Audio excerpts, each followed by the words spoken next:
so that's where they're going with it. I'm gonna continue to read it, and you know, as you guys discuss it. But it's you know, that's why peaceful protest matters.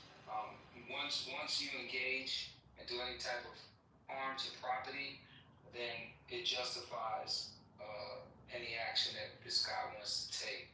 So fortunately, the King's protest didn't have that. You know, very, very well organized, and you know, um, that went well. So that's an example of how people can be effective.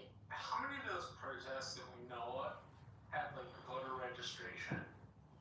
Granted, no Kings is not by a political party, so it wouldn't violate most states' rules on signing people up to vote, which is like essentially they can't be partisan, right? I can't be the Republican Party signing up solely Republican Party people in Texas. I have to have somebody who's a deputy voter registrar sign people up. Is there any sort of recording of there being people like mapped on to Democratic lists so that when it's time to like show up at events, they're like the door knock, they're like those folks are around? Because the midterm elections are a year out, and it takes some gumption and skill to keep political will going for a year. So if you get these people and you keep their will going, what is it that you keep the will going on? I think like that Trump will be out of office in 4 years, which I feel like is kind of a gimme. You're only allowed 2 terms. But like, how do other people aside from myself see that question? Well, if it's not happening, then it's something it sounds like would be a good thing for you to start. Yeah, and I think I mean, we're gonna have more than one King's. I'm sorry, we're gonna have more than one protest, right? Yeah. yes. So sounds like something that we can all be, you know, be vigilant about. And if it's not going on in your local area, start it. So this wasn't the first one, so I find that No, kind it of wasn't. weird. Right. It was yeah, this is the second one, but I think I mean it was the first one way back in the days when this country was first founded. But what did I want this year? When the country was first founded, like that, if you look at the history of the King's protest, it started back in before the country. I understand, but there was one. Yes, there was. But there's a point I'm trying to get to. No, I meant since this administration. Right. There've been 2. Yeah, this is Right, it's been 2. Right. Okay, right. So to the point that Marshall was posing, which is a good point, the organizers have been very strategic in not violating any of the rules that would undermine the success of the protest.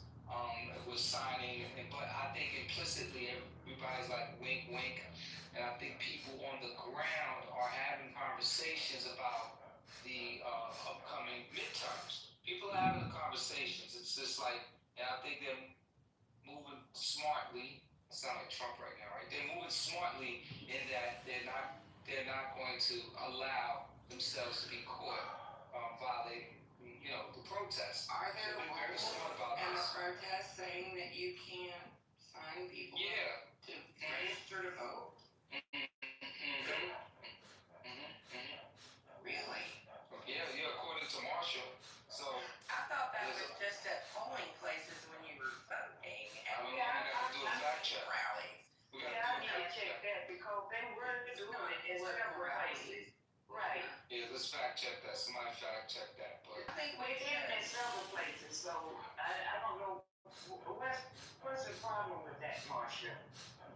well, the goal of the protesters is to have this not partisan. No. We're trying to figure out what the fact check on it is because I've never heard that before. And I'm like, Alex, that's not something I've ever heard of. Anytime they've done protests, we've done current voter registrations because when we did our march in DC with our veteran protest, we did it with Martin Luther King Jr.'s son a few years ago, and I picture when we did it. We did our, we did voter registration at the same time simultaneously, so that's super cool. Yeah, I was. I'm reading right here. I'm reading right here. One second, brother. I'm reading right here. It says, third party. The reason I asked the question is because I was more curious. Can you guys get a queue? Kevin has information. Can you guys get a queue or something? Kevin has information. I'm just gonna say this. It says that third-party vote registration drives are legal and actually very common, often at rallies, concerts, campuses, etc. Volunteers can even help people fill out voter registration forms. Forms are then submitted to the local election office by a deadline. That is if the rally is held in a state that requires third-party registration groups to ensure the organizers fail to do this, or the venue is a private stadium or campus that bans political activity or voter registration on premises. So no, it's not illegal at all. Thank you, Gemini. Here we go. So does that answer your question? Okay, so the No Kings thing, I know it felt good and whatever, it was great turnout, more people there than I understand the Vietnam protests. So, and then we got the other side that, just being dumb and ridiculous, talking about they're just older people. I don't care if they're on wheelchairs, on respirators, rolled in hospital beds, caskets, whatever. It's just the fact that somebody's doing something and they don't like it. Now it's old people. Who gives a damn? They could be, I don't care, caskets pulling down the street. I would volunteer to drive a casket down the street if that's what it's going to take. But it went pretty well as far as them not being harassed and not having some dumb stuff break out. There were pockets where there was dumb stuff happening, but it's all good. So, as far as San Francisco is concerned, I've been keeping up with what was there, and actually, they have for this new Proposition 50 that Governor Newsom is doing for the redistricting. 20 million additional people registered to vote for November. I think it's November the 4th. Yes, ma'am. And it's 84% or 85% of registered people who can vote are registered. That's wild. So I am one of them in business San up there. Francisco. Yes, ma'am. We are. They mean business up We're not there. playing up here. We are. That was excellent. We are on the bridges. That's what I'm trying to tell y'all. Every day on the bridges, on the overpasses, we are here. We have No Kings. We have Prop 50. Yes, the Prop 50. People are out every single day. We've been out for months protesting. We've been out talking, galvanizing. There are grassroots people doing the work out here to make sure that we get the additional seats because it's fuck Trump. Excuse my. And then another thing, thank you, Rez. And then another thing, while I could have seen Alexander, where I got 2 bars. I'm gonna say this real quick. And another thing, there was a football player who played for the Buccaneers, and then they said he was excellent. I don't know, I forgot his name. Y'all need to look him up because this is concerning. He was 36 years old, and he died in Oakland police custody, Oakland PD. Now this guy was 36 years old. He spent 7 seasons with the Buccaneers, and his last season was with your team that plays in the San Francisco, whatever you guys call them, the football teams.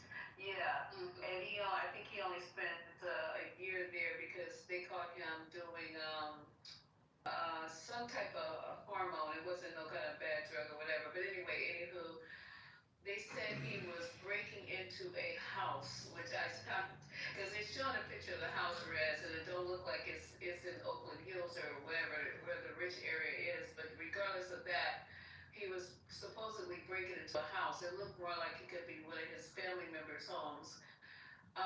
And then they called the police, and then the police showed up, tried to detain him or whatever, and then immediately he went into some medical emergency, which they're not saying what it was, and all within minutes. And then he was obviously dead before he got to the only trauma center that's in Oakland, which is Highland, the only level 1 trauma center. So when he got to Highland, he was dead. It wasn't like he got there and they couldn't revive him. He was literally dead. island. So it all happened within minutes. Put a pin in that because it's all over. If you read It's all over the news here in the Yes, area. San Francisco. Yeah. Yeah, So he died in, everywhere. right now, they're performing an autopsy in Alameda, County Coroner. So here's some of what I know about it currently in our local area. Yeah, so here's what the update is so far locally. The cause of death has not been released. An autopsy will be conducted. This was the statement that came from Alameda County Coroner's Office. The police statement is that he was involved in a brief break-in. And a brief struggle, quote unquote, happened between him and police as he was being attempted to be detained. The department has not released any additional information. Martin was originally from Oakland. He lived in Stockton where he played football. The family has issued a statement asking for privacy. The police, the Oakland mayor has reached out to the family and stated that we mourn the loss of Doug Martin, an Oaklander, a distinguished NFL career, and the tragic passing this past Saturday. So apparently, it sounds like he's had some issues with substance, and it sounds like he got into a scuffle with the police, and he passed away. They are doing an autopsy in Alameda. There's more to follow, but this has made national news, and I'm suspecting there's some situations that's happened with the police, but there's more to follow. There needs to be honesty though. Yes. We can't just talk about this out of Alameda County and Oakland Police Department are notorious. They're one of the most corrupt departments in the country. They just had a whole internal scandal where a homicide detective was fabricating evidence and paying people to lie on people like 300 murder trials. So they killed him. I don't know if they shot him with a gun. I don't know if they, all did a dog pile on him. But that story makes no sense. And they should have an independent autopsy done because Alameda County Coroner is also in on their bullshit. God bless.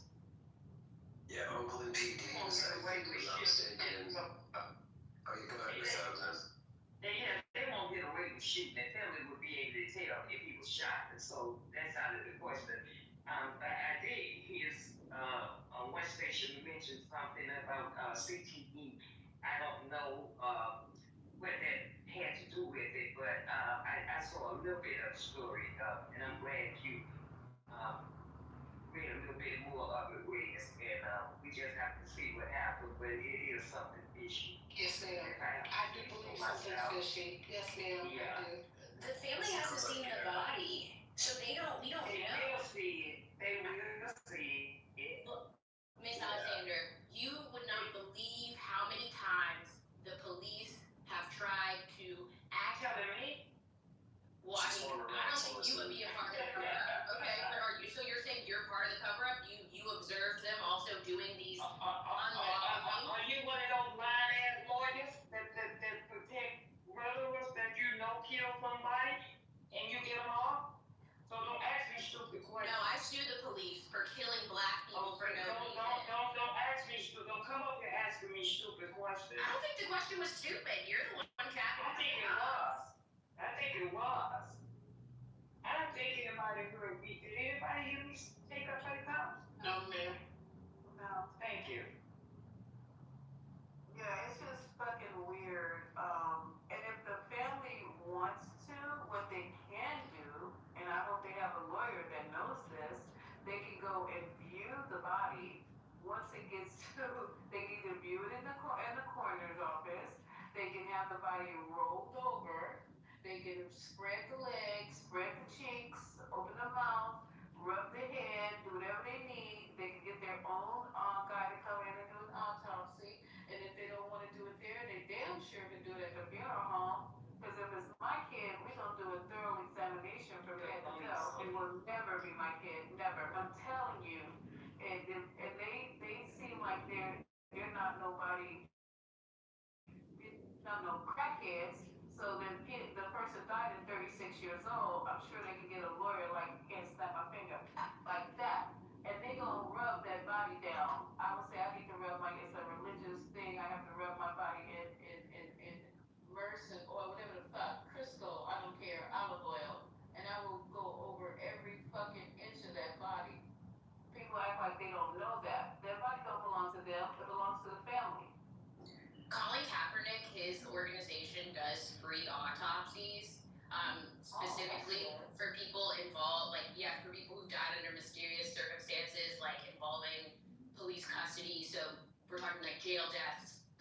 misconduct deaths. So I'm hoping that, I don't know who has taken on this case. I think it would probably be Dante, because he's the one who's out in Oakland.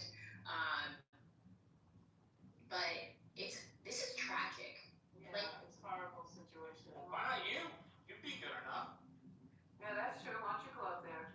I'm really busy with what I'm doing right now. I can't speak too much on it, but I'm not trying to take on that right now. Well, glad you're busy. Busy is better than being not busy. Okay, y'all. So I just have to throw that out as breaking news before we get to the bullet points that Haitian has. I mean, it disappeared. Now I gotta go find the bullet points. But anybody else have any breaking news that we can touch on? I just got some. Comey has filed a motion to dismiss the case against him. I just got that. Oh, good for Comey. Yeah. Lisa Cook is cooking. I heard that all Trump shit is backfiring on Lisa Cook. We need to do a deeper dive, but it just came across my top of my screen that some kind of motion he put in failed or something. I didn't open it up, so you lawyers in here and people who are in the legal part of it should be able to tell us what's going on with Lisa Cook and her case. She ain't going nowhere, it looks like. That's why she don't work for that mother. You know. Exactly. So yeah, that part. And I'm gonna go on. Okay. So, It's not exactly in the political world, but in the world of archaeology, the number one story is megalithic structures studied in Jordan, which are like large rock structures from the Neolithic period. Stone Age, for those who aren't aware.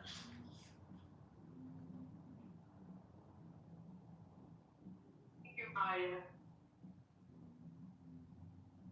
dude, Maya posted the story about the football player in the chat. If anybody want to read it. Oh yes, thank you. Breaking news. So today in Atlanta at the airport, there was gonna be a mass shooting, and Atlanta PD stopped it. So,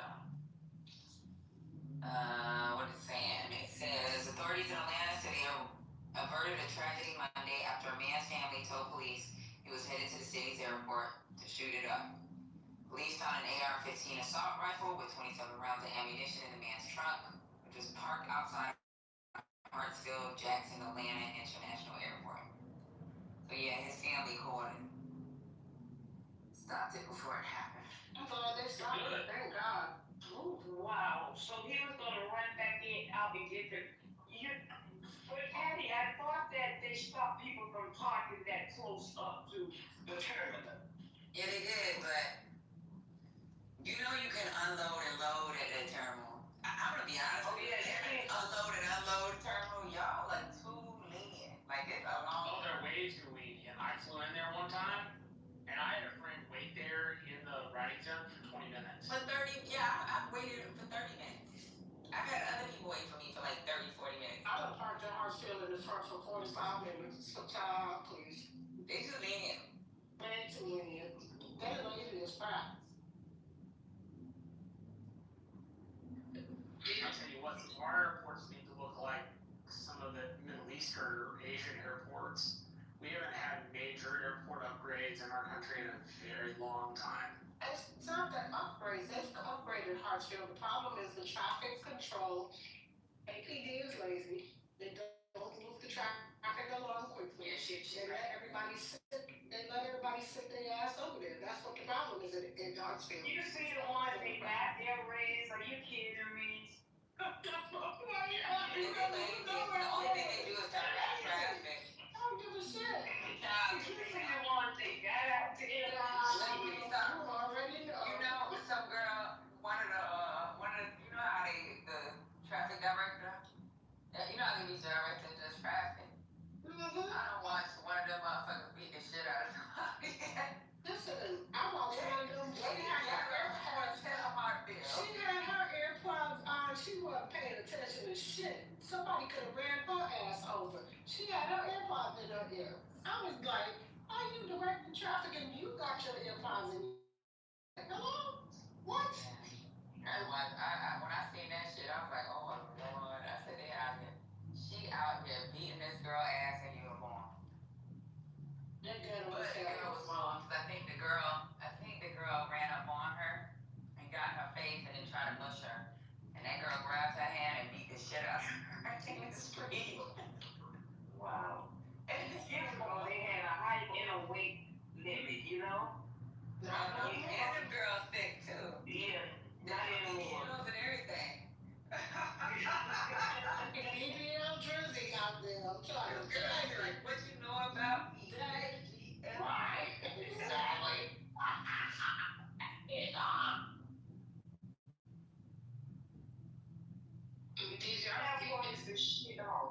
conviction, and also there's been talks again re-emerging about Trump doing a possible pardon, but I don't believe that shit. I don't think that's gonna happen. But Does law team, does legal team say what grounds that they're trying to appeal this time? so what I'm reading is they didn't specify the grounds when they actually did the filing today, but they did say previously in the conviction that they said that these charges shouldn't stand because the statute transportation for the purposes of prostitution didn't apply to this case. That's what they're trying to argue. Or that's what they did argue during the conviction. But Right, during the thing, which I was having a problem with, and I knew that was gonna be a problem, and I said that when they did the breakdown and we were listening to the breakdown, I said that judge should have never allowed that during the sentencing because he was literally relitigating that shit and it was stupid as hell. Also, I remember that he opened it for an appeal. It was dumb as hell. He fucked up. Yeah, he really did. He fucked up. I saw that. I said that's an automatic appeal right there. That part, absolutely. But I'm gonna tell you, Alpha. Here's the thing, right? If you let gay ass George Santos ass out, and that motherfucker ain't had no money. hello, shout out. Diddy could get it. Diddy could get some because Diddy got some money. So I'm And then he got some hits since nobody want to play at his. that part. Everybody want to sue him when he That part. Fatty. Speaking of hits, did you hear that? What's that girl is? Who was it? Rihanna? Was it Rihanna? And R. Kelly made a song. Huh? What? When did that happen? I heard that. I saw that last week. No, not Rihanna.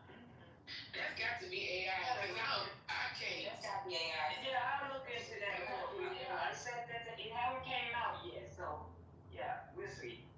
Yeah, hopefully it's. But yeah, I think that when I saw Santos, when I was just looking at his face, I said, "You gotta be kidding me!" You know, this is what we're talking about, Marsha. This is one of the things that we can't think that because we did the No King launch in July, I think June or July, then we did one the weekend. We just gotta go home and sit on our hands, you know. We gotta stay in their face. We gotta keep this thing going. We can't rest not 1 minute. This shit is serious now, you know. Yeah, that's what I was hoping. I was hoping people had that reaction to it. I just didn't know if they did. I didn't get to go to the second one. I was at the first one in my town, but I got stuck out. I had a problem, so I couldn't go. It came from a discussion from Gary's Critical Thinking Forum, which was what kind of electoral impact will it have, and so it got my political mind thinking. How do I keep the 4 or 5 out of 10 people who are interested in political activism actually interested, and what would the opposing side of the aisle have to do to bring those folks into the sphere and keep them both active and interested for over a year, noting that midterm elections are usually lower turnout, and they're if it's not gubernatorial in the same year, they're much lower turnout usually. And so it was more that. Yeah, presidential is very low. You know, it's low gain and it's also low in it's also low in a runoff. You know, I hate runoffs, you know. It's also low in Very low. Yeah. So did I. And the first one was on the Army's birthday was June 14th. Yeah, well, we all remember how right.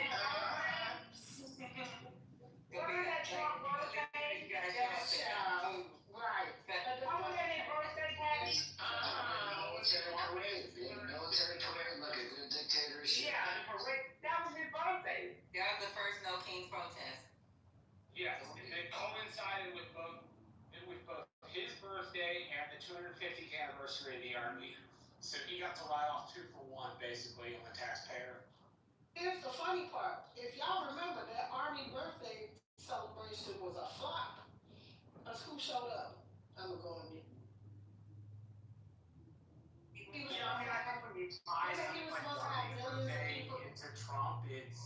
it's one of those things that just doesn't work out very well. Well, Red County's 150th birthday should not have been tied to the President of the United States. I get it, but here's the problem.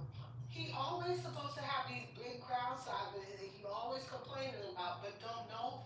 All these wonderful MAGA people don't never show up.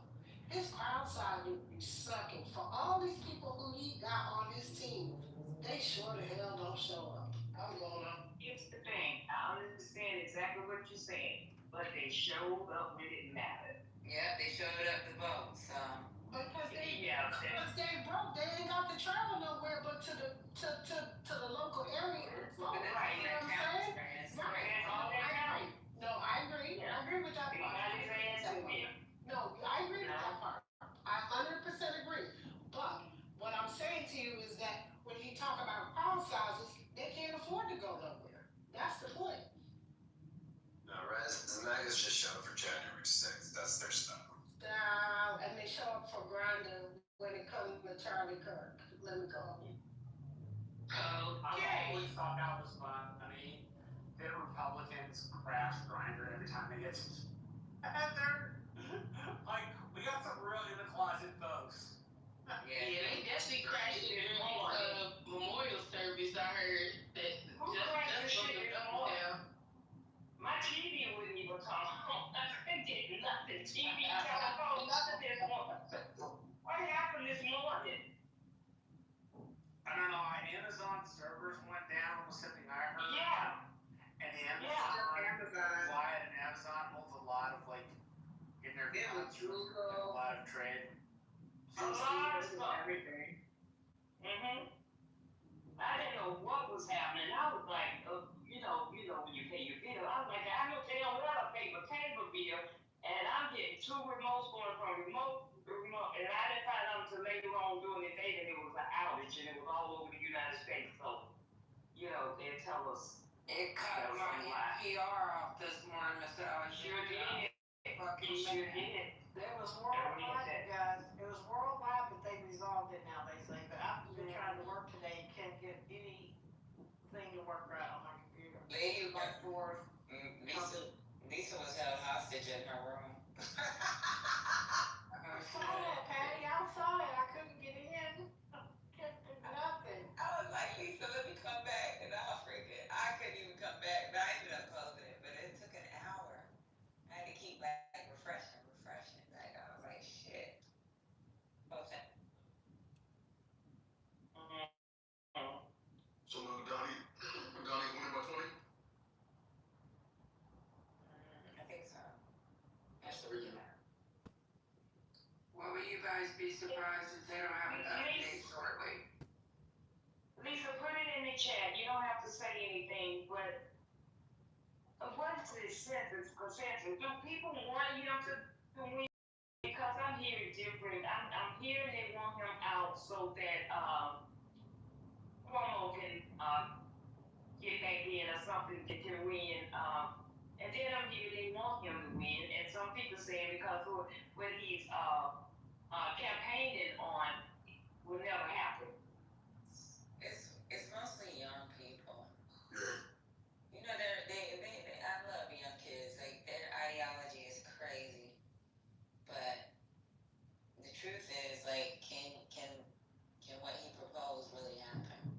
And he can't show, even during the debate, he couldn't even say where he would get the money from. So, like, I think it's cute, but I'm paying, I still pay New York State taxes. And I pay a lot in taxes. My daughter don't know no better. So she's gonna vote for Donnie. Her and her friends, like these kids at these colleges, they're like actually like making little groups. Like the Black Union at her school is pretty much like, yeah, we're gonna go on this day. Group A, Group B, and Group C. We're gonna get Donnie. Like, I'm a Group B, ma. Like that, they really are like for him to become the man. So. I'm afraid people will take it the wrong way. Go ahead, Haitian. No, like I was saying, what do you think it's gonna look like? You know what I'm saying? As far as it looks like he's gonna win. So when he wins, if he does, how fucked up you can see things gonna be in the city?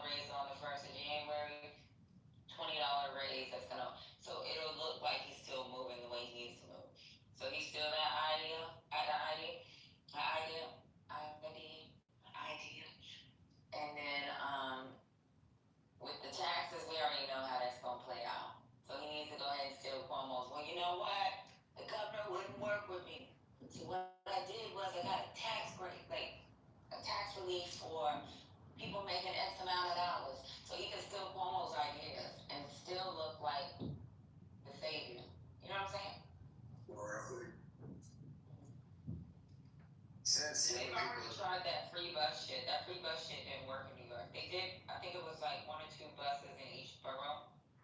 And that free bus shit ain't worth a shit. And they said ridership ironically went down, right? Right. That's crazy. Hey, how about Could we be on this guy, Curtis Sliwa? Is he a spoiler? Like, this dude, Curtis Sliwa? Okay, what do y'all think about him? He ain't gonna win. No, it's not That's what I'm saying. He's a spoiler. Right.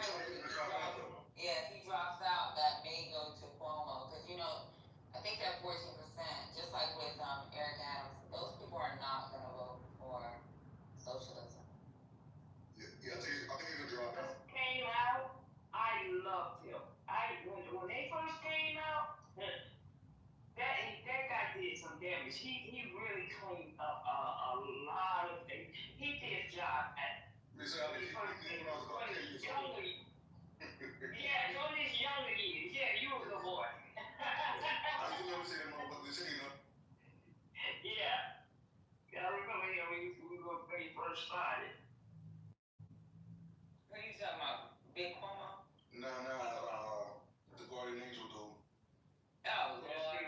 Did y'all hear him? He's a regular dude, yeah. You know who his wife was, right? Who's his wife? Ex-wife, I guess, Lisa Evers. Oh, yeah, I'm tracking. Yeah. But he's regular dude. Like, even when he speaks, he sound like he's from the street. You can tell. Yeah, he is. 50 years. Yeah, you can He's a hear. real guardian angel. He was the real guardian angel. 50 years later, he still can't win the parade properly. That's the shit get on my nerves with that motherfucker. Man, that shit funny than a motherfucker. I used to see the guardian angels, but it'd be like maybe I'd see one every 2 years during my lifetime. But I heard like during my dad's lifetime, they used to be all in the subway. I think the problem with them, I love watching them. When I started coming up to New York in the 80s, they were everywhere. Yeah, but I felt so safe, but my mother was so mad because I would sneak and go to New York, get on the bus, and she'd be so mad, but I felt safe.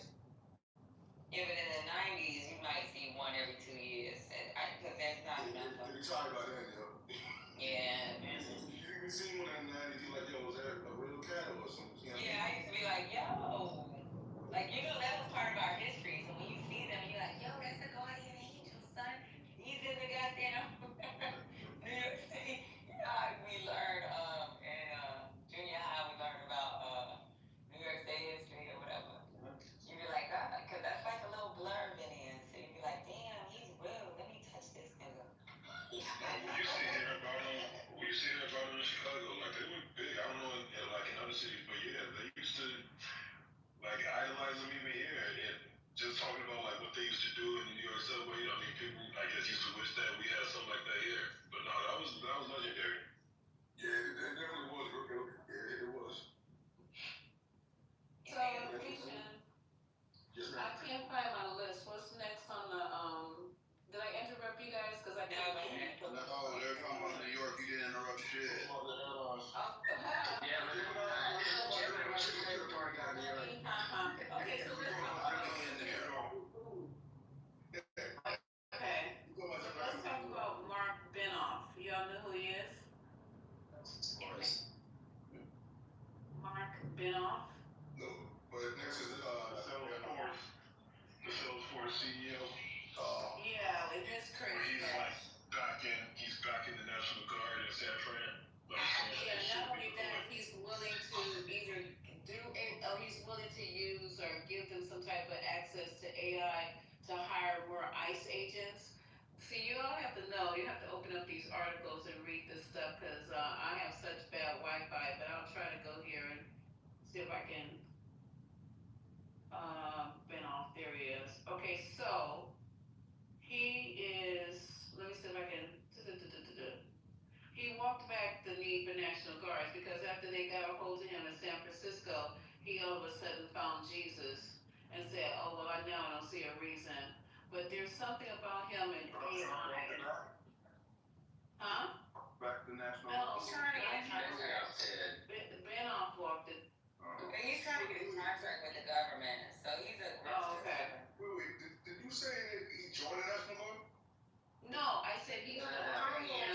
Can somebody just find the article he's off? No, I'm looking at it now because I'm see his picture first. So what he's trying to do is help support ICE. Yeah. And he's trying to use his company Salesforce as the contract that would because he actually pitched to them what he can do to support. So he's actually trying to make some money.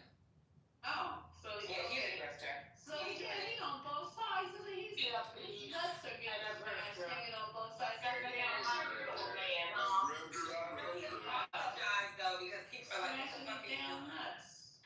He also has a history of pressuring whatever mayors in San Francisco to, crack down on the homeless, on what have you. Or he'll pull up the 10 strings for Dreamforce, which brings in a ton of money to the city. But I don't know what article y'all reading, but he has pulled back, y'all. He's actually On the side note too, Salesforce is good to get certified in this, so you know. Yeah, I do want to say this, right? Just for people that really don't know Frisco like that, Frisco is one of the least violent cities in California. In 2024, they had 30. Proper, yes. Yeah, they had 35 homicides in 2024, which was the lowest in like the last 6 decades. And then this year, they so far have had, I think it's 15 or 19 so far. So they're on track to have lower this year because we're 9 months in than they had last year, which was the lowest they had in 60 years. So it's not like there's some escalating crazy crime. Violence, yeah, we don't have that kind of, we don't have that. Now they do have people breaking in their cars. Yeah, they're freaking it out already. Tourists leaving their bags there, but like Gemini is saying, the crime in San Francisco literally is at an all-time low for like 23 years. What are you talking about with the National Guard? It's such a flex. Yeah, something else is good. We know what the something else is, and it's 2 words. Gavin Newsom. That's it. He wants to come in here and harass this man and try to make him look bad at any cost, whatever cost, even if it costs the taxpayers all their fucking money. He wants to do it and not pay those men who are gonna come up. They can come up to San Francisco, right? You guys, because they can guard the whales, guard the seals, and the National Guard. Let's look at a little city. When he said Oakland. The natural guards, natural, Natural Guard, there you go. Take care of Golden Gate Park. What about Oakland? Like, to me, if he said Oakland, it would be a lot more valid, right? I'm not need the National Guard, but it would be a lot more substantiated. It would make more sense. A lot more substantiated. They're not doing For sure. Glenn. I mean, They're just separated by a bridge. Yeah. It's just weird. This is what I got. If anybody else want to add to Mark Benoff before I read this article, I got 1 bar. It's audacity of Mark Benoff to distract from his national comment. The CEO tried to get San Franciscans to believe Salesforce was growing its local investments. It's not even close to true. Last week was a tough one for San Francisco's formerly favorite social conscious plutocrat. First, Mark Benoff town newspaper that President Donald Trump's stormtroopers should patrol the city streets. The Salesforce CEO was miffed that his company needed to deploy 200 or so off-duty cops to protect its 45,000 guests in town for the annual Dreamforce conference. And he reasoned, that the National Guard could surely set San Francisco straight. So he was actually going to use them as his personal police force during the annual Dreamforce conference. That's what he was doing. Oh, this piece of shit. Then he huffed and puffed to the standard about all he's done for his hometown, even though he now lives in Hawaii. His former pal Ron Conway quit the board of Salesforce charitable arm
Apparently the Salesforce Tower built in San Francisco was like the largest, the I tallest. didn't know that. Yeah, the Did not tallest know building that. like west of Mississippi.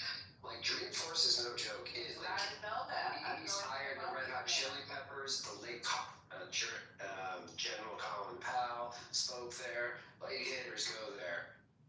So Salesforce as a whole. yeah. Wow. Exactly, and if he's throwing $15 billion at San Francisco, great. What a philanthropist! But I'd like to know how those funds are going to be allocated. Is it going to the homeless, or is it going to more expensive development? Most, here's the thing, the key word in that sentence was pledged. And that's where the problem I have with this conversation, because I just heard the word pledge. Put your money where your mouth is. See, be be a Lindsay Bezos. Be a person who actually about action. Be a person that writes the motherfucking check. When you say I'm going to give the money, write the motherfucking check. Exactly. Anybody can pledge. Right, I don't give a frick about pledging, because I hate when people, they say they're gonna pledge. You know what happens? It makes the headline, and the money never get a damn place. They never give shit. I'm going. I will say though, I'm not defending it, but Salesforce does do a lot in the community, federal community. But it's always a tax write-off. His family has done more for San Francisco than any other family has. He has done a lot. I'm reading up on it now. Yeah. They say his family has done more Yeah, than any other family. It's when it comes to kids. The program they partnered with the military Salesforce is a spouses too. It's a good program. Listen to the Very program. good. And listen to the program. He did a program for military spouses. And again, you know what he did? Because here's the thing. It's all about the contract that he gets, because when he does that, he greases hands and palms in order for him to get military contracts. See, this is where I always look at the link of when something good, what is he getting in return? Because when you do for military, then you also get your foot in the door to then turn around and do something to get a military contract. Yeah, but Rezo, but there was a lot of companies that they were recruited to partnership with the military federal community, right? For like if you deploy, if you deploy your PCS, that way your spouse has, some preference to get a job. And guaranteed So, income. yeah, so at the end of the day, the nonprofits will be right off, but they're actually doing legitimate work at the end of the day. I get your point. I guess I'm skeptical, because Salesforce to me, their apps are in everything, right? And I look, right, they're all up in the airline industry, especially like in cargo, for instance, they use Salesforce in everything. Right, correct. And that's what I'm trying to say. And they're always looking to divide and conquer. And they monopolize in a lot of areas where they have dictated in a lot of areas as a CRM. And I'm not saying they don't do things without a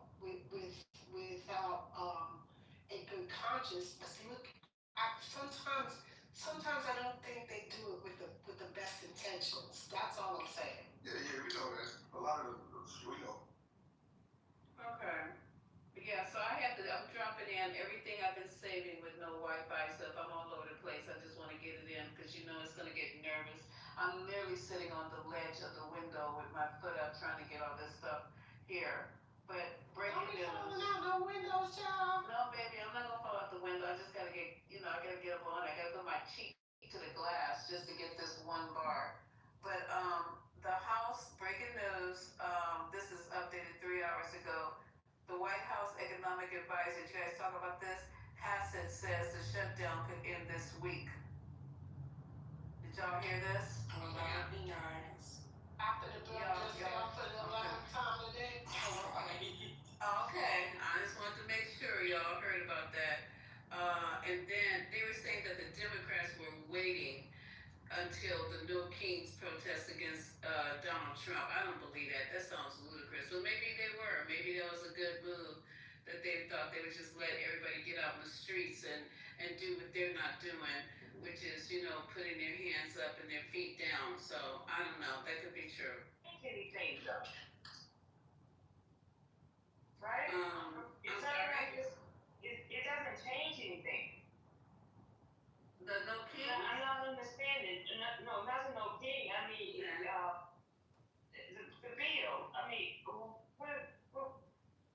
understanding. If the Democrats just gonna throw their hands up and No, just say, so Mark Kelly actually said that if they negotiate the term, then it will end this week. That's the only thing.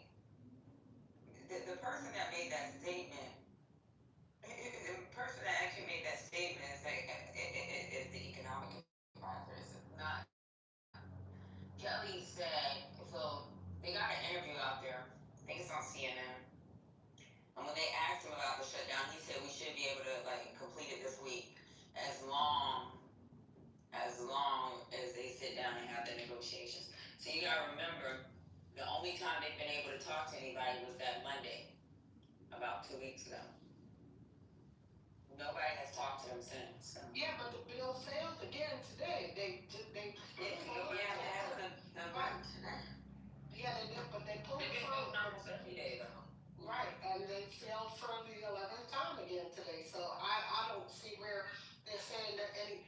My thing about it is, if we're at the 11th vote failing, where are we looking at a end in sight by the end of the week? That's all I'm asking. You know what I mean? That's the economic advisor saying that. yeah, so he don't really know. That's something he said. Unless he knows that Trump has said, go ahead and give them what they want. Okay, that makes sense. That's all But there. Trump said they don't have to negotiate. I'm still highly upset with Ms. Cortez Masto because But I'm reading in Trump saying yes. that it's gonna be stricter requirements if they don't. That's what I'm just reading under this headline bar. Did you just hear me? That's what they said, girl. I'm just reading this stuff. You know, Trump don't give a fuck. He didn't give a fuck the first time. We had 35 days. It was the House Speaker that had to do something. If the House Speaker didn't do something, that's why his ass got fired. Because he went against the grain and said, hey, we gotta get this shit through. The people in my fucking area are fucking starving. They need their money. They need to get paid. Bills ain't being paid. So, if the House Speaker don't do nothing, Yeah, that was Marjorie Taylor Greene last week and they started eating her ass. It's the same shit this time because this time they realized that guess what? They about to run out of They found start suffering. Yeah. Folks gonna get awful uncomfortable next month. Fucking turkey. They gonna be wishing for a turkey sandwich. Motherfuckers are gonna be starving their ass off. Ramona, That them trailer trash motherfuckers come up off them toilet seats long enough for that. I just ordered my Popeye's turkey because I'm about to cheat and bring it.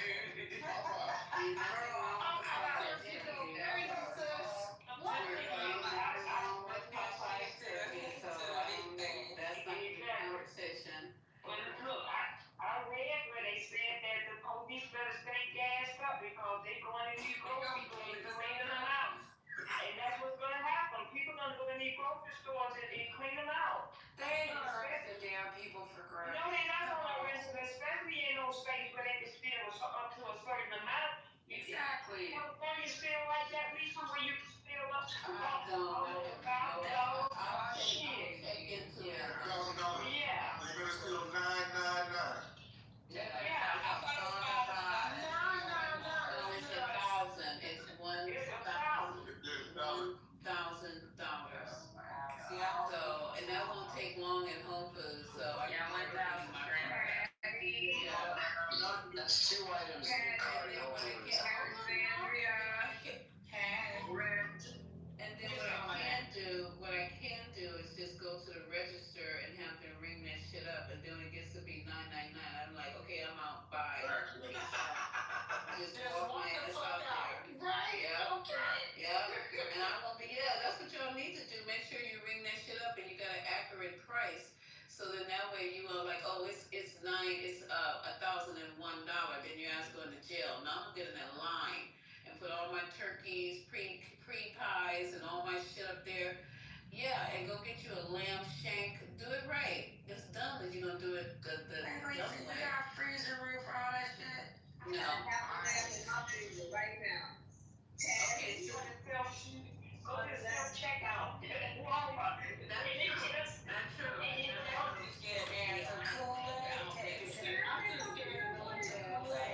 Yeah, go ahead. Monica is worried about the title. We'll get to the title, Monica, because it's self-explanatory to me, but go ahead. You should know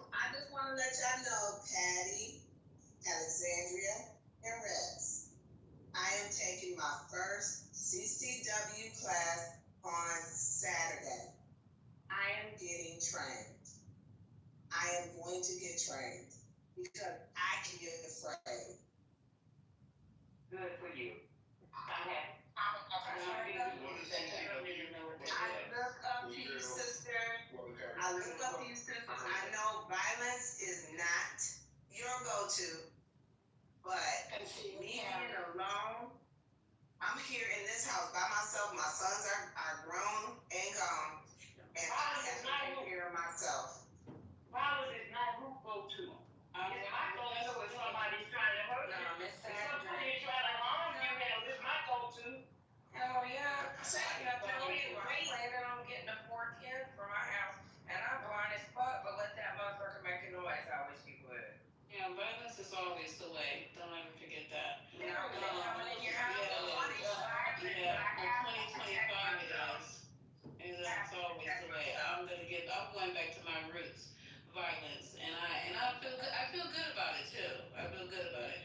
Okay, so I'm down now to one. Okay, just one bar. I want to play this thing while I have the ability to. Not trying to cut you off, girlfriend, and I'm very happy you're on the CCW. No, you can't. You can't do it because it's coming off of my Sirius XM. So anywho, let me.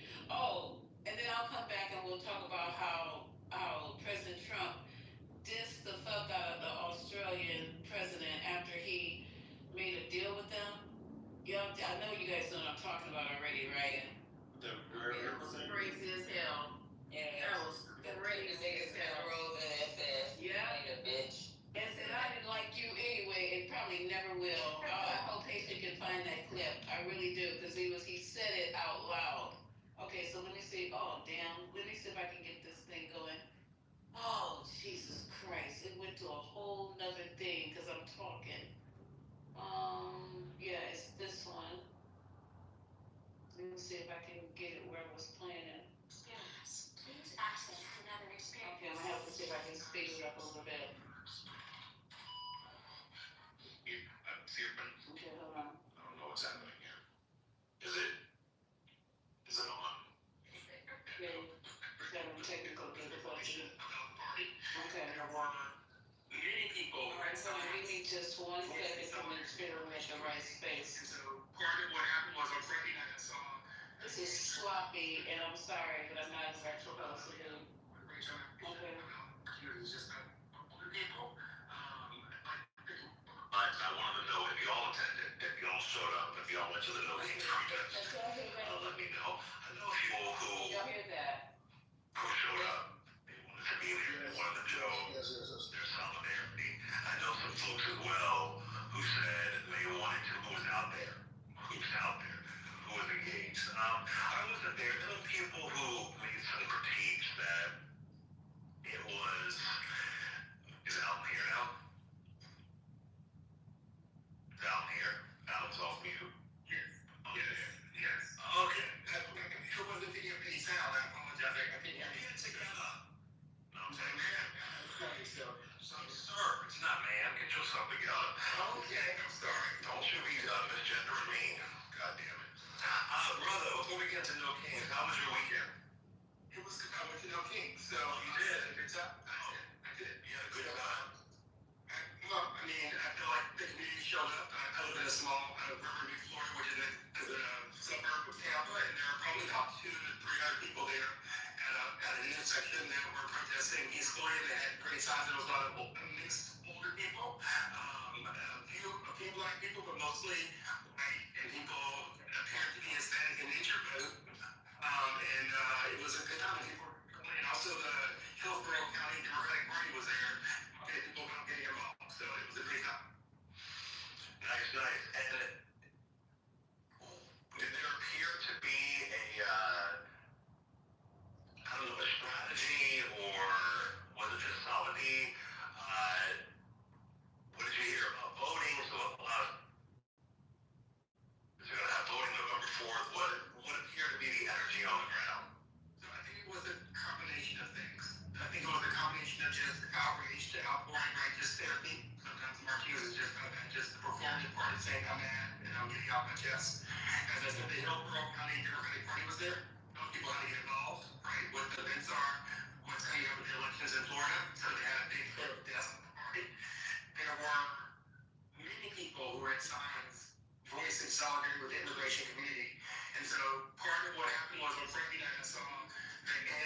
town special on MSNBC.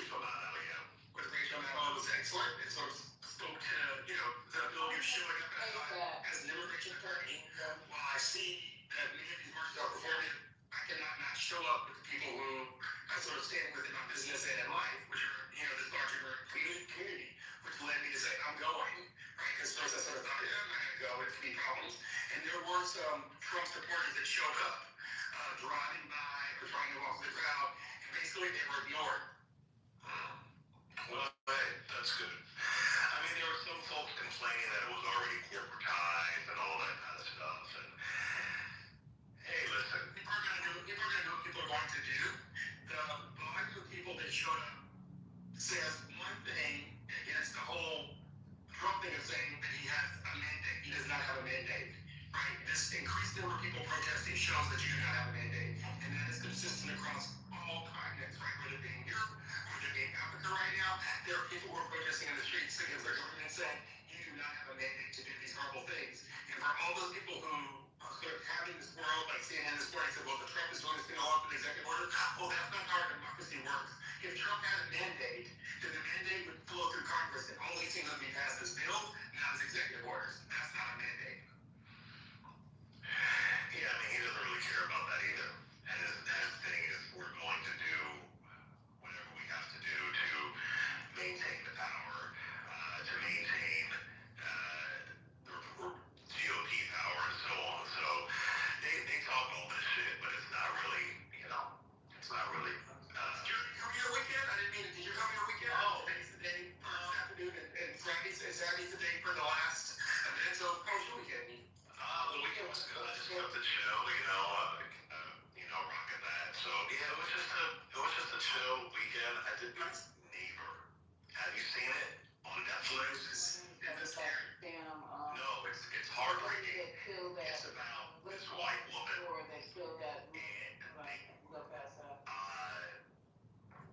details, and it was filmed entirely with they're gonna be kids. Not even assumed they knew. The person who made the video at 2020, I don't understand what you mean, honey. But no other people there. And I get it. I understand. I mean, I wasn't there either. I could have went, but I was like, I think I'm okay. But yeah, curious to know if you were there, your thoughts on it. Let's go to a call here, 866-801-8255, 866-801-8255. Let's go to Terry from Cincinnati, first time caller. Morning. How are you today? Doing good. I was just calling about, you talked about the documentary. Yes. Yes. Please go, that's what I want to hear. This lady's right. That story you heard it happen, they were adored.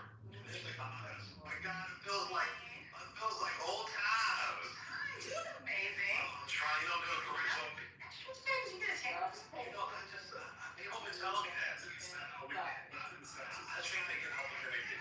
That's out the 25th. Oh my gosh. We got a whole, hot day weekend situation. That's right. Yeah. You know what I was just talking about? I was saying how we talk about this 92% number. Okay, I don't know if you saw the black voter turnout numbers for 2024 came public. 59.6%. Plus turnout to vote. That's the lowest number since 2016. So I was saying that if you take that number, because you gotta look at the turnout number. Right. 24. Republican, and 1% voted independent. So that means in reality, only 43% black eligible voters voted Democrat. Wow. It's not what we should be talking about. Yeah, I'm gonna have to talk about this tomorrow. Folks say 92%, but you're forgetting what is it in algebra? What's that key formula? Like the you and that. the base. Like we leaving out like only 40, so we can't, the majority of are voting Democrat, only 43% there because the largest voting bloc is a non-voter. That's what we have to get to. That's what I want no kings to be talking about. This is, there's nothing like dealing with issues that you help create. Nothing like dealing with those sorts of issues. And, I appreciate a good wag the finger, but, when you point at somebody, what did they tell you in kindergarten? Three fingers pointing back at you? Yes. We got a lot to figure out. Yeah, we got things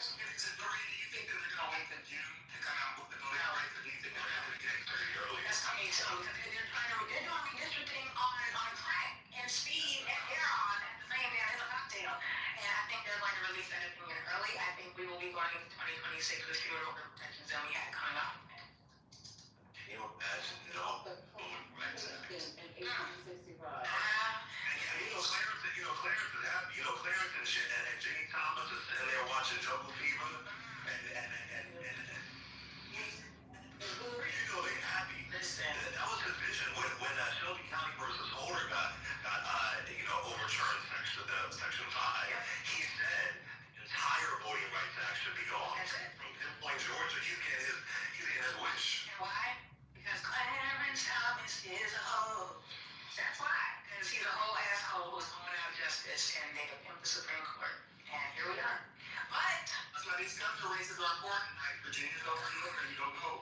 and in New Jersey, you got a whole ass mega, like Nazi adjacent, like you got. Jersey. I was thinking about, I have some family that lives in Jersey now. Yeah. And well, I'm still a New York City voter. Yeah. But I'm like, should I change the vote? It's scary. It's really scary. It's really Mikey Sherrill, Jack Chitterelli, it's really scary. And if you're in the NY Jersey area, his ads, he's a demon. Yeah. They're excellent. Yo, they're phenomenal ads. And she's in a fucking helicopter, talking about she's a soccer mom. Yep. Like, but Amina, I love you, Amina's good to see. I'm like, what the fuck? Like, where's the fight? Yeah. The fight was on November 4th. And a lot of people, only how many percent is there out? 59%, but 43% voted Democrat. Yeah. That's even worse when you, oh my God. Because you gotta look at who voted Republican, who voted Independent, and we're at 43%. So this opens up an entire conversation, which I'm sure you're in. I just interrupted you. It's a whole conversation about what it means for us to have to now take responsibility. Because again, we done pointed a lot of fingers. I've been wagging fingers at everybody, but we gotta ask, what does it look like when this is something we co-create? And it gets even worse when you look at it personally. They don't have all the same data. But when you look at it in Texas, when you look at it in Louisiana, in Mississippi, even in my home state of Pennsylvania, it gets really bad. So I'm just saying, it's just to be said. Did you get your invitation to the Underground Railroad? I've had it for a long time. See, I was notified that instructions would be forthcoming. I had an advance ticket. Okay, so did you all hear that shit? I didn't even realize the numbers were that bad. And if this thing passes to the Supreme Court, we're gonna be going back to 1863. We had more rights coming off Emancipation Proclamation. Are we for real right now? Y'all need to get out and vote. It's abysmal how we just take this shit as a joke, as a game, that we don't need to vote, that we don't need to participate. But after Reconstruction, and only when black men could vote, I said this 100 times, that there was 85% black men registered to vote and voting, not just registered to vote, but and voting. So I don't know what the hell right now is going on. 45%, 15 for Dems, 15% Republican. I forgot what 9 or 7. But this is ridiculous, and we want to bitch and whine and scream and rub our tummies and lay on the floor and kick our legs every fucking time something is not going on, and then they want to blame particular parties. No, it's you. It's you. Get out and go vote. And locally, probably he did a show on Mississippi, and it was embarrassing for all them black people to be up in Mississippi, and I think the voter turnout was like in the low 30s. That shit don't make no sense. And Philadelphia, but you crying all the goddamn time. That's what I don't understand. So I don't know where we're going from here. I don't know. All kings, no kings, 3 kings. I don't know.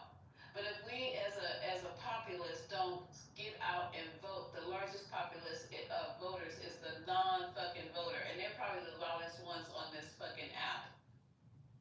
So that's what I had. That's one of the clips I had. And I'm sorry it was tacky, but I'm in a tacky situation. So there you go. Yeah, I got that clip. You want to listen?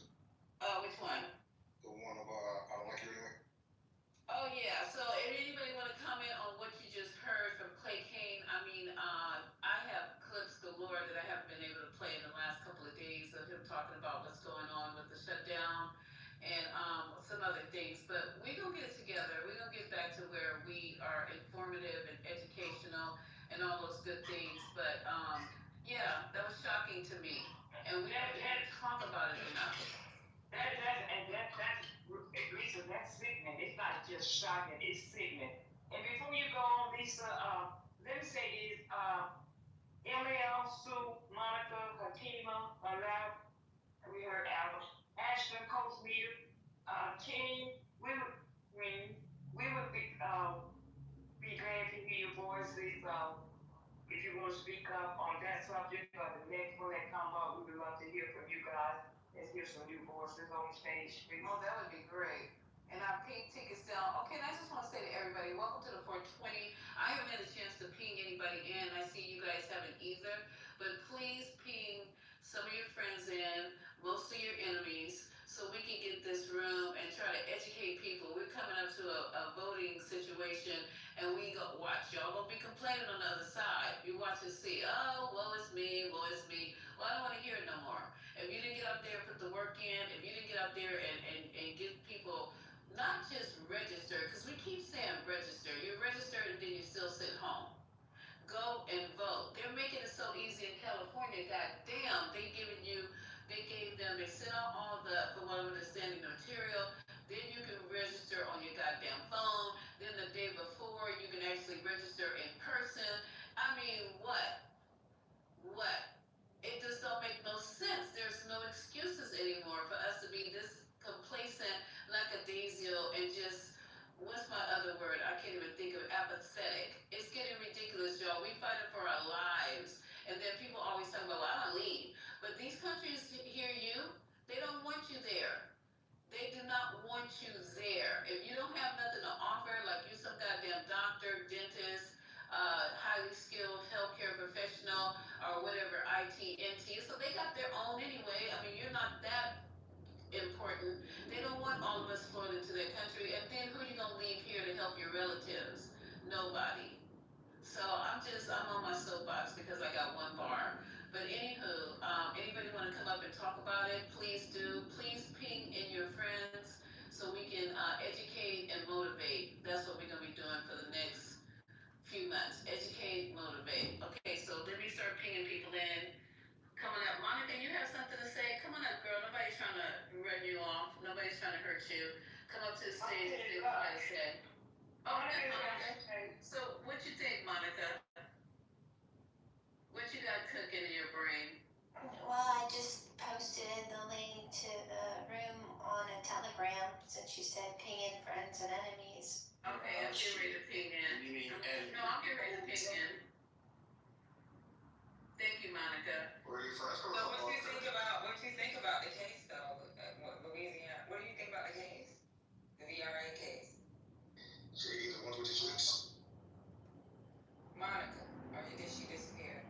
No, I think she's there, right? I can't see her. Nah, I think she disappeared. Oh, damn. Okay. Monica, what do you think about this case? The what case? The Voting Rights Act case. It's about Section 2. The gerrymandering decision. Yeah. The white death. No, it's the black death. No, death. Oh, yeah, that's, yeah, there you go. Did the Supreme Court make the decision already? They haven't, but they had the oral arguments the other day, so. Did you listen to them? No, I haven't had a chance. It's good listening. But what do you think about it? I understood that they gerrymandered to get another district that was predominantly black voters. And so overturning of the Voting Rights Act would change that. Overturning Section 2 of the Voting Rights Act. That they are basing the voting districts for representation of black voters. Right, because that's the only thing we have right now, like for black people that can. So gerrymandering political parties is not racial, but the Section 2 actually says like we have to have representation, right? And they're basing it off that Louisiana case where they tried to use the map and they put them all into one district. And the way they got it drawn, it's like we got all these black folks and we're gonna only have one representation. Nate the lawyer did a really interesting video about gerrymandering and what?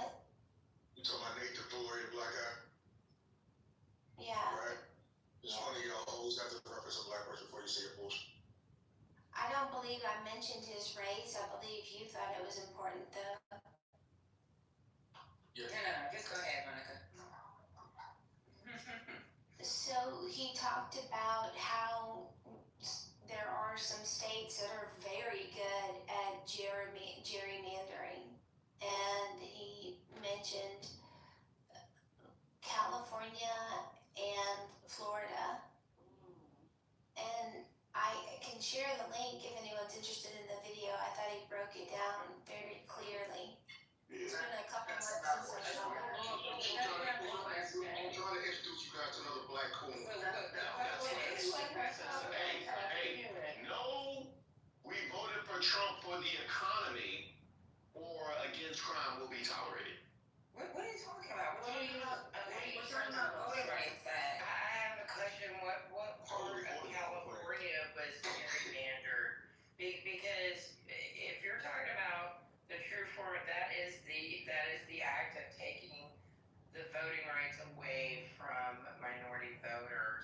And in California, they do have voting. They have very, very good voting laws for people and make it, as Lisa said, very easy to vote. Whereas in other states, like they were just speaking about having low voter turnout, it's not just because people are apathetic and lacking the motivation to vote. It is because they are gerrymandered so that their votes are suppressed. They do make it difficult for them to get into polling places, and they consistently change their standards of which you can vote, like asking for IDs one year, not the next. There's all these different things that are voter suppression that are part and parcel with gerrymandering.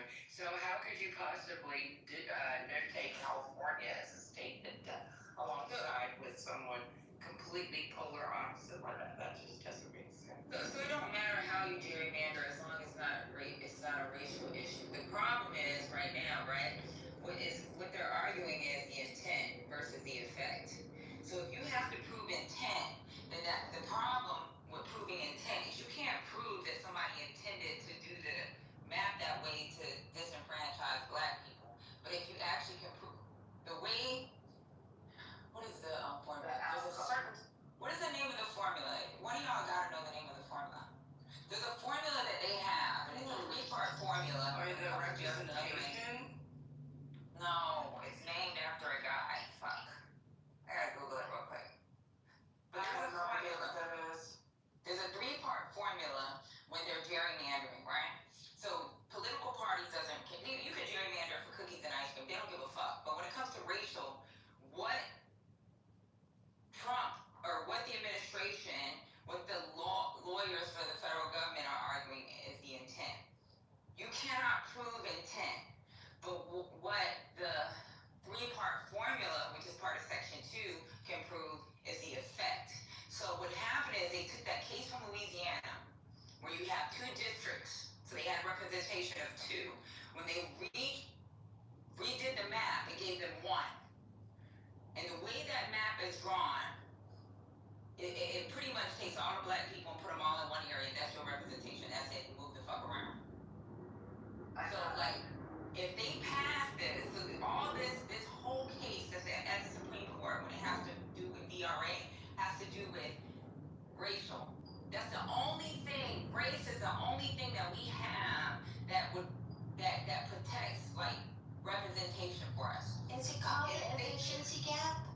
No, it's not. It's the Gingell's three-part There you test go. for vote dilution.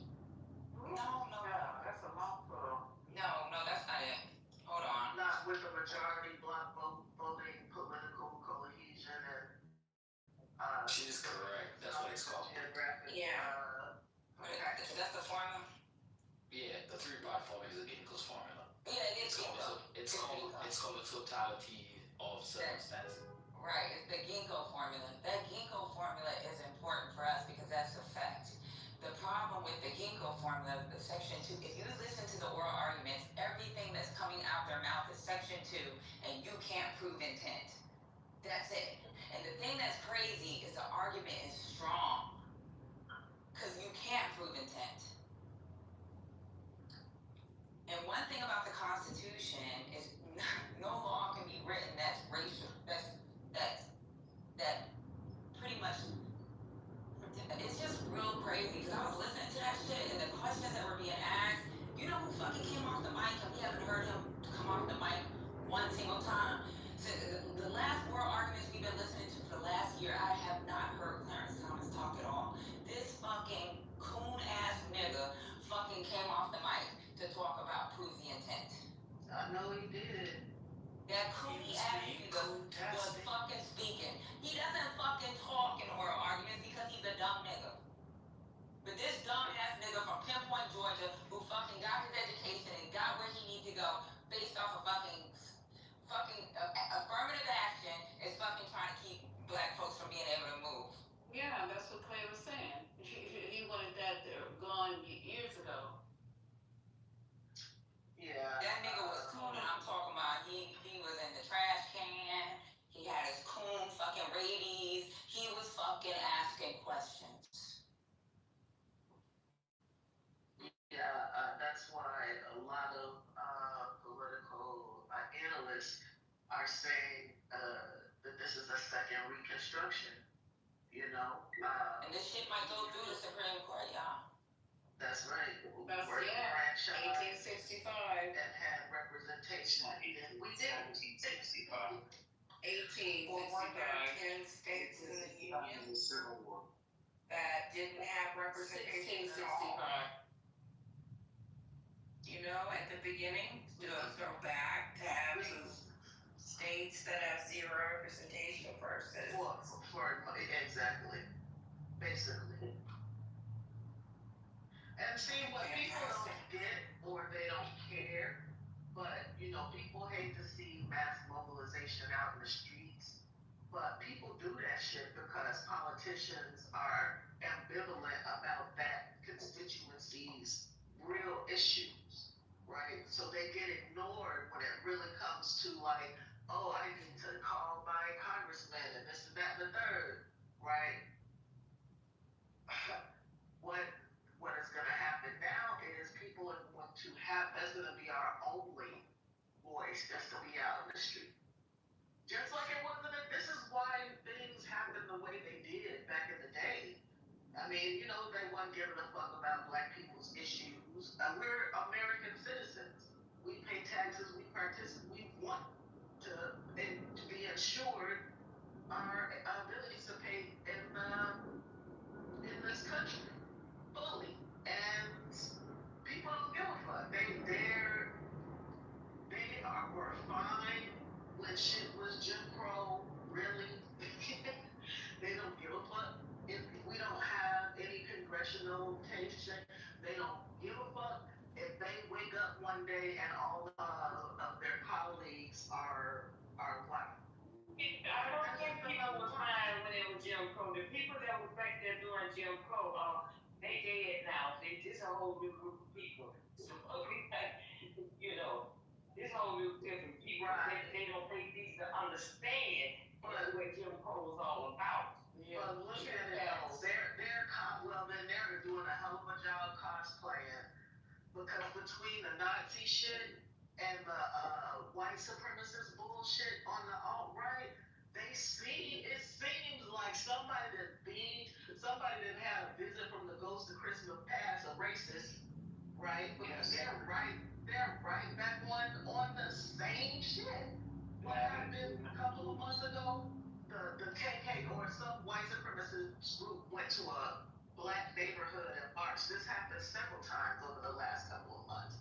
So while them people that passed on, like they children passed that shit on. So it's not gonna be so different. I don't believe so. I don't see even the shit that people like Charlie Kirk, you know, talking about he would be surprised to see a black man, or he would have hesitation in 2025 seeing a black man fly a plane, right? This is the same shit the motherfuckers said back in the day. Like, this is the same script. Ain't none of it different. Yeah, that's true. But yeah, jump in real quick. And then you guys, there's a breaking news. I don't know if you guys heard about the mass shooting that was spoiled at the Atlanta airport. Thank you, Ed, for dropping that in the chat. We just talked about that, Lisa. We talked about it earlier, Lisa. No, I know.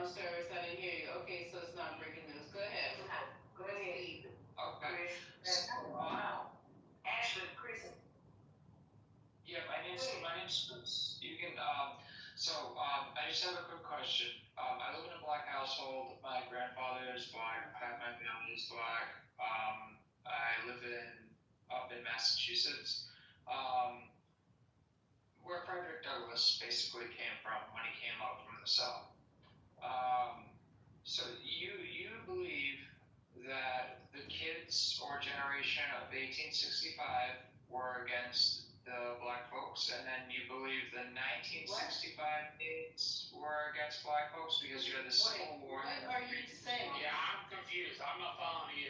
You need to start over and People that make other okay, so people's let slaves are me let exactly you finish. for them. Let me let you finish, sir, because that's probably why I didn't understand you because I interrupted you. So can you just start over so I can have clarity? I should have came off the mic like that. Go ahead. So in 1865, white folks obviously put black folks. They weren't too fond of them, right? And then we come around 100 years to 1965, white folks are still not fond of black folks. Then we come around, I mean, kind of, 2025, now it's Gen Z and millennials and stuff like that. And they still don't like white folks, so our black folks. So like, what is? And you're saying it's because of the parents? No one said that. And what nationality are you? If I can ask, what? Oh, you're saying what nationality are you? He said he black. He said he didn't like mixed. No, he did not. He did not say he was black. He said he grew up in a black household and his grandparents. That don't make it black. Whatever that is. Yeah, so Can he answer? answer, sir. What nationality do you mind? I'm Mediterranean. I'm Italian. Okay, good. Why you gotta do us like that? And then listen, where do you live? In Massachusetts, where Frederick Douglass first. Where? What city? New Bedford. New Bedford. Okay. Now you know, Chris, and I do too. Okay. That you figure it out. I lived in Roxbury, and I just moved 2 years ago from Hyde Park. Okay. So I lived in Dorchester. I lived in Sudbury. So you tell me where you think you came from. Think about South Boston. Okay. Put that in your head. You ever been to South Boston? Where your land is? I know I'm born in Connecticut. All my family's from New York. So I'm just trying to figure out. Okay, so I'm just trying to figure out what you're asking because you're raised in a black environment. You're Italiano, okay? Yeah. And you said that you are saying because nobody in here said it that black folks up to right now, white folks don't like them. Well, that is a very, very volatile statement because I heard you say or somebody say something upon the grounds of that whites are, they're not fond of black folks because, and I thought I heard you guys say something. It's not because it's my opinion. Even if somebody said it's because of the era, you don't think it's because of the parents? No, Can I restate my claim? Please do. That white folks don't give a fuck if all of a sudden their neighborhood is segregated. They don't have colleagues that are black at work, or if black folks lose their congressional representation in any of the legislative bodies. They're fine with things looking like they did in 1950.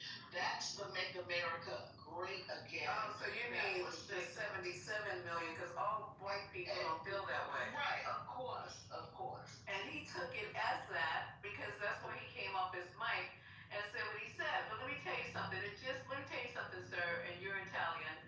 They don't, first of all, Italians were mongrels when they first came here.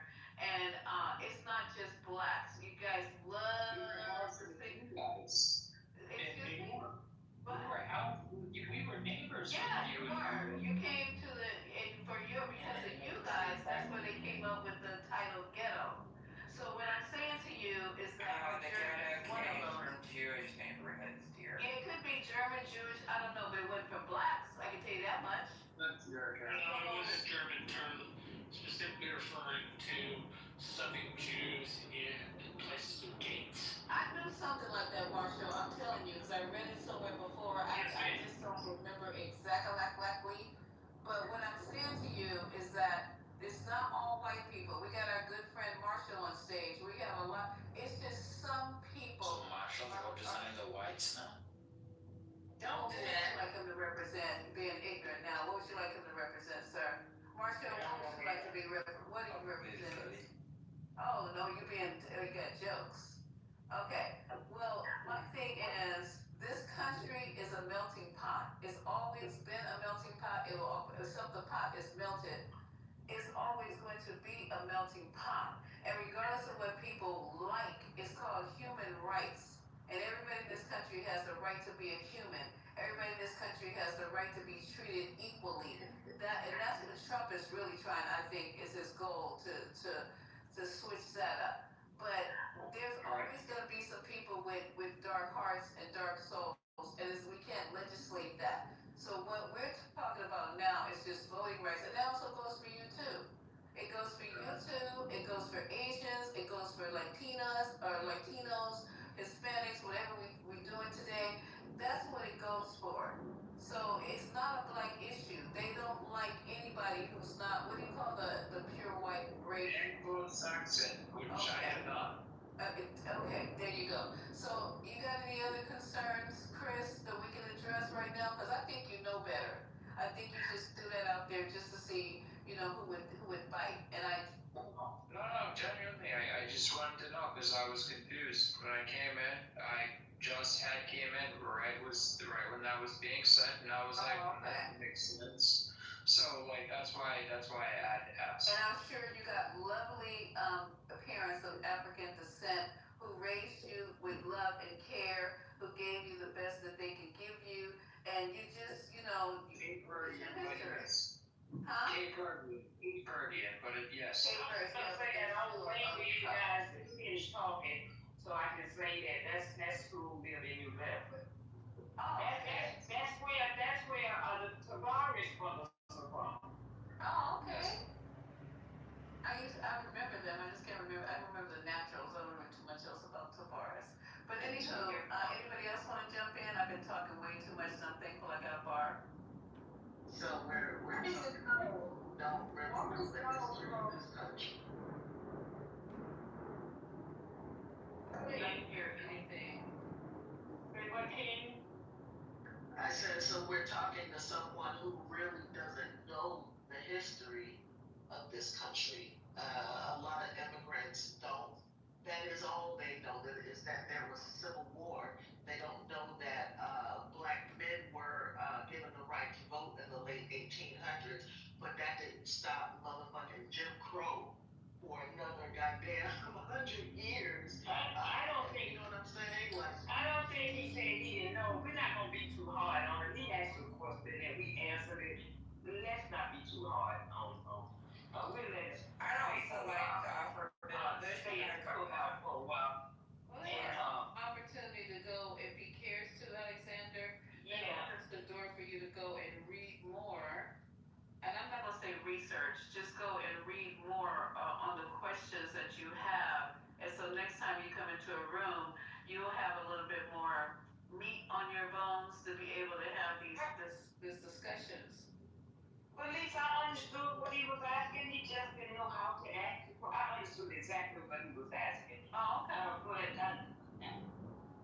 I'm just sitting here listening and waiting for the next question he had. That's all. I understood what he was asking. That's all I have to ask. I hope you guys have a great night. We seem very beautiful. Are you a member of the symposium, Chris? I'm not.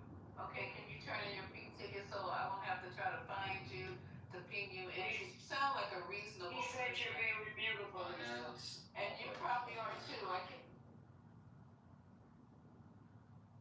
What happened, Leila? And hell, she is. I hope her phone didn't go dead.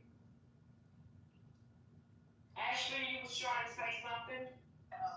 Okay, Chris, I bet you're beautiful too. Thanks for coming. Turn in that ticket, okay? I had got a bar. So I was just watching something that come across the news. Donald Trump's remodeling or tearing down parts of them. You know, so I'm just like, man, you got money to do all this. We don't have money.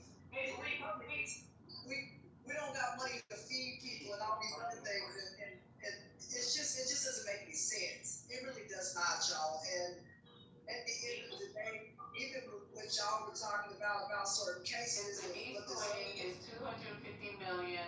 He doesn't care, so we might as well move him on $1 million.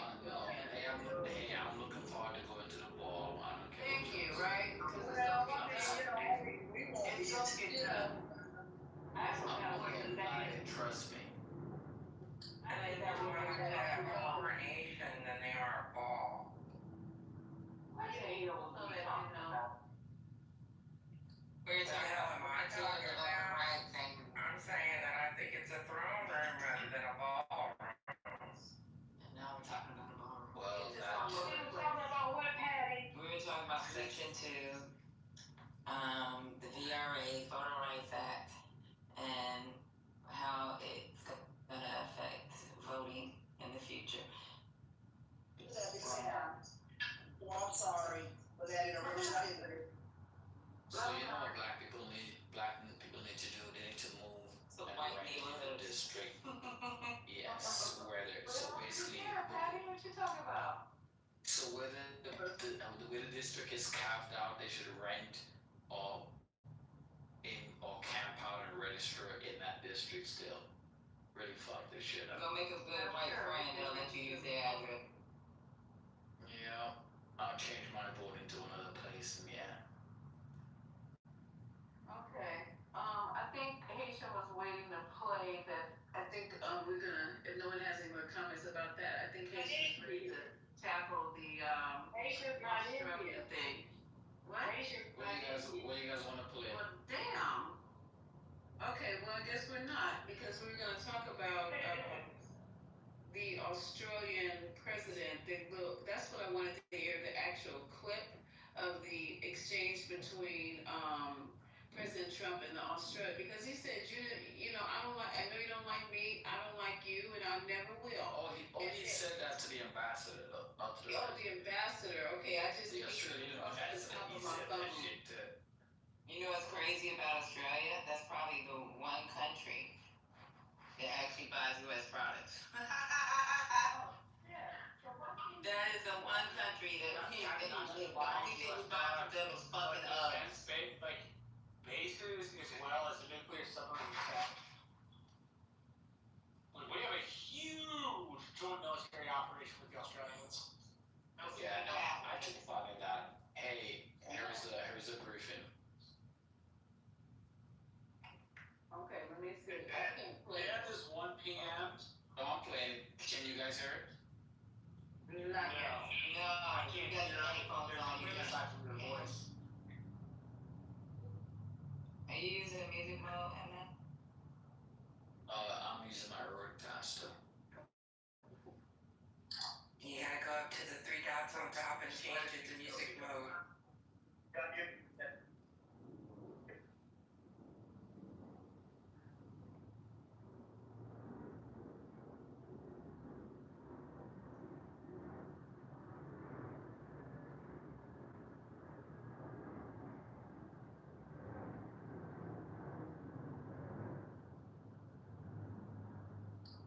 Are you guys hearing anything? Because I'm not. No. Not at all. My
the agenda as the US president gave his support for the submarine deal, claiming it's, quote, moving along rapidly. And now we're starting, we have it all set. With Anthony, we've worked on this long and hard, and we're starting that process right now. I think it's really moving along very rapidly, very well. He's getting out of the game. However, in what was a very awkward moment, President Trump scolded Australia's ambassador to the US, Kevin Rudd, who was at the cabinet table, following a question by our political editor, Andrew Clennell. Concerning Australia, it's taken 9 months to get this meeting. Have you had any concerns with this administration that stands on Palestine, climate change, or even things the ambassador said about you in the past, the Australian ambassador? I don't know anything about him, but you said bad, and maybe he'll like to apologize. I really don't know. Did an ambassador say something bad to me? Don't tell me. Where is he? Is he still working for you? Yeah. You said bad? Before I took this position, Mr. President. I don't like you either. And probably never will. Wow. For a mostly friendly meeting, the Prime Minister invited the US President to Australia for talks and perhaps even a trip to the Gulf for the President's Cup. Well, I would, in fact, I've been invited to go, and I'll have to give it serious consideration. No, it's a real possibility. The Prime Minister invited today. He did? Is this okay?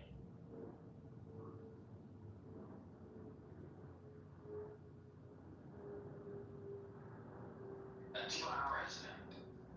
Wow. Does that sound real presidential, Monica? He just sounds the best. He's just the best. It's just, oh, what are we become? He just was shitting on people yesterday in a jet plane, and then today he's telling us, a prime minister or whatever this guy, ambassador, I don't like you, and I never. Come on, get some class. You can buy some class, right? No. Oh. Hell no. I thought you could buy class. Money can't buy can't buy class. class. Money can't buy class. Can't buy, Mama. Because he is horrible. And he think all this is cute. Donald Trump thinks everybody's looking at him as this brilliant negotiator. He's so brilliant, quick tongue, and he's so strong. But we ain't even talked about Venezuela. We got so much to talk about. I'm sorry, I'm all over the place, but Or the Caribbean either. yeah, it's just disgusting what's going on. We're shut down, and this man is behaving like that. Has he even talked about the shutdown? Like, hey, people, I know you guys are suffering. This is a hard road, but I'm here. I'm working hard on making sure I get you back open so y'all can eat and have health care. Has he even said any of that as a president y'all love so much? No, he's too busy bouncing between Israel and Egypt. Lord. We're in madness. But oh, child, the maggots have been magged out. It's the real man when people Big Sharpie. Hey, Melanie, I deported them motherfuckers. A big Sharpie. You know what I'm saying? But, this is what I like to have a conversation at this point with them. I mean, Monica's very quiet. She's not up for it. But just to be having this conversation is sharpening my iron. Oh, she left too? See? Because what's really interesting, and this is why I do sometimes what I do, right? So I'm someplace, and the person who's caring for me, she knows, and I'm just like, hey, they eventually, she heard you guys on Clubhouse, because I have trying to get my service unnervous. So she goes, how do you feel about the politics today? Well, she's Caucasian, which is nothing wrong with that. And her name is a nice name. It reminds me of Jesus. And so she started talking today. I almost lost it. She started talking about, the Muslims in Dearborn, how they're taking over. Ayala, what's the one in Dearborn from Dearborn? The Congresswoman. Talked about her. Talking about how the immigrants get strongholds here, like the Indians. I was shocked.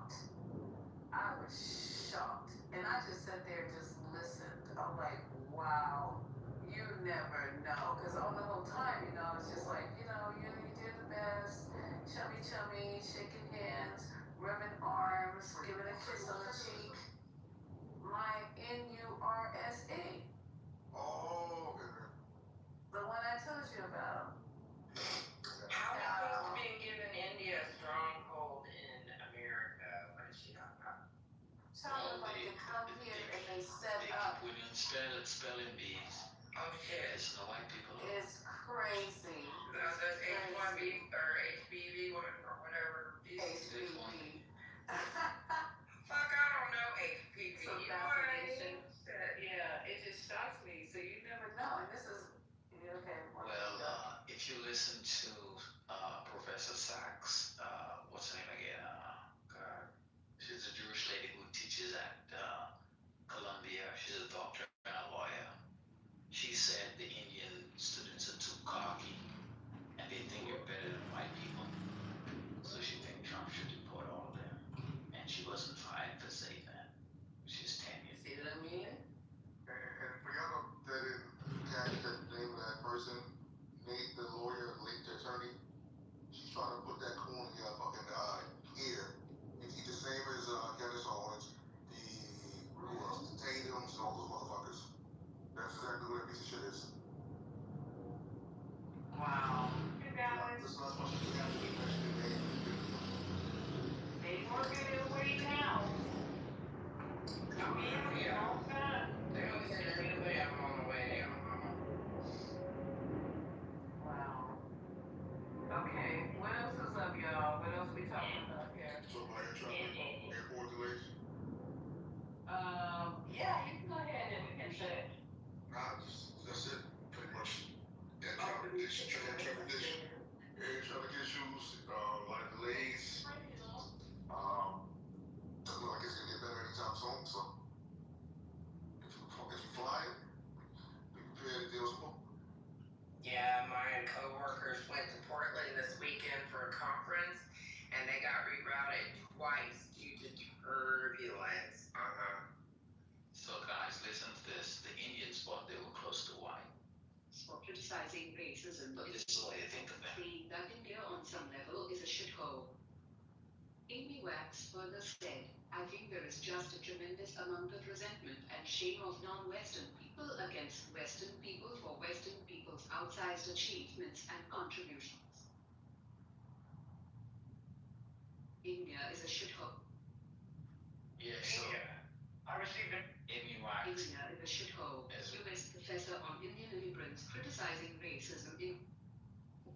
You guys don't know what Amy Wax said that? And you're in my brain because I was also just thinking about Amy Wax and the things that she said about East Asians and Black folks in these so-called liberal universities with professors like tenured professors like her. A joke. She said their feminization. She said the feminization of institutions is hurting America.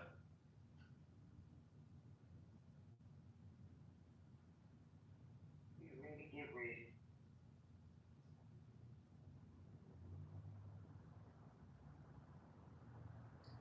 Any good breaking news? Oh, Ashton. The guy didn't get a chance to shoot.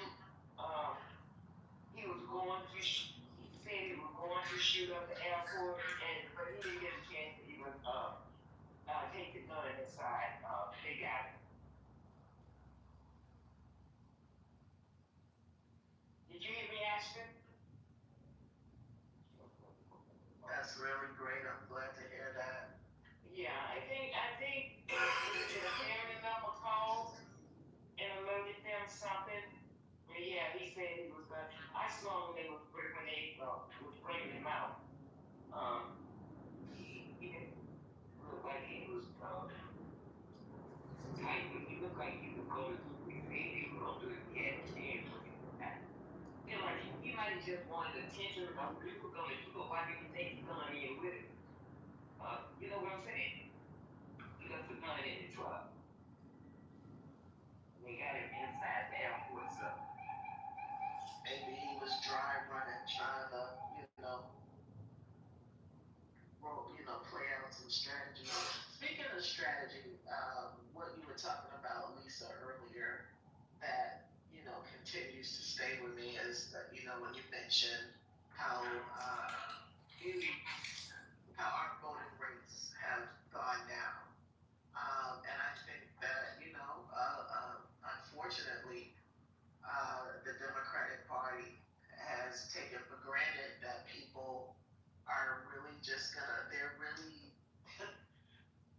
it's like, who in their right mind, and I would think this way too, right? Who in their right mind would want this administration back in power, right? Right. But that's just not enough. That's just not enough. And according to Steve Bannon, the Democrats will never win because they're not going to ever take a left populist position. And he said that Trump won because he pushed, at least in rhetoric, in rhetorical sense, right populist policies. But I think that identifies very much of his appeal. He was a populist. He was charismatic. Like or believe his charisma, it was appealing to 77 million Americans. And that populist sense that he has is one that came at the turn of the 20th century. We have faced that kind of stuff before. Yeah, because he was goddamn racist, and the racists wanted him back in there. That's why Trump won, for no other reason. Trump won because he's a goddamn racist, and they wanted him back in there.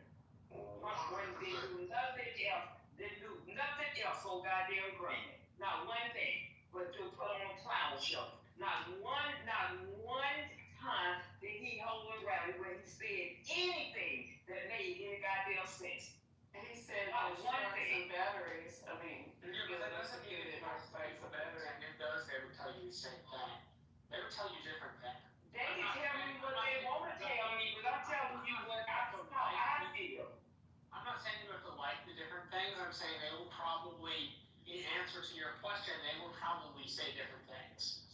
And they probably will, and I'll tell them the same thing. He won because of all of these goddamn racists. And it's very obvious because they started coming out to court as soon as he won. For real. Racist and transphobes. But yeah. I don't disagree with that, but I will say. And they didn't want to make it seem like it Kamala lost because she was talking about trans and talking Democrats. Are y'all stupid? Not you, Marsha, but are y'all stupid that think only Democrats are gay? Are y'all stupid that think only Democrats are trans? Are y'all stupid? You know, that's I honestly don't think that's why she lost. I think she lost because Trump proposed the future and she proposed the past. Trump lied about the future he was going to propose. Okay, stop, Marsha, for 1 second. Let's have a conversation.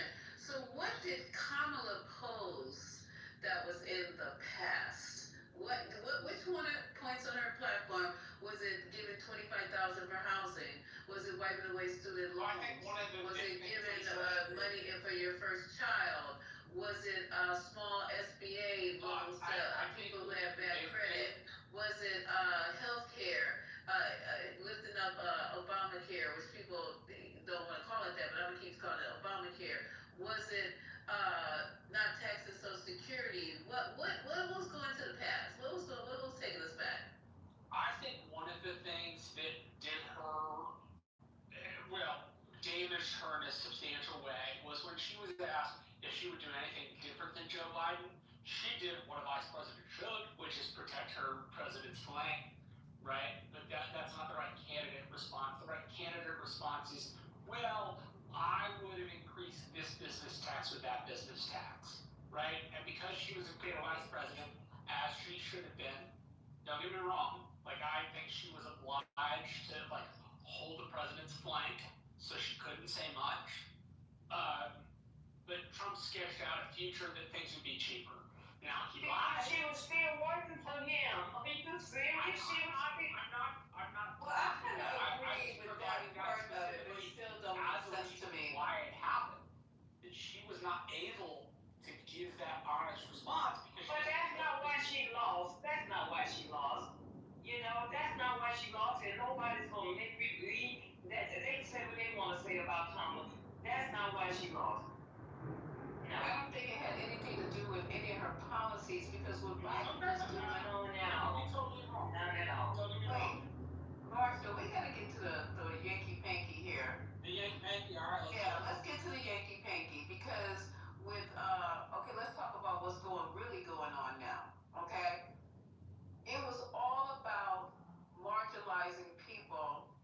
that other people think don't need to be in any other position but downtrodden. They like the bootstrap story, but they hoping to God you don't have the boots. What's going on now with Bolt and Stephen Miller? Let's be honest. Project 2025. Now, a lot of these redneck, sorry, I better not say that. A lot of these people that voted for Trump knew nothing about Project 2025. But what they did know is like they hate Mexicans because they think Mexicans are stopping them from getting free dental work, from getting more money, more black jobs, plants. Yeah, more night job at a dark factory. They think the dark factory means the light. Just all the things that they are not getting because of their honest to put in the work that Mexicans and other people are coming here getting free. That they're getting $10,000 worth of food stamps. Well, you ain't worried about that, bro, because you're working hard. You're a hard-working man. You 10,000. No, you mad because you didn't get the 10,000 on your card, and that wasn't even true. And we didn't fight back hard enough on shit like that. They're getting the health care. They're filling up our schools. They're starting to vote Democrat. Come to find out, the biggest voter for Trump was the Hispanic men. You know, the other part of that, which is something I think is really kind of critical, is like we don't want to have second-class citizenry. We answered that with the Civil Rights Act. Second-class citizenry is a bad idea. We shouldn't want it with black people, and we shouldn't want it with Hispanic folks.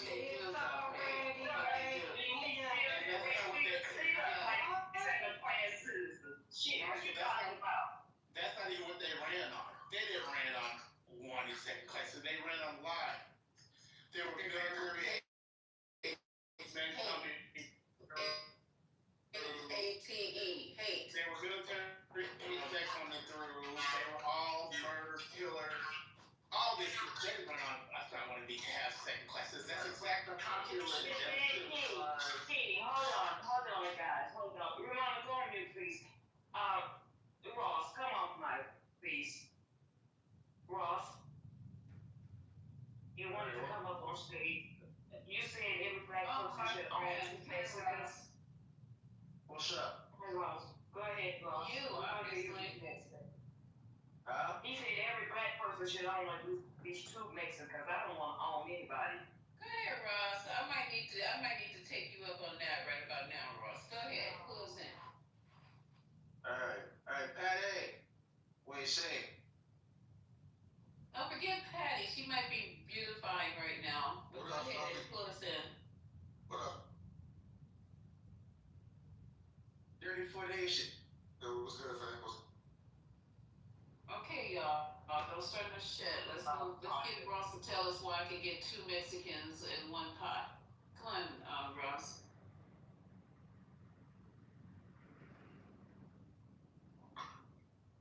He left. You remember he got 3 years. Next thing you know, somebody be owning 2 of us.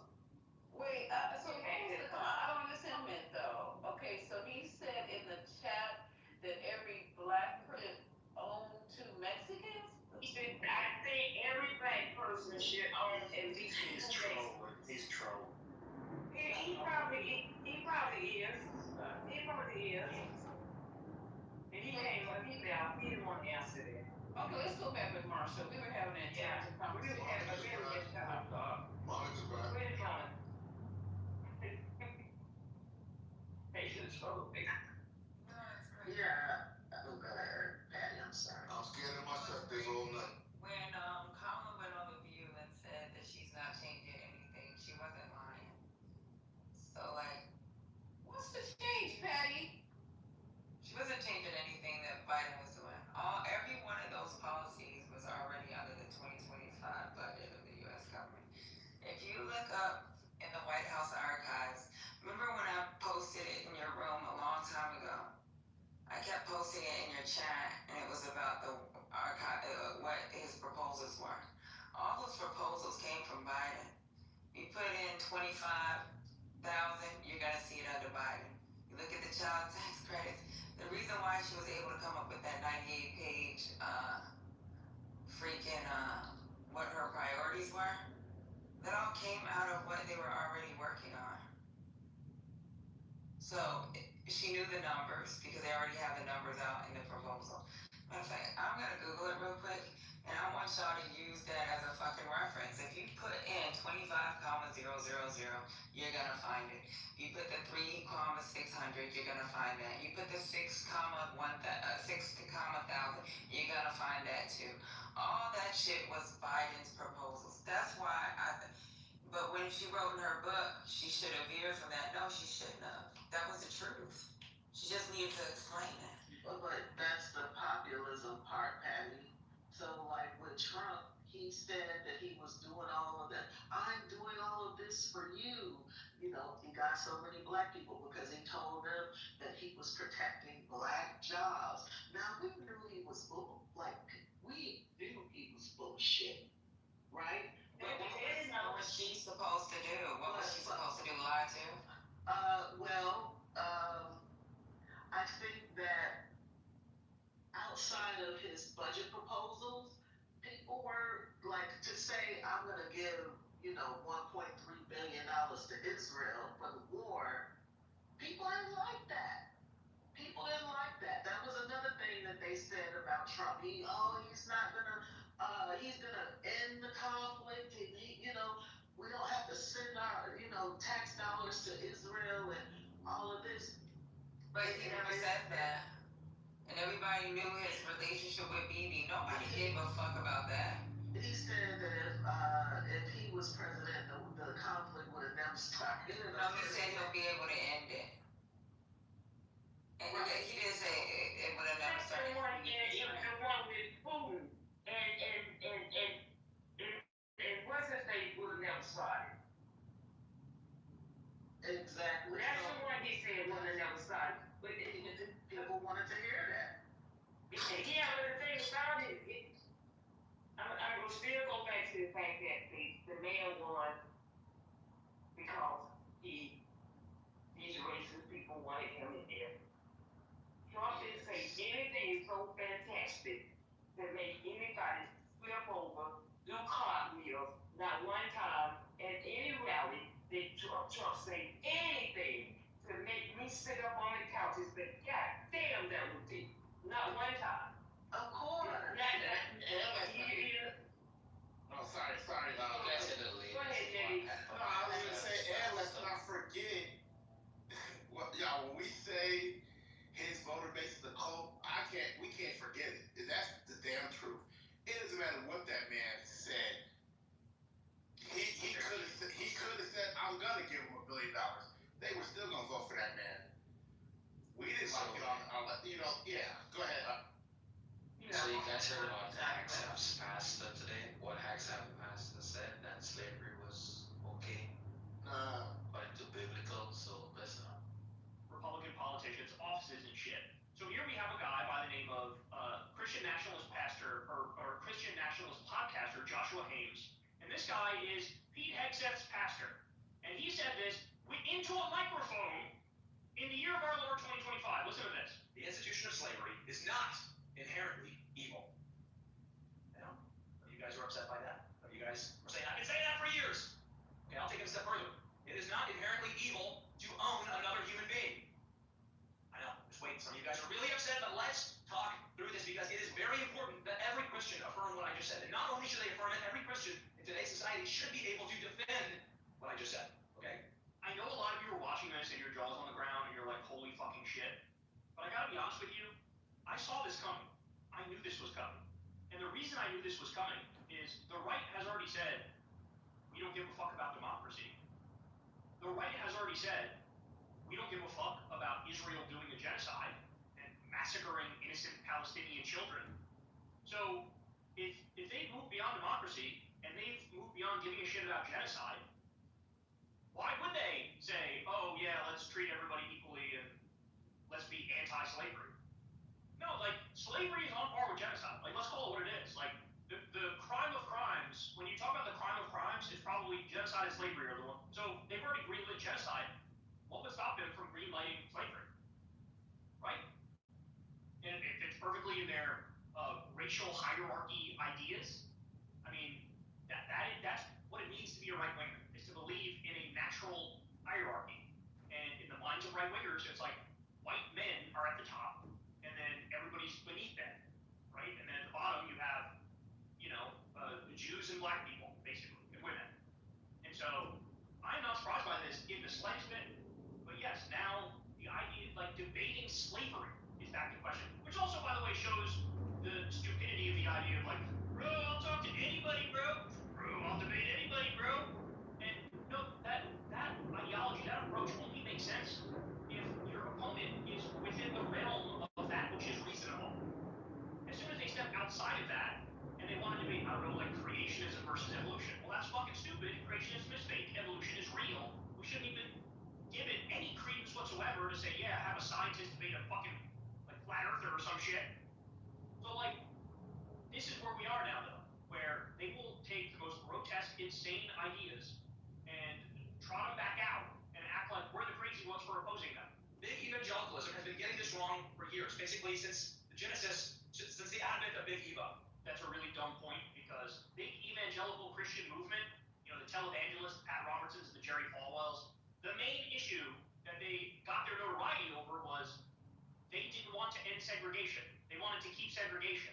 So, no, they've actually been on the record for a very long time being racist pricks. And had a good answer for the slavery issue. Right? Christians in America have been... The slavery issue!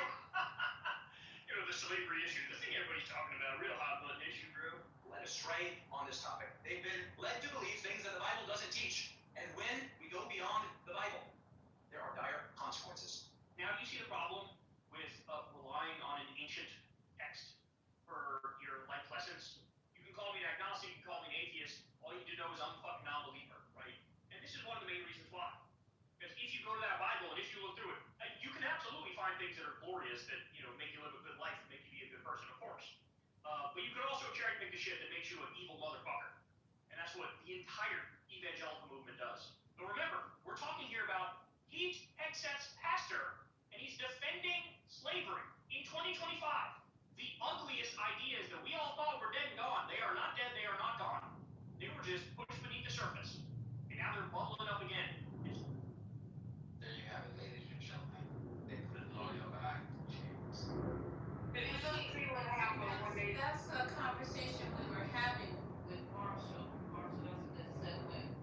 Because anything Trump said, compared to you saying, once again, you said your list of things that Kamala did wrong was that she was going back to the past.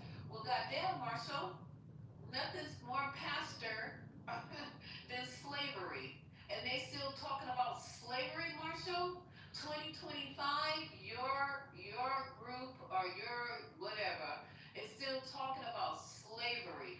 I thought you wanted us blacks to forget about it. I thought you wanted us to move on. It seems like y'all talking about it more than we are.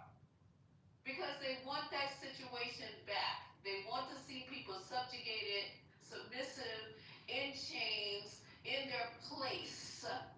The 2025 in their place. They're not calling it slavery for 2025. It's just in their place. And get rid of that DEI that helped you guys crawl up. Get rid of that affirmative action that gave you a little lift, even though we really didn't need it. Because y'all be honest with yourself. Black people in them little schoolhouses they had with one teacher, one room, they were excelling. There were people at Harvard, when Harvard first opened, there were black doctors graduating from there. And there wasn't no affirmative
Marshall, I'm sorry if I'm scaring you away, but let's continue.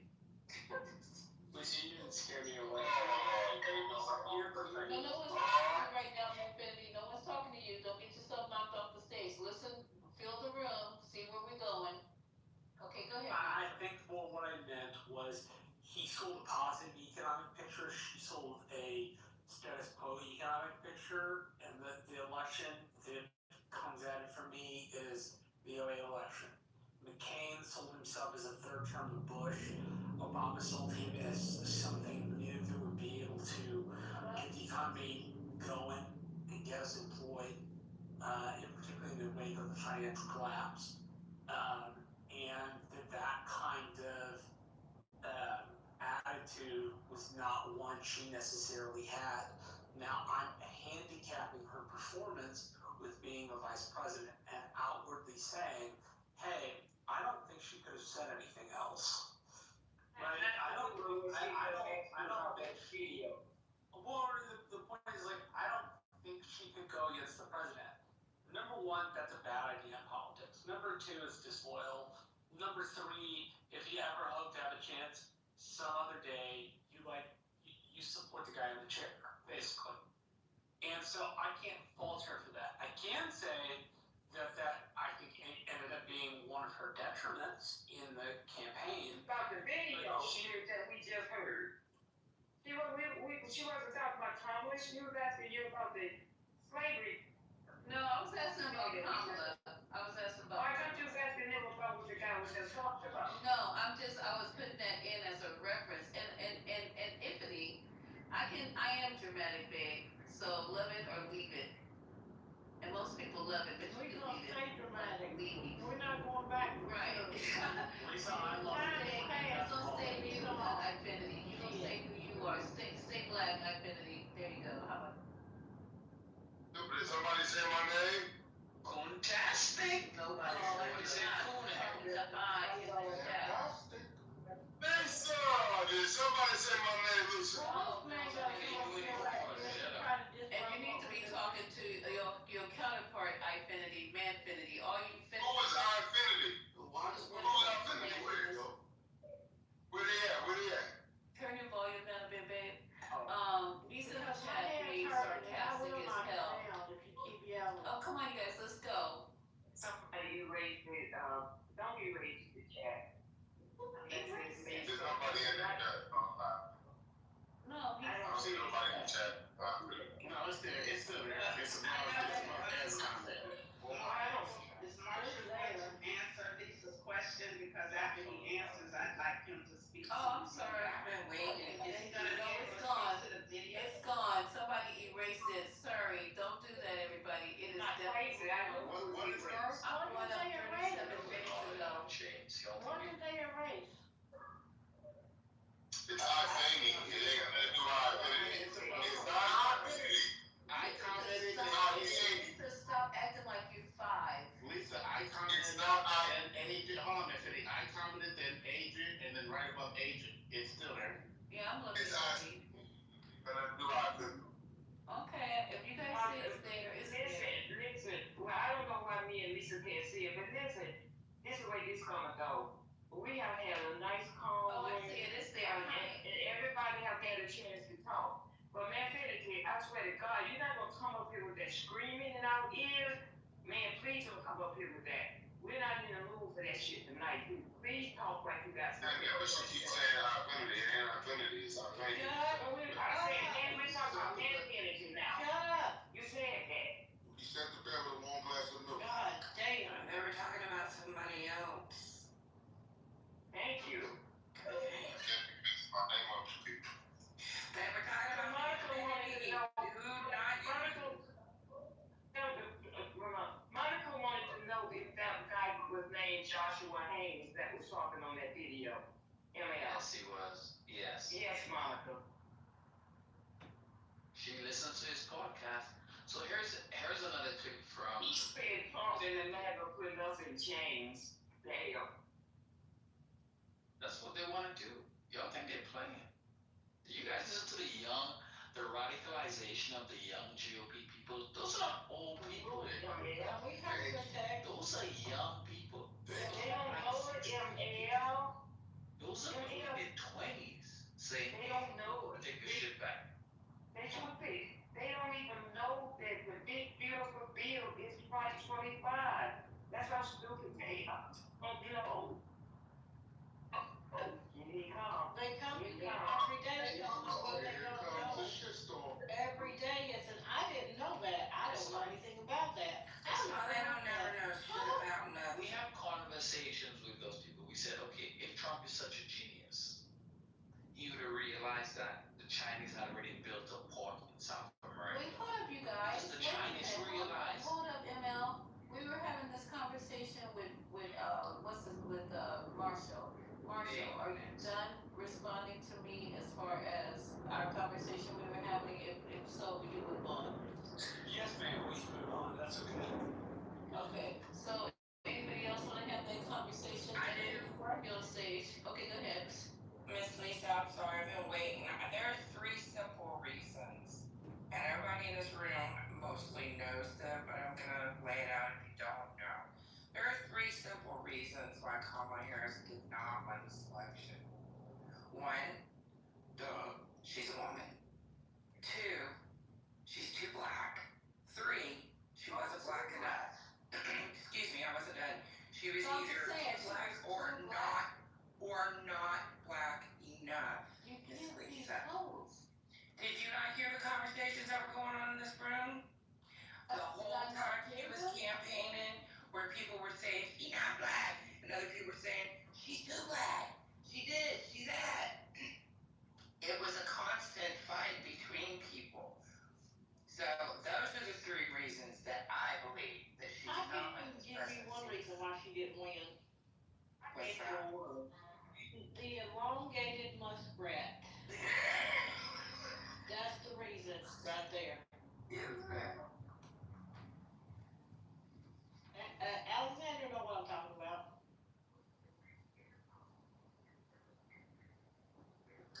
I mean, if you want to like put it down, that's what I would say that it would be, considering all the conversations that were going on during the campaign about this He campaign. sat and told us that Elon know what to do with these machines, and you won't have to vote again. Oh, I know.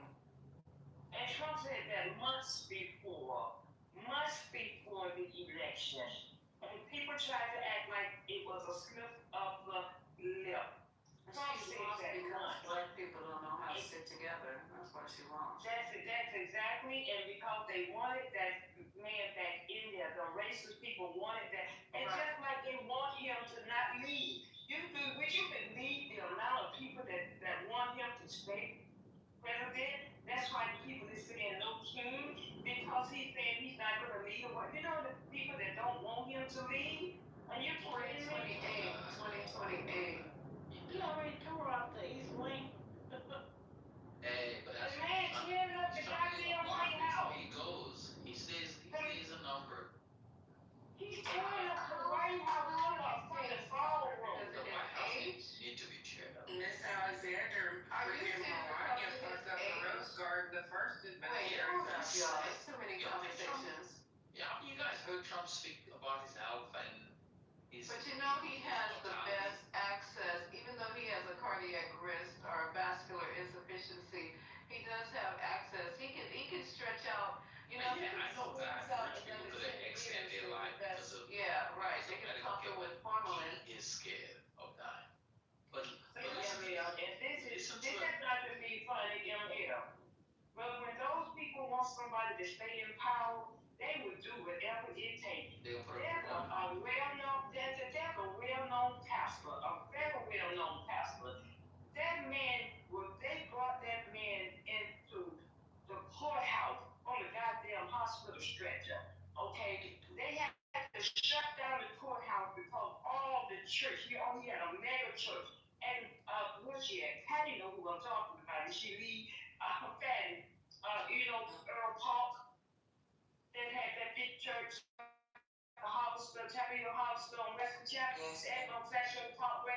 They brought him into the courthouse on stretcher, okay? Because they wanted that man. They refused to give up on that man because that's how much power he had. And y'all can think there's something wrong with that man if you want to. If they have to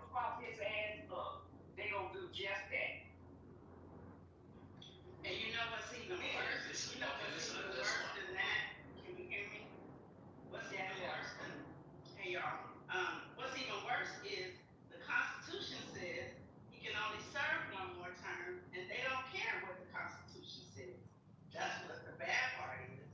Like, now we're gonna just skip over the Constitution to keep him in office. Well, Obama 2028. It should just be over because the Constitution says he can't run again, but it doesn't matter now. That's the scary part. But you heard the wacky thing that they said yesterday. Go ahead, Marshall. Wouldn't it, in a practical case of being, wouldn't he file and the FEC say, no, you can't file? Like, wouldn't you be surprised if the Federal Election Commission let him register as a presidential candidate in the first place? No, not this time. Not If he's staying for a certain term, there ain't gonna be no election. I think that would be obvious. How many times do you need to be so Practically stay for a third term. Wait, hold on for a second with the breaking news. The Blue Jays are in the Blue Jays are in the World Series. They led the Canadians. Oh my God, can you stop right now? Did you get the email? Y'all messing with my ADHD. No, but I'll check my email right now. It's everywhere because everybody got an opinion, and I'm so happy about one. But can I ask you a question, Marshall? You didn't get the email because yesterday they were in here saying that this is the plan, Marshall. Let me whisper it because I don't know how I got the intel, but they were saying that J.D. Vance is going to run, and then J.D. Vance is going to surely be elected, and then what he's going to do is down and appoint Trump. Wait. Trump is on his ticket. Trump would be the vice president. Hold on. Trump is on the ticket with J.D. Vance. I don't know how that works. Then as VP. So when Shirley Vance gets elected, then Vance steps down. And then Trump was once again president. This is what Amari and Mike P said yesterday. You didn't get the letter yet? As soon as you said Omar, The 12th Amendment to the United States Constitution forbids just that sort of behavior. It says that any person to be president has to be eligible. If you've served 2 terms, you're no longer eligible. And you have to be eligible to serve as president to be eligible to serve as vice president. So Donald Trump could never serve as president ever again legally. Now, if we have some extra legal thing, then yeah, you wind up with Donald Trump as the next dude. But my point was if you followed the rules and The rules. Yes, which I realize that's an iffy thing that I'm saying. But if we follow the way elections are supposed to function, which we have for the last year and a half or 2 years, then that would lend to us that a third term is probably not very likely.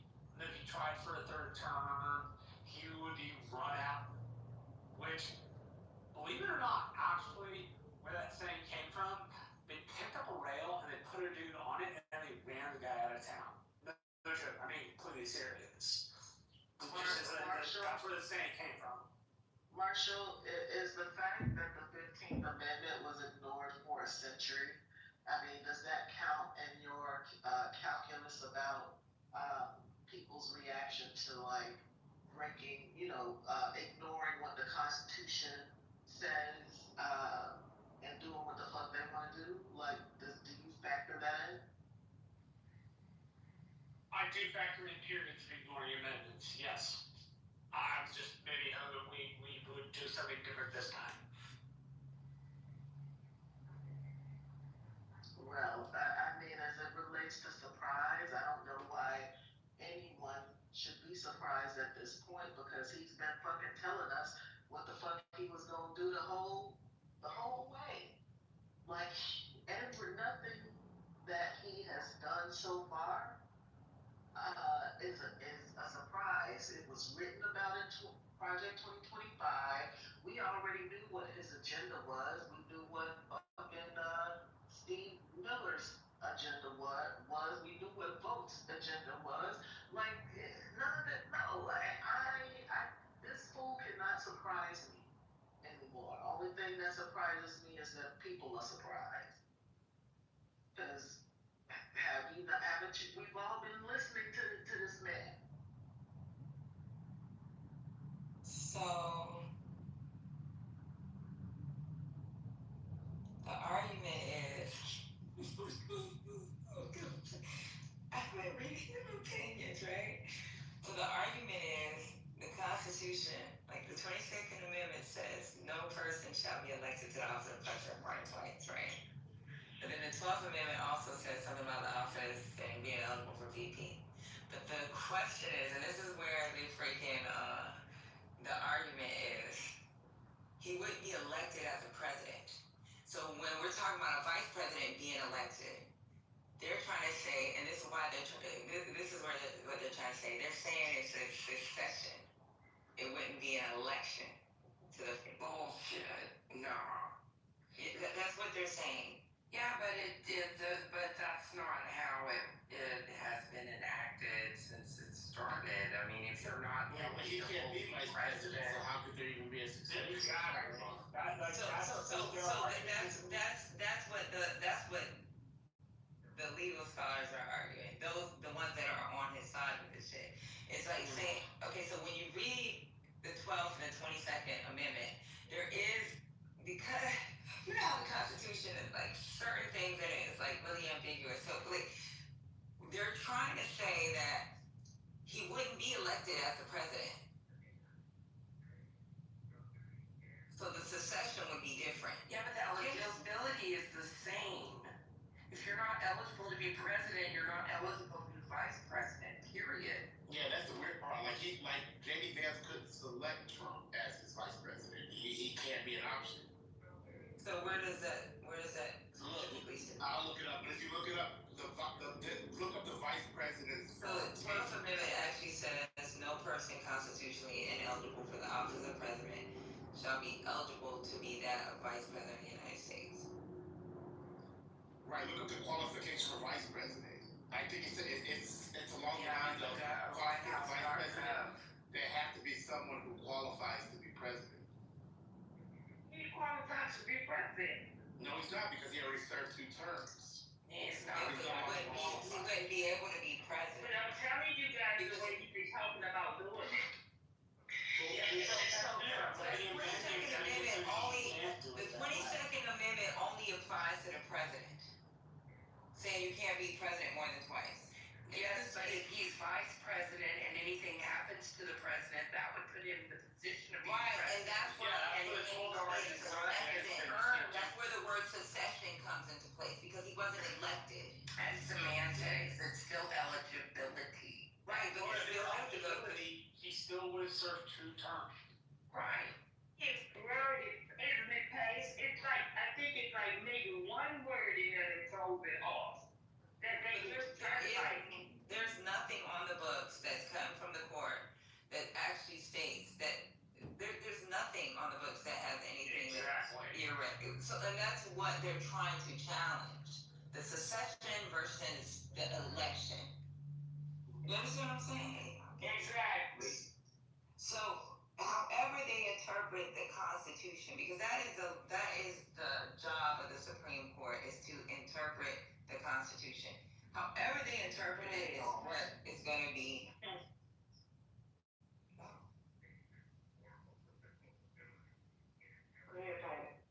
But that's going to be the law.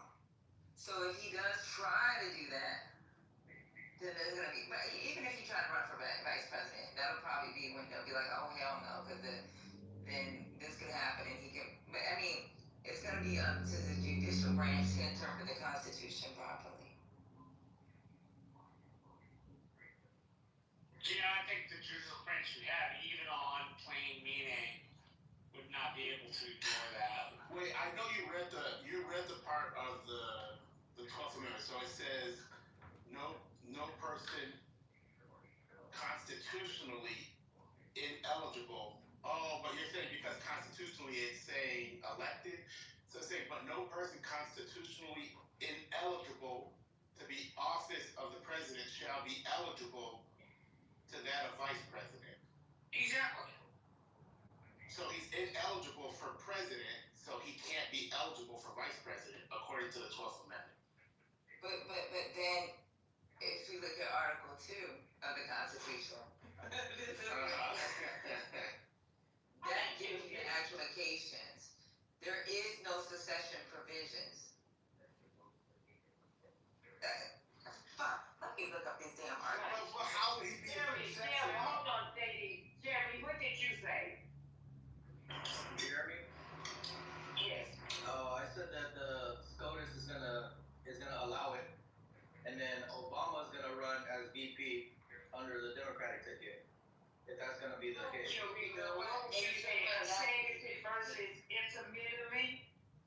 That would be the one motherfucker that could be him. The problem is Obama said if he ever ran again, if it was possible, his wife would leave him. Hey, he gotta take that sacrifice. We need that sacrifice. We're gonna leave his baby mama. No, but so I hear what you're saying about the succession. The problem is, I guess I'm not understanding the succession part because. See, the Constitution is so fucked up because we got this, we got that, we got this. Like the 22nd Amendment didn't come about until what's his name said, you know what, I've been president 4 times. Yeah. I've been the president 4 times. So it's like when it was written, when that amendment was written, it wasn't written. It's just so fucked up. Like I read these guys. You know, I tell you when I was a little kid, my mom used to make me watch cartoons. So I read all these arguments, and it's fucking crazy that how you can fucking loop through the Constitution to try to find an argument and just hope and pray that the Supreme Court doesn't take it.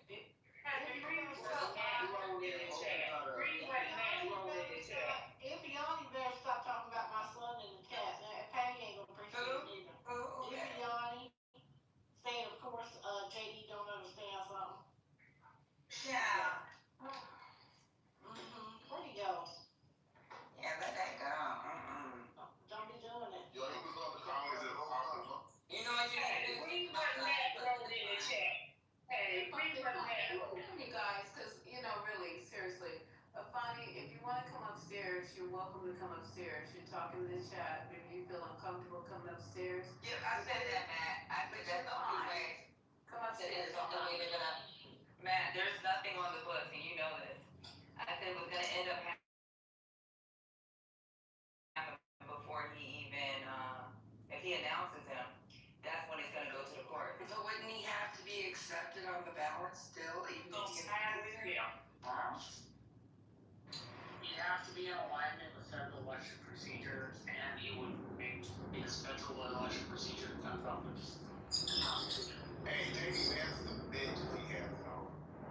Just like JD Vance is not gonna be the dude that, the only dude in the last 40 years to inherit the presidency from the vice presidency is George H.W. Bush. Before it was that, it was LBJ because of an assassination.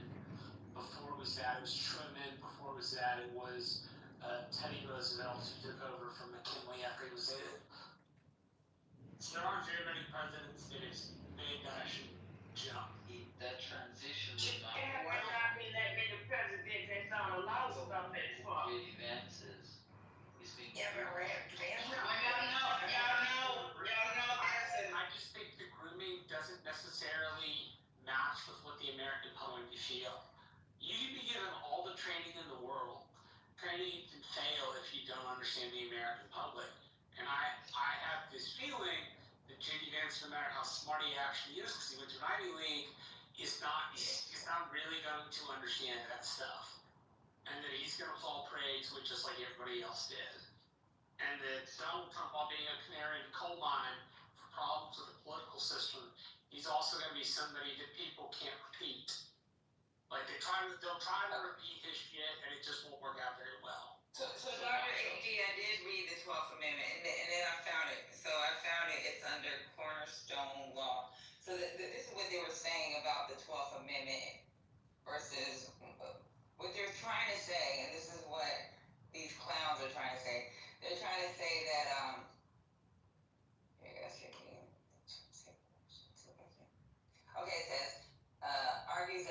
strict textual reading, the 22nd bars election to the presidency more than twice, and the 12th bars only election of VP for those ineligible as president. Thus, theoretically, someone could become VP and then ascend. That is interesting. Yep. I had always had the impression was the exact opposite. I had to look it up. Anything, I'm just afraid that anything that have to go before SCOTUS is a loss. Other ones too. Yeah, Alex. It's a loss. Yeah, Alex is right. It may be, but the 3 justices are different. Gorsuch is a textualist. So that means that whatever the plain reading of the text says, he tends to, well, it's important to note where he's fallen, though. He has fallen in with both Elena Kagan and Sotomayor more than once, and so has Amy Coney Barrett. Kavanaugh is the one that has held kind of the strict party line. Any court that gives the president or any other man that much power to make him feel like he's the damn king of this United States, that anything he do, that he won't be held accountable for. I don't got to pass them. They gave that man too much power. Yes, ma'am, but that's not. So, 2 things. I agree with you, the president has too much power. But that's not what they said. What they said specifically was, in the pursuit of his job, he was immune. If he had stepped outside of he was no longer immune. But I agree with your base principle, the executive is far too powerful. That is something that is undoubtedly truthful and is not very good for our system. I'm sure you would agree. We're not meant to have king-like presidents. We're meant to have presidents that reflected the public. Okay, Marsha, somebody say, if the Democrats say it's not for his job, and it goes before, again, we going back before SCOTUS because he say it does pertain to his job. Who do you think wins? I think it depends on what the thing before SCOTUS is. If it's something, well, I think that matters. If it's something that's inherently political, Trump probably wins, noting that the court can be political. If it's something that is like noted as a legal matter or a legal principle, that's probably a little bit more difficult. But if it's something the court has like failed to do well in the conservative era and has always shown some sort of bias toward, well, then you would have to admit that that would be a flaw in the ruling, right? Hey, Patty, my point is if they're just referring to their own side and they're saying, well, but the Democrats are wrong and there's no real reason why they're wrong, then that legal reasoning should not be taken as acceptable. Hey, right? Patty, I found You need to be able to provide a reason why somebody is wrong. Patty, I found the argument you were talking about. So it says where the ambiguity and debate lies. So because the 22nd Amendment uses the phrase elected more than twice rather than serve or be eligible, legal scholars debate whether a person who has already been elected president twice is ineligible to hold the office at all, thus barred from being vice president under the 12th Amendment or merely barred from being elected again, which might leave open other paths. For instance, some argue the 22nd Amendment only says you cannot be elected as president more than twice. It doesn't explicitly say you cannot serve or assume the office by succession. Others argue that given the 12th Amendment's requirement that the vice president must be eligible for the presidency, since a president is effectively ineligible to be vice president because they cannot become president again via the election. As Congressional Research Service notes, whether a two-term president could be elected or appointed vice president depends upon the meaning of the 12th Amendment. So even though the argument exists there, there's no judicial decision that has definitively settled the scenario. So if they've never been in front of the court before, is what you're saying? Yeah. There's a chance that this whole scenario that we're laying out is possible.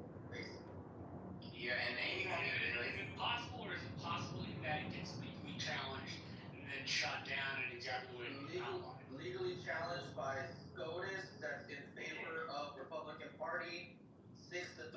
That's what I had. That is 6-3. I will say Gorsuch is a textualist. Gorsuch is somebody who goes with what the text says. His text says you can't predict what these SCOTUSes are gonna do, dude. Amy Coney Barrett already said right. I am unable to predict what they will write. I can only say in their past rulings, Gorsuch has been wed to textualism. So he's wed to what the statute says. So whatever the statute they're arguing over says, that's what he's usually wed to. And we already have evidence that these SCOTUSes are bribable, right? You're given shit. So all it takes is some bribes, and you got your votes. And then we also have examples of vice presidents that tried to run a third term. So I was looking that up too. You got Richard M. Johnson. He didn't win the third time. Would have been the third time as a VP. They have examples during Thomas. Let's see. And those were unchallenged, right, Patty? Unchallenged third term vice president. Right. So there's no limitation on vice president. It's just kind of weird. I don't know. Yep. We have Price and Funny. Okay, after Patty, you can. They actually talk about George Clinton. So it says he was the one that served under Thomas Jefferson, James Madison. He was one of the two people to serve as VP for two different presidents. Died in office during Madison's first term. If he would have lived and stayed on, he would have been under Madison's second term, he would have been the first to serve 3 consecutive terms. And the 12th Amendment was around. The 22nd was written during FDR. See, I'm even reading one of these strategies they're trying to do is if he becomes the Speaker of the House, but even then, if you look at the rules of the Speaker of the House, you can't, even if you become Speaker of the House, which he could, in the line of succession, he would be skipped. So if somewhere happened to President, Vice President, and because he serves 2 terms, he's supposed to be skipped and move on to the, whoever's next. Yeah, but we've never had a Speaker of the House that was outside of the House of Representatives. It would like, not to say we're any departure in politics, but it would be a departure from the departure. Here's what the Democrats are supposed to do. They're supposed to plan worst case scenario. If this shit goes through, what the fuck are you gonna do? Like, who's gonna run against a Vance president, Trump vice president ticket? So that's what we're looking at is, and if that's the case, they gotta get ahead of it and ramp these motherfuckers up and get their face out there and make them a legit candidate. Or otherwise, they're just gonna be black shot as They haven't even gotten through their candidate phase. They've gone through the candidate phase where they do the post-mortem. Like, the Democratic Party is still officially in the middle of doing its post-mortem of the election. Right? You have almost 107 days, which does like a fairly decent job of sketching out the election. Go ahead, Price. So I'm with you, AD, on the speaker thing. It's one thing to be a speaker versus the VP. That's what I always. But when they started talking about this VP thing, it's like there's so many opinions out there that actually talks around the concept. Right, that's what I said though. He can be Speaker of the House. There's nothing stopping him from becoming, but he can't be president. So if something happened to President, Vice President, they would skip him in the line of succession because he already served 2 terms. That's the way it's supposed to. That's the way it's right. But then that's why I was saying that then there's these scholars that are saying, well, there's the possibility he could, but then it would be challenged, run for VP, because it would be looked at as a succession. It's just weird. I don't know. At this point, the only thing that I think know they can do is be the Speaker of the House. That shit would be challenged. People would challenge that shit if you did it. I mean, it is the only Supreme Court to make that decision. Yeah, I don't think he wants Speaker anyway. We already see they setting up for something. They setting up something. We see that. You know what I'm saying? Who is that? Pop, did you want to speak? Hey, I'm just listening. I mean, I've been typing in the chat. I mean, you know, you guys are going off on this whole thing about the amendment, which I'm trying to follow. But I also feel, I just want to say, you know, the whole thing about the troops, this is a move towards authoritarian, open, martial law or dictatorship. He is against the Insurrection Act, okay? And the Supreme Court's going to do it. And the other thing I just want to comment on is birthright citizenship. They're going to gut birthright citizenship, and in my opinion, is going to be the end of the American quote-unquote experiment. How are they going to gut birthright citizenship when it says what it says? Like, you have to make it up to end birthright citizenship, literally. They would have to abolish the 14th Amendment. They're going to abolish your name. What they're going to do How do you get to such a purpose? Let them finish. What they're going to do is they're going to say, like all these right-wing talking points, it only applies to the Negro Americans, the Black Americans, people like me, whose ancestors were here before 1865, and presumably can prove that you were enslaved, your ancestors were enslaved on some plantation or whatnot. Otherwise, birthright citizenship's not going to apply to you. Doesn't mean they're going to immediately start rounding up everybody and their mommy, but it does mean they're going to set up the basis for a limited citizenship, which, hey, guess what, Black people? We get to be part of it as long as you actually have the paperwork and documentation. Don't be from some plantation that didn't have your paperwork, because you might be out of luck. You could be a Haitian.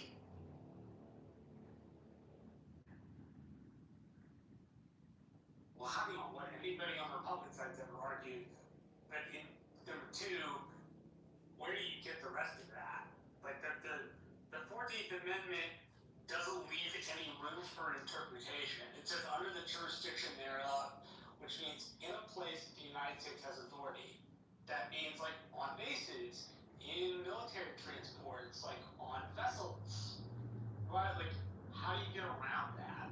They're trying to say that if you're here illegally, exactly, your parents, then you're they can argue the fact that the subjects to the jurisdiction. Even if you're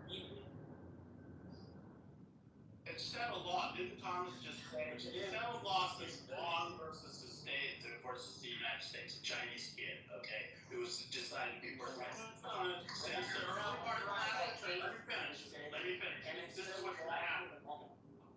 Thomas already said he could overturn precedent. People like you, Marshall, don't understand what's going on. They're going to end birthright citizenship. I understand exactly what's going on. I just don't agree with your declaration that birthright citizenship will be ended, and then we should all see this on this call. Let him land, please. Let him finish. Marsha, please let him land. Let him finish saying what we gotta say, and then you can come back and answer him. Exactly. And I'll put this to you, Marshall, okay? Because I don't know you personally, but I've been on this app for a while. It's if you people, you conservatives, and other people who actually claim to believe in the Constitution, do not stand up for the full implementation of right citizenship in this country and its continuance into the foreseeable future, you are participating in the destruction of the republic as we know it in modern times.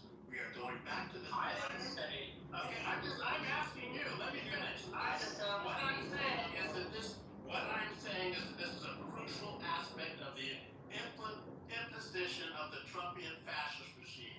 And to the extent that people, broadly speaking, whether conservative, liberal, leftist, Marxist, or right of center,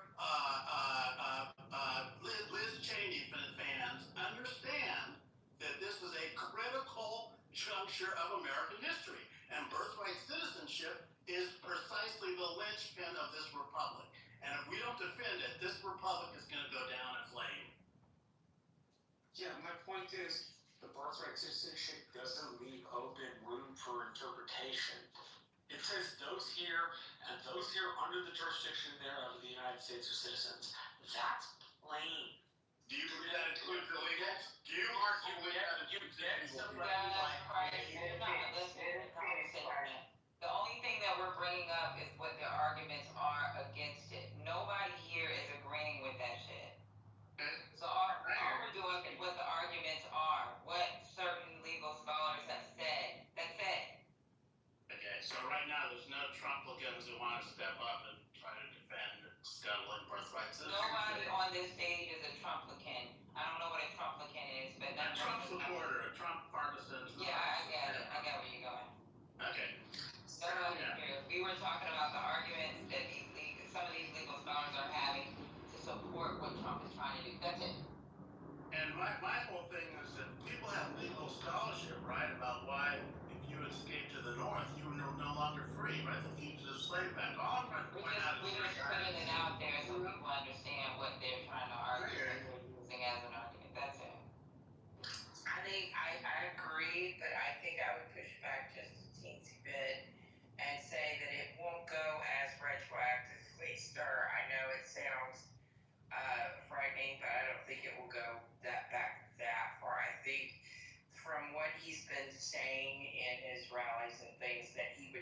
Is it problematic or not going forward? It's problematic all the way around.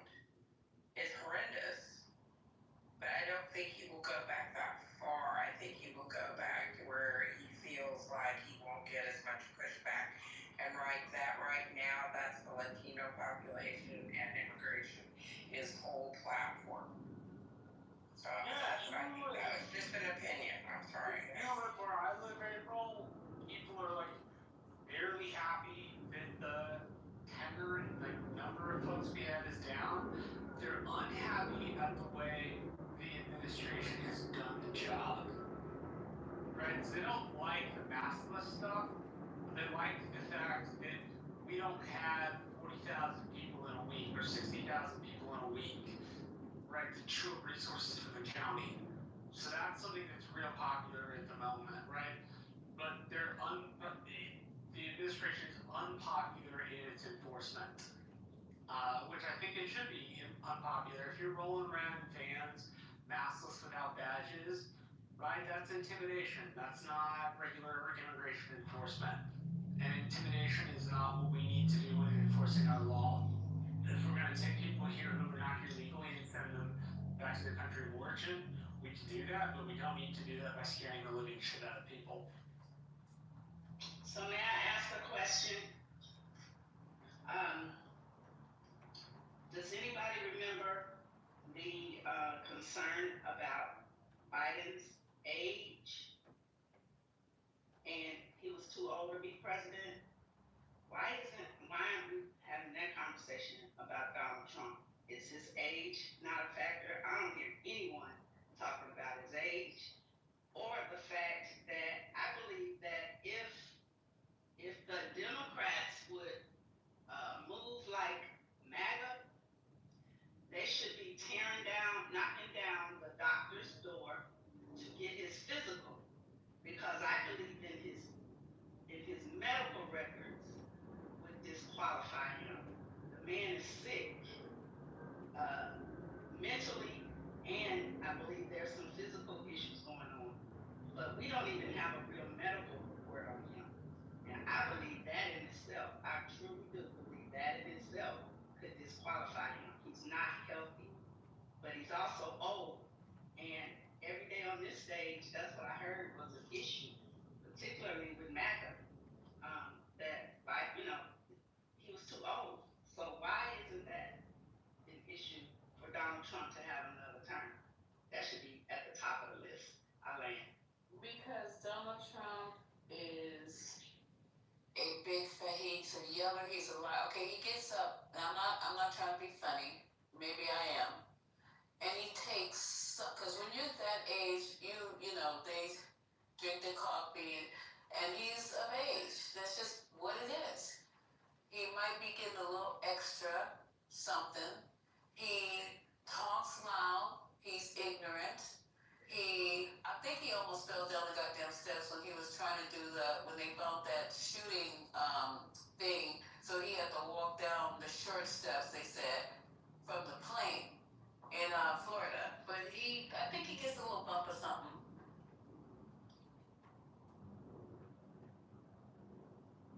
Yeah, I guess I'm just pointing out the double standard. It's very broad. It's kind of crazy. Like, nobody's talking about his age.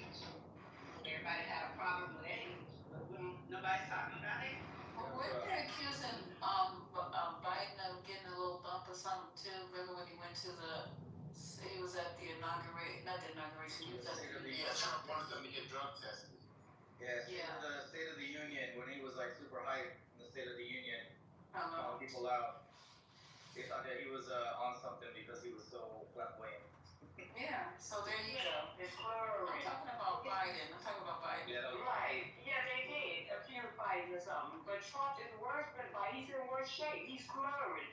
And it's getting worse and worse every time he talks. You can hardly understand what he's saying. And that's what I'm saying. MAGA would go after Democrats' records. They'd be protesting the city. Because that's how they play. We need to move like that. Definitely, the doctor said a couple of weeks ago that he was in perfect shape. Yeah, but they need another doctor. He's a lot. He lying.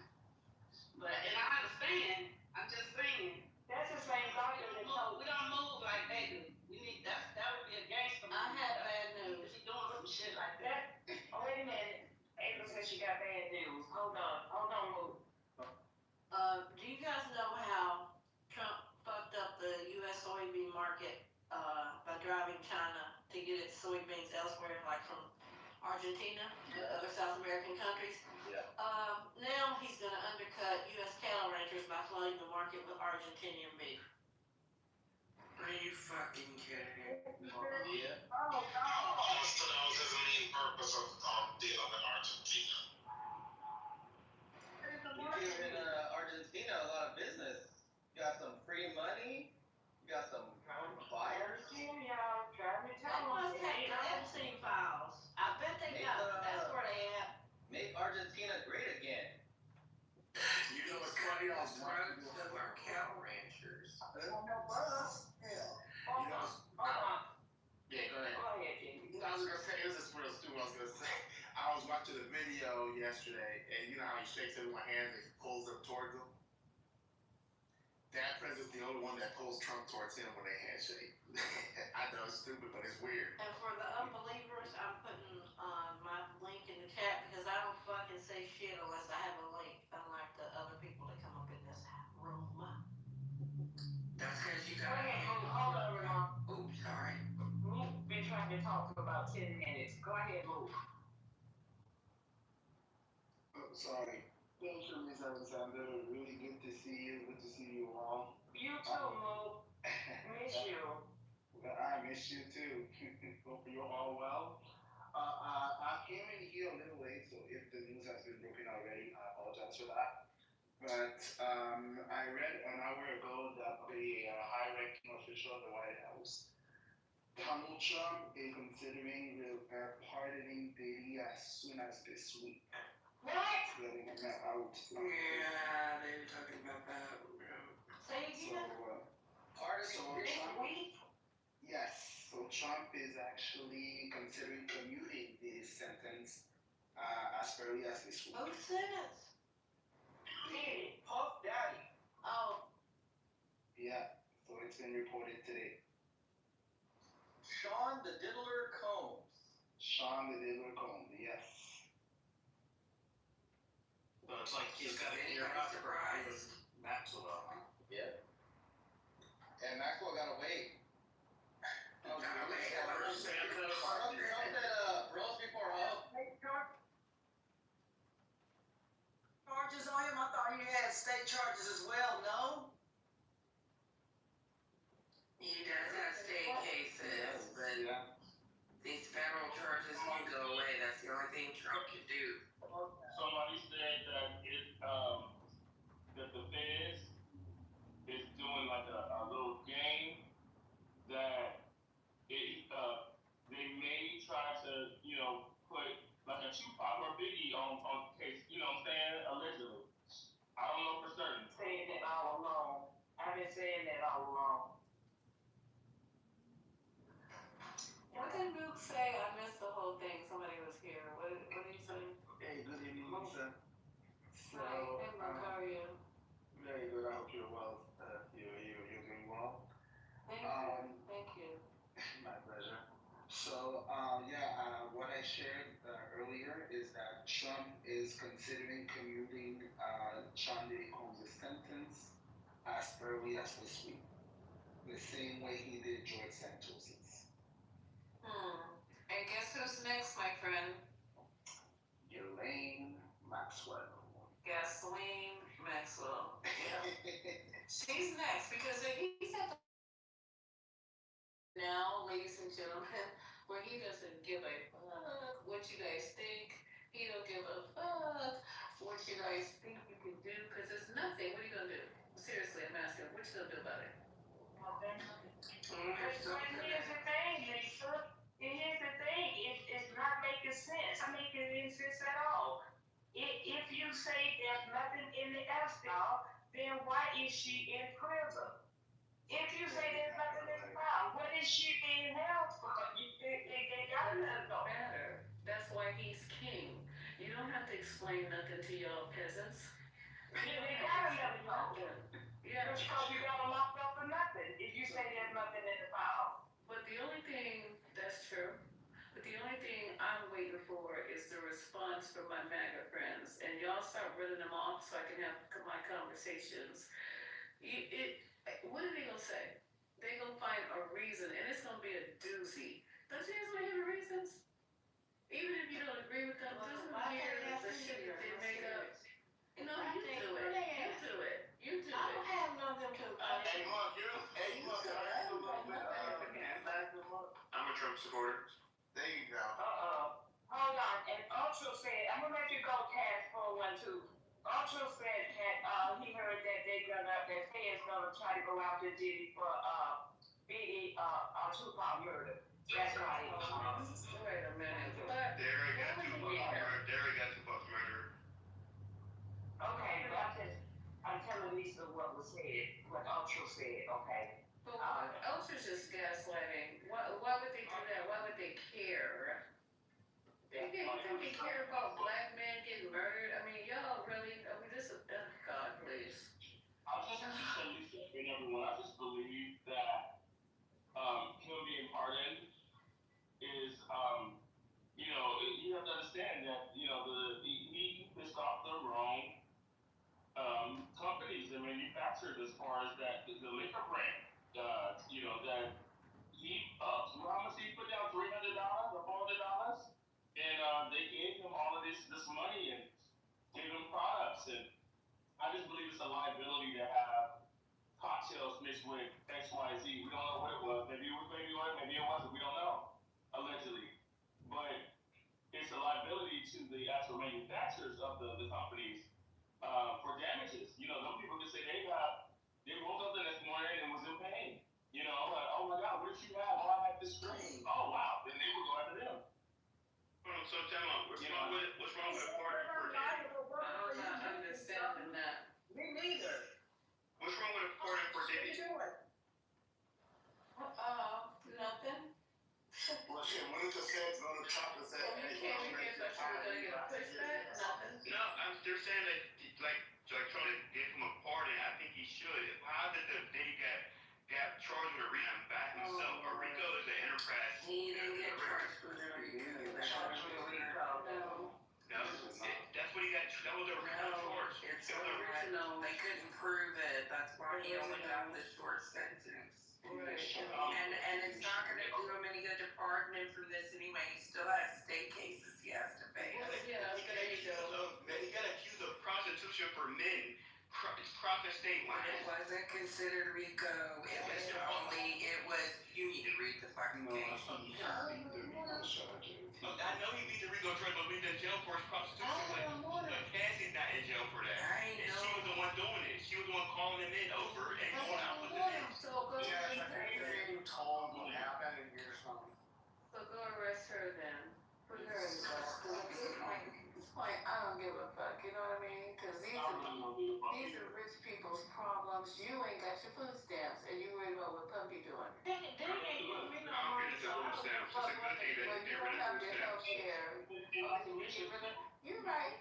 You're right. You do. You do need to get rid of food stamps. You're absolutely Well, right. food stamps is going to be delayed for November, so please, if y'all need some food in LA, holla at me. I got. Look, I don't know why can you get some? No, I'm serious. You guys think everything is funny. Hell, No. you funny. You gonna see. You gonna I see. need him to come through Vegas. I need him to come through Vegas that first week and hit me up with some cash app or something so I can eat. Well, I got you, Mom. You might have to, because business is the shits right now in Vegas, Mom. well, we're going to a conference, dear. I don't have no Okay. thing we're doing. Alright, well, I was going to say, if you going for entertainment. No, it's business. It's business. I paid for Well, look this. my ass up. I'm only 8 hours away. I paid for my part already, and they got their part paid for, but my husband didn't get a check today. A check. But April be getting checks. Girl. What's wrong with supporting Trump? What? What? I said, what's wrong with supporting Trump? Hey, April, quick, because I don't care what you're going to say. The Republicans have arrived, finally. Yeah, it's about time. So anywho, there's nothing wrong with supporting Trump. Keep doing it. What happened to that? And you Man was trying to harm me. You guys need to Do that now. You guys need to read the chat and Telegram sometimes. Because when I'm not typing just to be typing. Oh, okay. Look, Lisa, I'm driving, by the way. What's good, everybody? What's good, everybody? I'm not on Telegram. But Chad said he came up because he's a Trumper. So anybody got anything? April, did you see the mayor for Yeah, I'm gonna answer him in the chat. So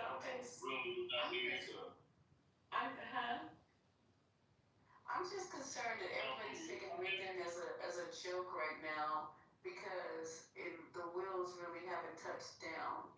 And if you need to get rid of SNAP and you need to get rid of all this stuff that this young man was talking about, I say let's do it and see who comes out floating on top like cream. I don't have a problem. I don't have a problem with it. I'm the most sympathetic person in the world, but I know for a 100% fact that I will be okay. But the people that you're stepping on and finding glee in doing it, I hope none of them is connected to you in any kind of way.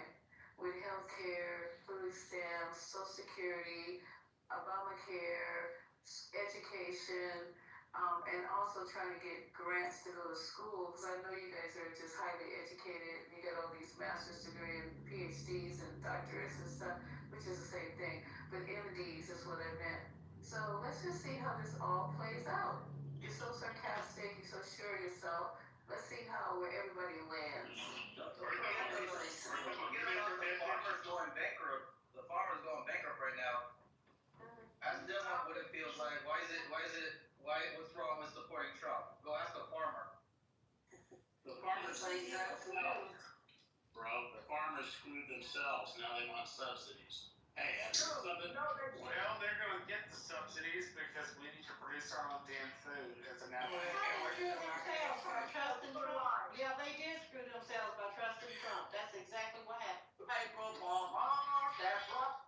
Miss Lisa, though, here's the thing, though, it will affect you because when all these people are not spending their SNAP benefits at groceries, these grocery stores are going to be hurting, and so they're going to drive their prices up. It will hurt you. No, I'll still be okay. I mean, I'm just not trying to say anything.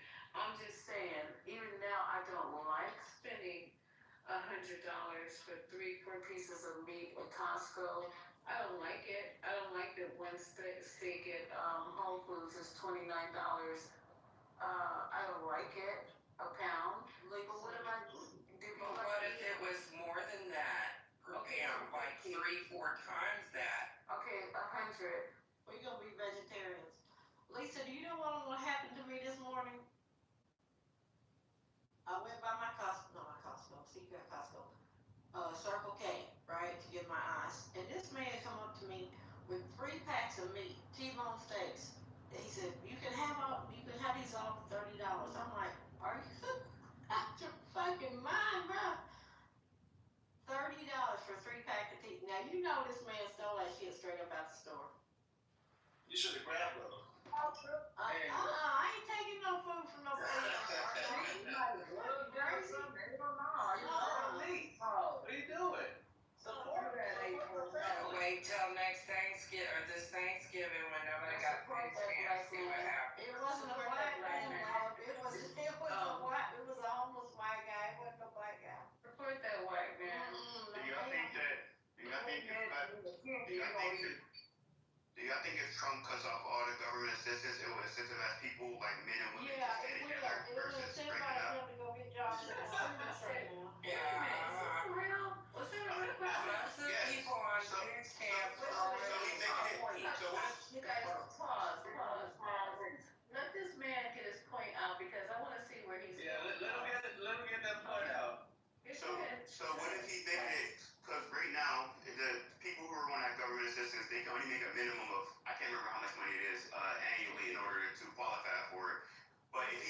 way, that either means you gotta get up off your ass and go get a job because you can't rely on the government, or that means whoever you have a child with, you're getting the government benefits from in the first place, where you will have to stay with them in order to subsidize one household with two incomes versus thinking, oh, I can leave this man because government will help me out. I don't have to So work it's that a hard. woman who I left. can leave It's this a man. Wait, can you? It's a woman who left, right, Tats? Y'all go get Well, All have the y'all people ever? that are sitting on their ass. You cannot be Could I ask you? something over. Who asked you? Is it the woman who left? I did Tats. Lisa, have you ever been dumped, Lisa? No. Yeah, so that means women leave men. Not put exactly. No, but the point, have I ever been done? But the point of it is, as far as like breaking up relationships, I don't want to tell you my whole relationship history. Because if I did, you would understand. So, you know what I'm saying? You would understand, it would make sense, but I'm not going to share that on this stage. I understand that. I don't need you to do that, but most women leave men. It's actually statistically proven that women leave men at a higher rate. We're not on that right now. Yeah, we're gonna say I'm happy. Tats, hold on, Jeremy. God, Jesus. Can y'all just let me finish some Tats? Yeah, And then I'll land real quick. No, I'll land real quick because I see where Tats is going. Tats, you know what? Have you been in a relationship where it's hard to make it?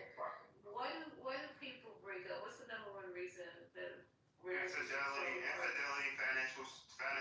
financial number one. No, financial number two, and then third is irreconcilable. Somebody look that up because I swear it's financial. Infidelity is first, then financial is two, You have the answers about this. and then irreconcilable difference is number three. Okay, let me go look it up. Anybody alert on stage? I think so too. Dr. April. Okay, you guys got it. I want them. I thought you were going to look something up or telling us to. No, I'm good. Right. I only have like one bar. I'm sorry, let you finish talking. I'm sorry. No, you don't have to apologize. You one. got it. I mean, because I was going to look it up, but you're right. This conversation might be going someplace that we might not want to be, but, you know, Tats. I'm just going to Google it for my own info, but nice having you on stage. Well, you're welcome back anytime. Turn in your pink ticket, Tats, and join the symposium. I don't even call it a house because it's just join the symposium. You're welcome. Yes, ma'am. Because Pats don't understand that people on food stamp have to work so many hours now. I don't know when the last time he got food stamp, but they have to work. They do work, so I don't know where you live, but they do work. Yeah, the minimum work requirement is 80 hours a week, 80 hours a month. Exactly. It's 8 times a month. People on food stamps Yeah, 80 hours a full month. time. Thank you very fucking much. They just work for companies that are too goddamn greedy to pay them a gainful wage, i.e. Walmart, thank you, and many others. But that one is one of the main culprits with 2,500 locations worldwide and still can't pay their people enough money to live and eat. And they work their ass off. I know because I worked there for 7.5 years. I'll go on it.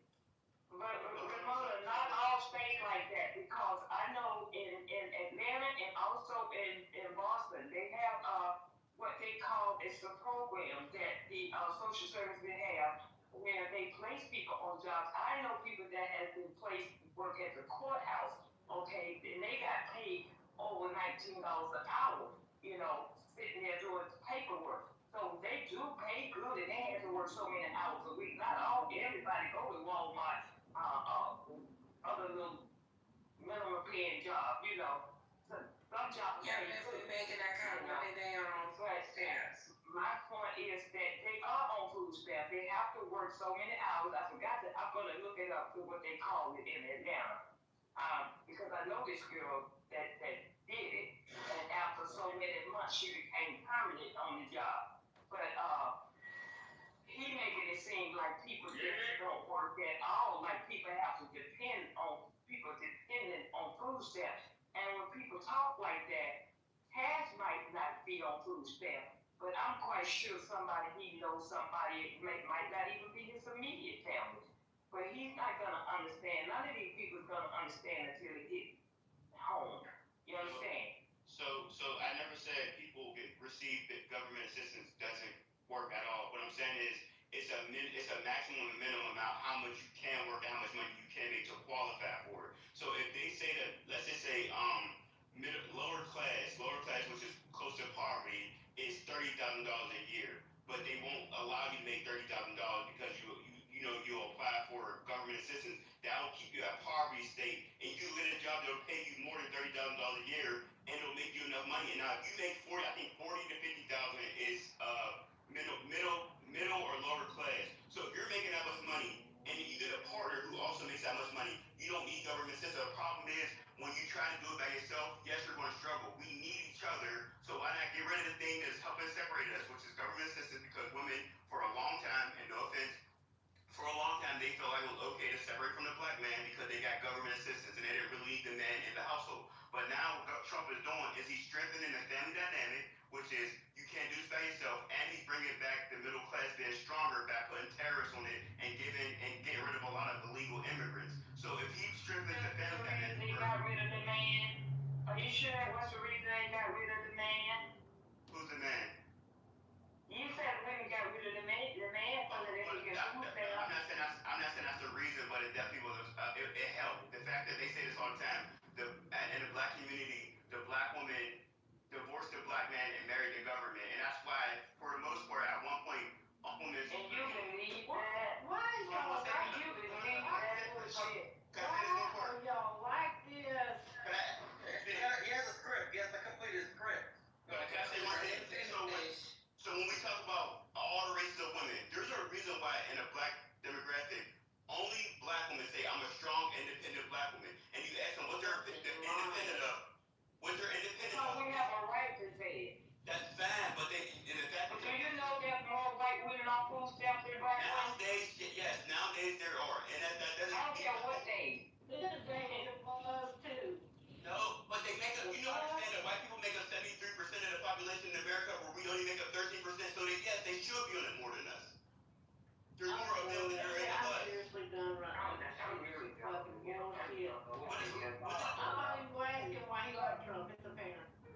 I want us to be better as people, and the first thing we can do is prioritize family dynamic. If he makes it the black woman, and you don't cut them off at the knee. Taking it away makes you have to stay with your partner. You think make sure they stay with take it away to make sure they stay with their partner. I think he just let it walk. Alexander, listen. It's me and Alexander talking right now.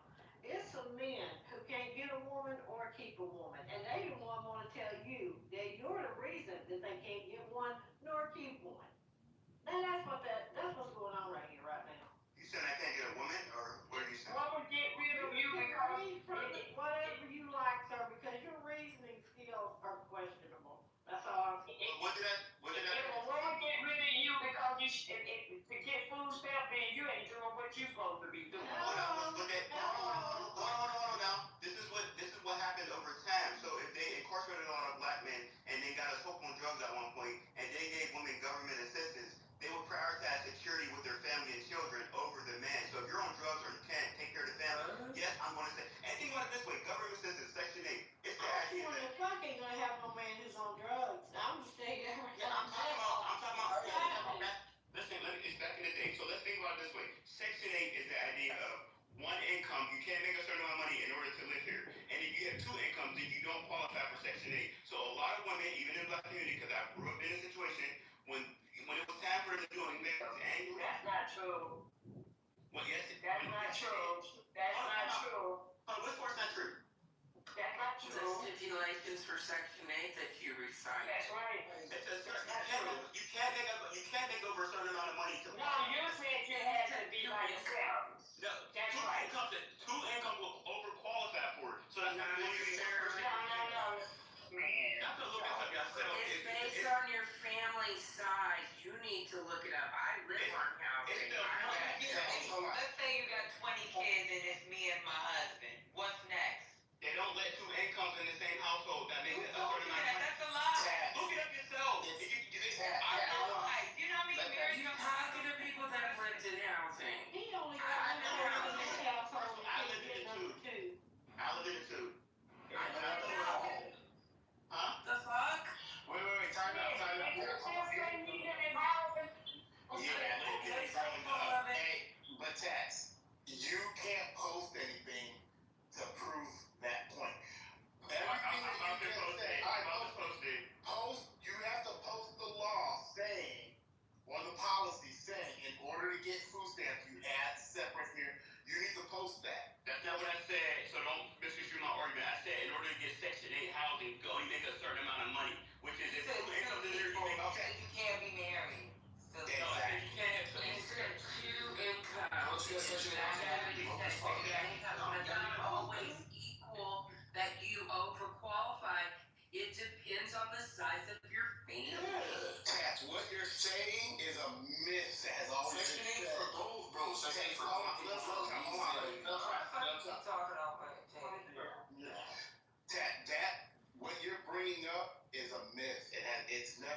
nothing that you're gonna point out. There's nothing you're gonna pull up where you can prove that black women stopped dating or left their boyfriends or husbands so that they can get Section 8. There's no.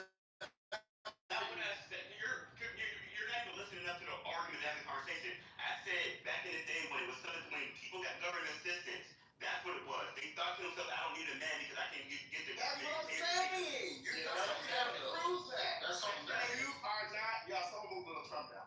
You're not going to be able to prove that. Section 8 is steps for two different things.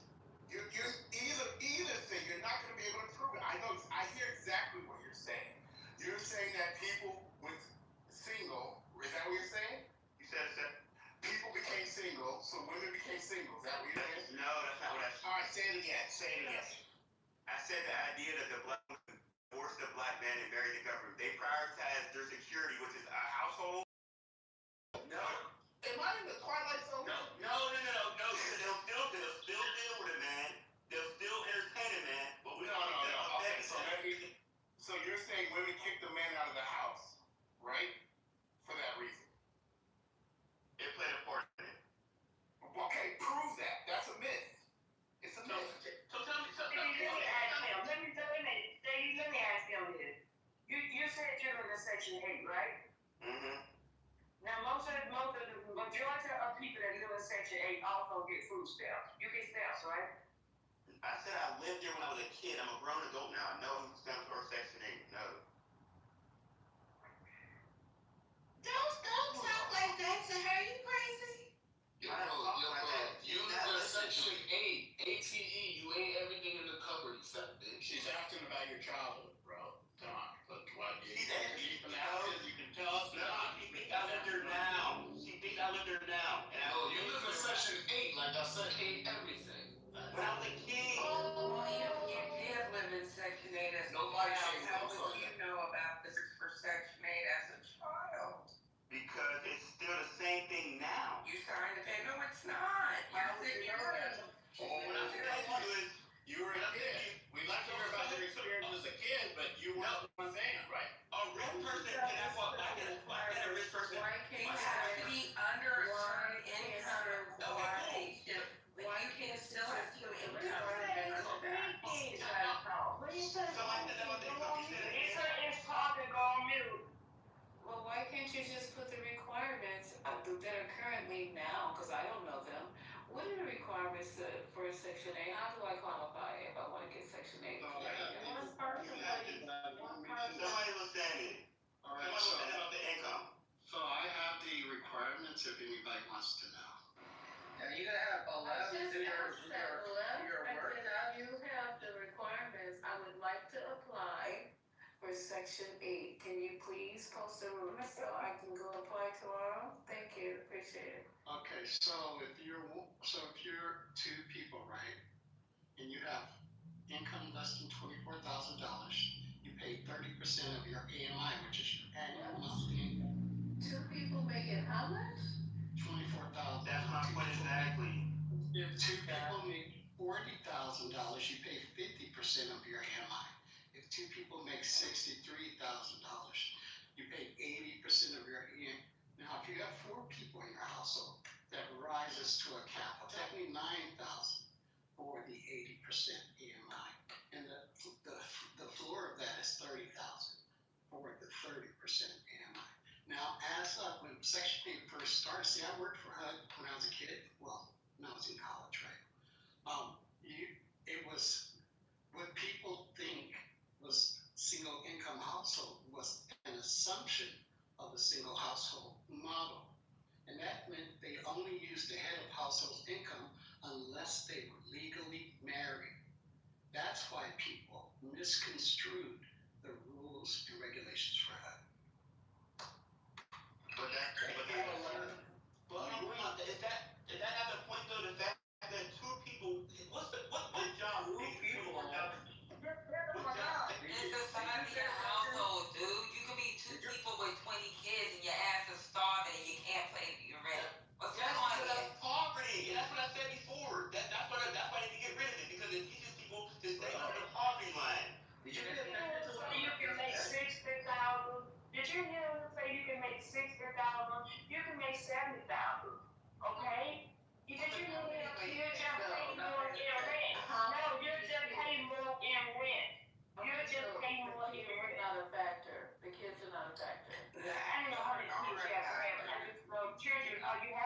have children. I don't know how many children, but I know the more money you make, the more rent you have to pay. Yes. In Section 8. And that's It's yeah. saying They're talking about it the could be poverty in level, because legislative if you, yes ma'am, Only if you make 70,000 and you have, what, 4 or 5 kids, you're still at the poverty level. Sorry. But it also depends on where you for live. my kids, Live you in start to get Mississippi. about $1,200 in food stamps. If you live in Mississippi and you're making 70,000, it's still by AMI, right? So Mississippi might be the place. For Mississippi, Patty? No, so I'm giving you two different states. 70,000 in Mississippi is not the same as 70,000 in Francisco. Right. So it's by your AMI. Whatever your income is based off of the people in your house and then how much money is it's going to be different from state to state or even from city to city. Yeah. Well, yeah, because you still have states that have a minimum of $7.50 an hour, so I mean, You know, who pays $7? You know, the state of Georgia's minimum wage is $7. no, that's the minimum wage, but there's no job in Georgia that pays $7. Now, I just moved from Atlanta, Stone Mountain. There's no job that pays $7. The minimum wage, just because the state, that's what the minimum wage is, does not necessarily mean that's what a job pays. Here talk about they get $15 an hour as minimum wage in Atlanta. Right, they make more than that. I don't know. Okay, well, what is it? 10, 12, 15? What is the prevailing wage or the average wage in Atlanta and metropolitan? I'd be interested. I live out in coastal. Yeah, I need to $15. It's $15. 15. Okay. Hey, now Tess, I'm not 100% against the mentality part that you're trying to mention, but however, I don't think doing away with the benefit is. That's where I disagree with you. I do understand the mentality because when I first came to business owner, I dealt with a few employees who refused to work more than a certain amount of hours because they didn't want to lose their benefits. So even though they had the opportunity to work more hours, they had the opportunity even to step up. Some were stuck in the mentality, no, I'd just rather stay here and, because I don't want to lose my benefit. But that doesn't mean it's the benefit program itself that's putting them in that mentality. It's something else that gives them that mentality. Because guess what? In that moment of time, they still need it.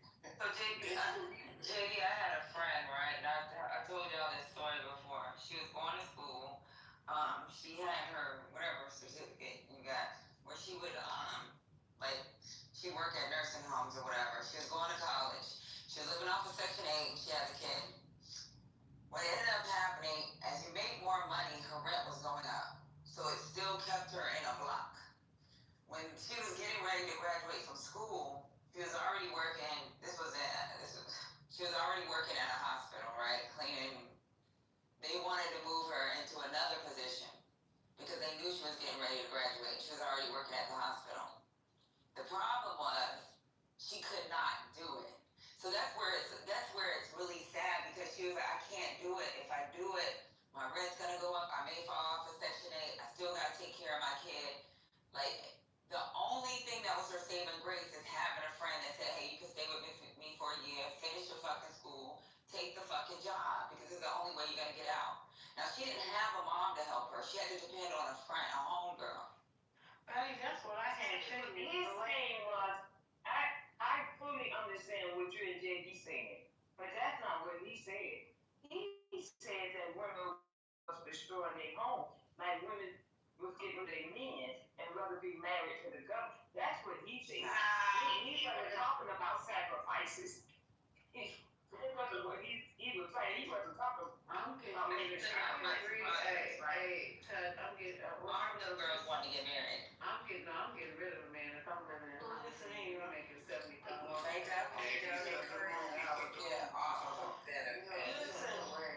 Listen, I had an employee working for me, and I would love if she had been full-time, but I gave all my ladies who work for me, look, I ain't no pimp, we had a cleaning company, and they could work, they could say yes to a job or no to a job. Nobody ever had to take a job they didn't want. We get a cleaning come in, I put it out, they either do it or they don't. But she had a disease that almost killed her twice in childhood. And I took her from Walmart to work with me because Walmart was like, oh, you gotta pack this out. She couldn't do that shit no more. She was gonna lose her job anyway. But she would not do it anymore, and I wouldn't make her do it anymore. I wouldn't say, you gotta do this, I don't have anybody else, because she physically was not able to work like that, right? If she did, if I pushed her and she worked all those jobs that came in, she's gonna lose her heating assistance, she's gonna lose her EBT card, she's gonna lose all her Medicaid she had for her disability. And this work that I gave her, this changed all the time, right? It wasn't a steady, oh, you're gonna get this amount of hours every week. It did change a lot. Like how many jobs do we have in and we don't have in? That changed. So of course she's not gonna be trying to get off her benefits that she has, because if something happened with my company, then she's gone. She got nothing, right? So you have to sit around and stop thinking about everybody as one big monolith. Everybody's on food stamps or Section 8 because they don't want to work and they're lazy as fuck. Y'all got to stop this shit, because you're sitting here talking about poor people or people who are working hard and not quite making it, while you sitting here letting the billionaires pillage through this country and do whatever the fuck they want, but you got nothing to say about that. Nothing. For all the shit, the benefits they get, government welfare with their contracts and shit. Get the fuck out of here. Ding. I'd also like to add that they don't exactly encourage you to get off of benefits either, because this year I ran into a situation where I got a cost of living adjustment for my disability because I'm blind, so I get Social Security disability. I earned my credits, and I also have a job, and so I currently make exactly $300 a month too much to qualify for Medicaid. Now, when I have Medicaid, it paid my premiums only for my Medicare, which helped me because that's $185 a month. So I ended up making $300 a month too much, and so they dropped me off Medicaid.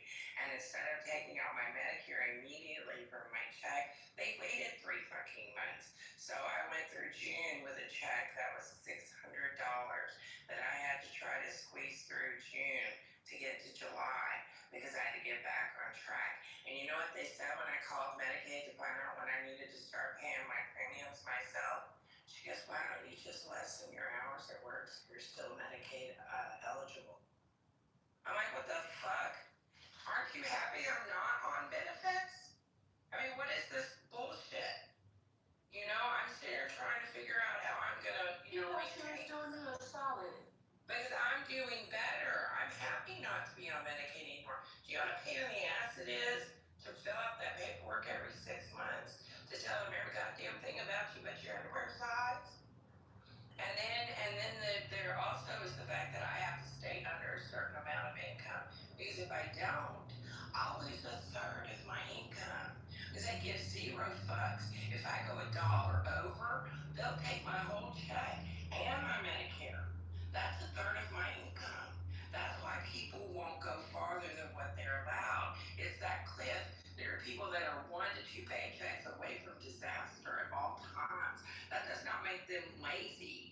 It does not make them abnormal or subnormal or subpar. It means that they're in a spot where they can't get out of, and it's not always their fault. They are working. It's like being on a fucking hamster wheel, and every time you get a little bit better, they knock you back down. It's like I've been crawling out of this hole since 2001. I raised my daughter by myself. No, I didn't kick his fucking ass out. He left. Thank you. While I was pregnant. So we don't always get rid of our men. We can't keep them at the house because they don't want to be responsible. So, I mean, before you start blaming women for breaking up the family unit, you might want to look in the mirror a minute. So here's the thing. I think the idea there are some people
about it. I want to hear about your sisters. I want to hear about the sisters. Me too. Let's talk about They the take advantage of the sisters. system that's provided for them. Why? Who wouldn't? Because they're Trump the wants system, bro. Just like Trump.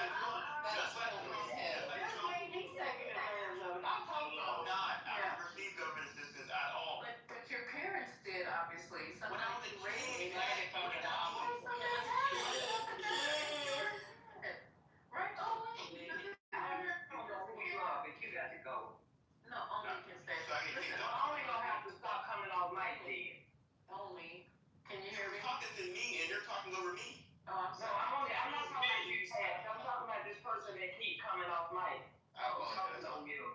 Oh, Yeah, not you, Uncle. This You're only next, person. Only. You're Oh, next. Only don't want to talk. Only just keep coming off the mic making funny sounds. All right. Go ahead, Ted.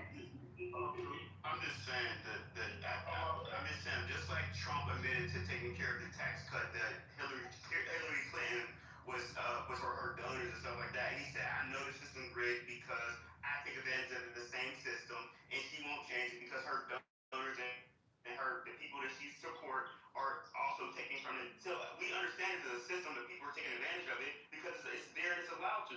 There needs to be a better vetting system for people who I think I know what's going on here. His sisters is able to get EBT cards and he is not. I don't care about that. That is I make enough money. I make enough money where I don't. You went from getting rid of it to now it needs to be vetted better. So my thing is you just don't like program. I mean, I honestly don't believe the thing with your sisters. I think you're making that up as just trying to give us a story. No, but first, like I said, first you said it needs to go, and now you're saying it needs to be vetted. So which? I think it needs to go for the people who take advantage of the system. There are people who need it, but if they can't. So you don't think it should go because it messes with people's mentality, like you said earlier. So now you think it should go because people are taking advantage of it. Yes, like I said before, the people who actually work and they rather not work the hour they need to, like people who are physically capable of working and they rather not do it because they'll go. That wasn't your argument earlier. Your argument earlier was that it was making black women. That's not what I said. I said that happened in the 60s. That was a big part of the 60s when government system was given to the black women. Oh, so if they're doing that now, it's because of taking advantage, not because it's a man. Oh, yes. Okay. So, you know, so like, got it. You know, in these Norwegian countries, they have the strongest fucking social net programs. It's the government, right? It is the government. It's our government. It's not the people. And there's certain things that they implement in those programs. Training is this education is not like it is in the U.S. where we have poor neighborhoods with fucking really bad education system. You have an upper middle class in these rich neighborhoods that have good schools. So like it's called the Nordic model. You need to look it up. They have very strong programs where the people aren't hungry. The people are able to fucking use the system and use the system to get out of the system. You can't, it's hard in the United States. We're not even, we're not fair. I have to say, I'm gonna let you go, April. Ted, this is Clubhouse. This is social media. Yes, there are people that can walk right up to your door, whether you know it or not. Okay, that's how smart they are on Clubhouse. If you're gonna tell that story, I would say somebody I know. I wouldn't say my sister. I wouldn't put that out there like that. I would say, I would say somebody that I know. Yeah, let me go on your Instagram page and see who these sisters are. I need to get my I got over that. I got 3 followers and my sister. Taz, hold on. I got some news for you, okay? Yes, ma'am. Cheating due to obtaining EBTs or SNAP. The USDA. Do you know what the USDA is, right? What did you say from you said he due to what? I am trying to ask you a question. Do you know what the US is? Yes. Yeah, they're the ones who oversee this. We're talking about EBT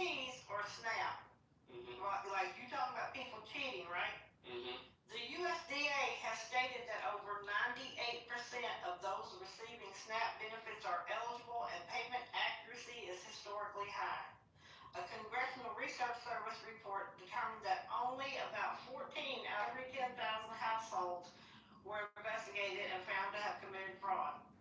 Now, there's one type of intentional fraud that was reduced from 40% to 1%, but I'm not sure what that was. I have to look up more on that. I think that's where people exchange their EBT for cash. But that's a whole other story. That's 4% to 1%. Okay.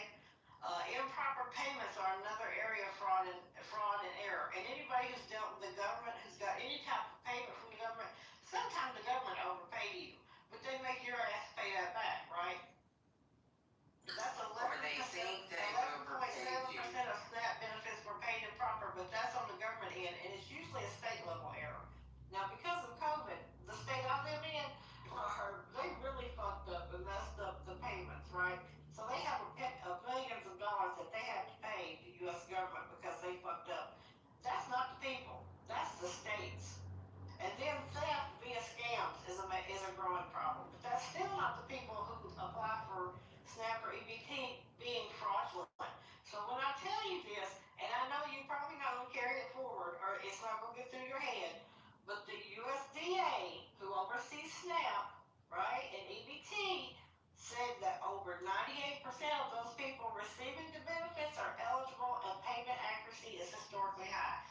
98%, that leaves you 2 motherfucking percent of people who receive SNAP and EBT who may not qualify to get it or may be lying to get it. So you said it's a lot of them. It's okay, hold on. So what I mean by that is you said it was 4% of people who sell their stamps or whatever it is like that. Yeah, that's the thing that was reduced to 1% though. Yeah, but that's the people that fought for it. There's a whole bunch of people who don't get fought for it. How could they give that on all the people who didn't get it? I can't. That's not putting that. So that's I cannot with this. That is only registering the. Y'all can do this because this man need a woman and he ain't got. I have a woman downstairs about to go to the You ain't. No, you don't. That's That's the problem is when you can't, like April did, when she presented facts, we don't know where you're getting your numbers from. I talked to you. Look. I know many people who think exactly the way you do that tell me, oh, there's tons of people cheating the system. Because you anecdotally know a few of them, you are assuming it is a widespread issue because you might have heard your friend say, you know what, they buy stamps, and then you heard another friend, yeah, I be buying stamps all the time and all that. That's the evidence. I don't buy stamps for my sisters. No, I don't. Like I don't. Yeah, I don't understand the trolling of the situation. We understand there are people who manipulate the system. Just like right, but you heard what April said. There's people who will only report my income even though they got a guy living there. That's also cheating the system. They could be working for them, but that's a way of cheating the system. What about Phil and Leslie? 2%. So do y'all agree? Do y'all understand? In school, did you pass? But that's the people that comment that you're not understanding that for sure. And your circle of 3 is when you and your sister, that is 66% of the people in your household that is cheating. First of all, and if you want to be upset about welfare, you should really be upset about corporate welfare because they do billions and billions in welfare over what civilians get in their little social safety net. But okay, so what about just live and let live? What about that? What about just live and let live? I want us to be better. I want black people to be better. The fact that we rely on government, it allows us to be less than. The fact that we rely on government so much, we don't have a lot of excellence because we rely on the government so much. Where at one point, 1920s, when we got a what state you live in? I live in East Coast. Because where I come from, we got a lot of black excellence in Atlanta. Yeah, that's fine, but there's also a lot of people who aren't doing excellence. Like this, like it's always a lot. There's never a Oh, yes, in Memphis too.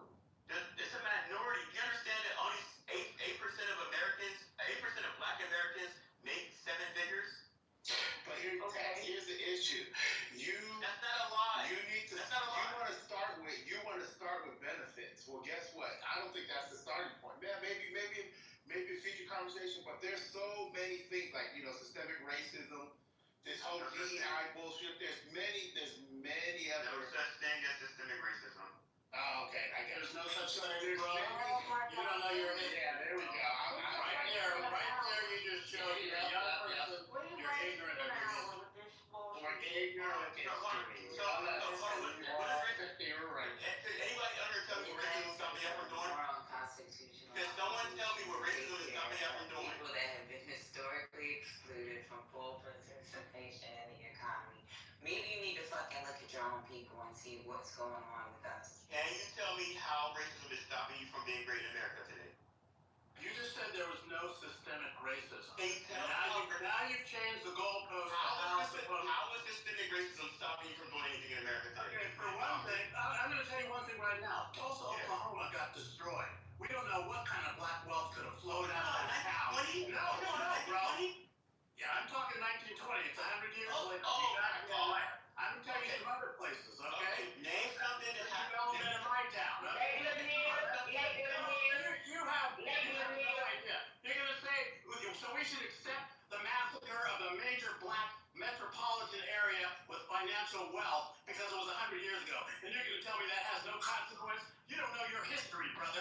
You do not know your history. Okay, how did that stop you today? How is something that happened in 1920 stopping you from going to get $1 million today? If I'm in Oklahoma, that's going to stop me because they're going to get reparations. If I live in Oklahoma as a black man, that will stop me because they could not give reparations for that crime. That's how it stops. Right there, brother. Right there with your ignorant ass. Calm down. Put the line back in the cage. You just said that I don't know history, but you said Tulsa, and I was able to quote 1920 because I know history. Yes, that happened in 1920 when 40 black sustaining businesses did well without the white person at all. They came to burn it down. Over 30 or 40 people got killed in a situation, and Black Wall Street has never been a thing again. How is that stopping you right now from being successful? He's a dumb motherfucker, bro. If I'm in Oklahoma, that stops you. I'll give you a white power structure in Oklahoma had that happen, and they're still keeping black people in Oklahoma down. Let's not play a lot of games here. Could we not listen? Okay, cool. Could we not start the conversation off? Hey, Do you know what Oscarville is? Do you know what Oscarville is?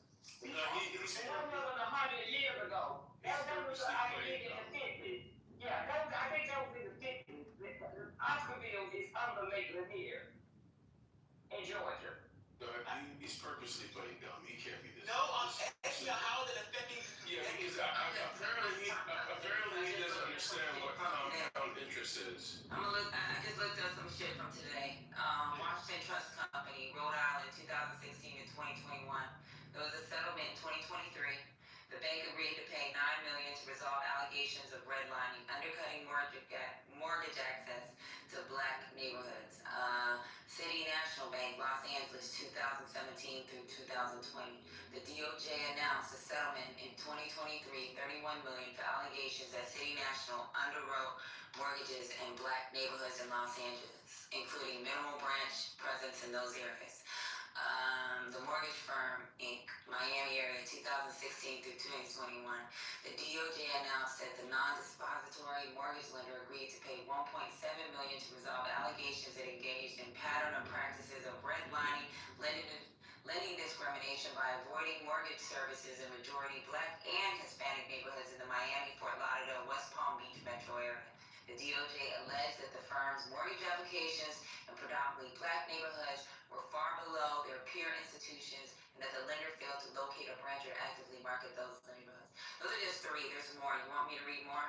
But you're naming stuff that happened prior to. I said name something that stopped you today. I said it's 2023 what I said. This is 2023 was the latest one. She said 2023 was the latest one. So you want 20? Oh my God. Why do we do this? Because he's really being fucking. I mean, they have academic right there.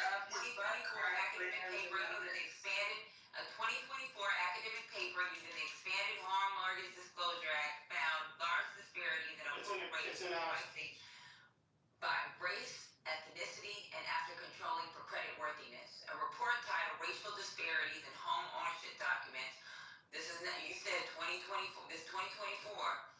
How During the subprime boom, minority communities were filled with predatory loan products and were more heavily impacted by the fallout. A study called The Radicalized Cost of Banking 2025 details how discriminatory banking and lending practices effectively siphon wealth out of communities of color. So what do you need, bro? You need 2026? I think he needs 2027. You get your crystal ball, Patty. Yeah. Please. That's Google. Well, don't forget the black farmers that were never made whole from the last time all their shit went under on their farms, and that was in Trump's last administration, if I'm not mistaken. Yeah. Social safety nets work. The problem is we don't have other things that need to be implemented so that people can get out of these situations. It works. They show, that's what they call it, the Nordic model. You need to look it up. A lot of those people that go into those programs, either they get out or their children get out. They get good education. They got job training for these families. They don't immediately push them out the system. They give them time. That's And then they also have help. Do you know that in these Norwegian countries, a lot of these countries where the countries where they've actually legalized where you can do any type of drug, they have fucking nurse case managers visit these homes. They even So if you got mental health issues, if you got mental health issues, if you got like we don't have that in our community. The problem is that, Patty, is that what we have here is not what they have, because they have a social safety net. We have a social dragnet. Do you understand a key component of why the government is shut down is because the Democrats want to give $200 billion to illegal immigrants for free healthcare? That's not true. It is true. It's in the bill. That's what it is. That's an ag point of view. That's a man. Hold on. So is that a thing? She admitted, hold on, the woman, I can't remember which Democrat woman she was interviewed. We already talked about this. Let me go ahead and play that Hey, video. Patty, did he concede that racism? No, because it's not. No, because it's not stopping. Okay, so I said, we didn't stop me. No. Go on mute while he talks, Ted. Go ahead, Monzo. So basically, aside from the fact that Patty just read a long list of bad practices from these banks, right? Where did he go? I don't know, someone keep on bringing him back up. Yeah. So aside from that beautiful submission from Patty, right? That really insightful submission from Patty, that meant nothing to him. He just basically going talking points. Some people are just like stuck on, I don't want to say stupid, but maybe y'all can figure it out. I mean, this is just weird, yo. Yeah, he's like, I'm assuming he dropped himself. Man, I can't see your first name. I'm down here trying to bring him back up to talk. And don't seem like I can bring him up. Somebody bring him up. Dave Dwight, you came up. You wanted to add on something, Dwight? Nah, I got invited though. I don't know that I have like an individual entry. I'm just like annoyed with people repeating these same talking points and being wrong and having no damn impact. Yeah, where you Even if it's true, and I'll be super brief, actually, I'll say this. Even if it's true, even if you ask, like, to even pose a question, oh, what's it stopping you specifically from doing? Like, so what you're saying is, I don't care who this hurts, as long as it doesn't hurt me. And this is a recurring thing. This is the real problem. Like, I don't see our problem so much as, like, parties or classism, all of that stuff matters. These are all factors that we know are real. But I think the number one thing for me is the lack of fucking empathy. There's people that just don't seem to care what happens to anybody else. They think that it's perfectly fine as long as they are not personally offended. Look at all of the people in MAGA right now that are upset with Trump. Not because of what he did to other people, but because now this shit's blowing back on them. And you go look at their complaints and what their complaints are. It's not, oh, I didn't know he was going to do this to other people. It's like, oh, I thought you were going to help me. I thought I was getting something out of this. Fuck those other people. I don't give a fuck what happens to them. I thought I specifically was getting something out of it. We were going to throw everybody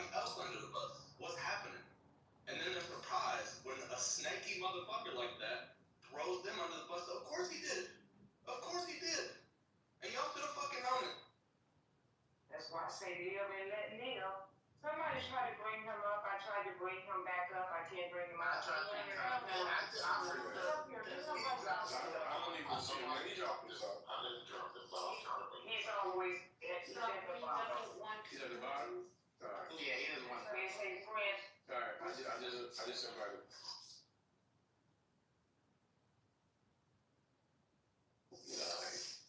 I guess he failed. He basically tried to do that thing that some Republicans do when they know they can't stand on a strong argument. So they gotta, filibuster or drop themselves to the zoo or, resort to calling people crazy names. Lonzo, he's I invited him up too, Alexander. He's not Lonzo won. When he had I want him to hear that video since he thinks he knows about Republicans and that you thinking that we're holding it up for illegals. Well, I mean, he had a couple of points that I agree with, but his argument in totality was just flawed. So You know what's crazy is you can tell he's mad without even talking about politics. We were really talking about benefits and stuff, but that's what I said. A lot of these people, you wonder, like, were they brainwashed? Did they feed into the propaganda? And I thought that at one point. Man, all these people. That's why they voted for Trump. No, I don't think they got into propaganda. I just think they voted for Trump because they are like him. Because a lot of times you talk to these people, they issues outside of politics, their mentalities are.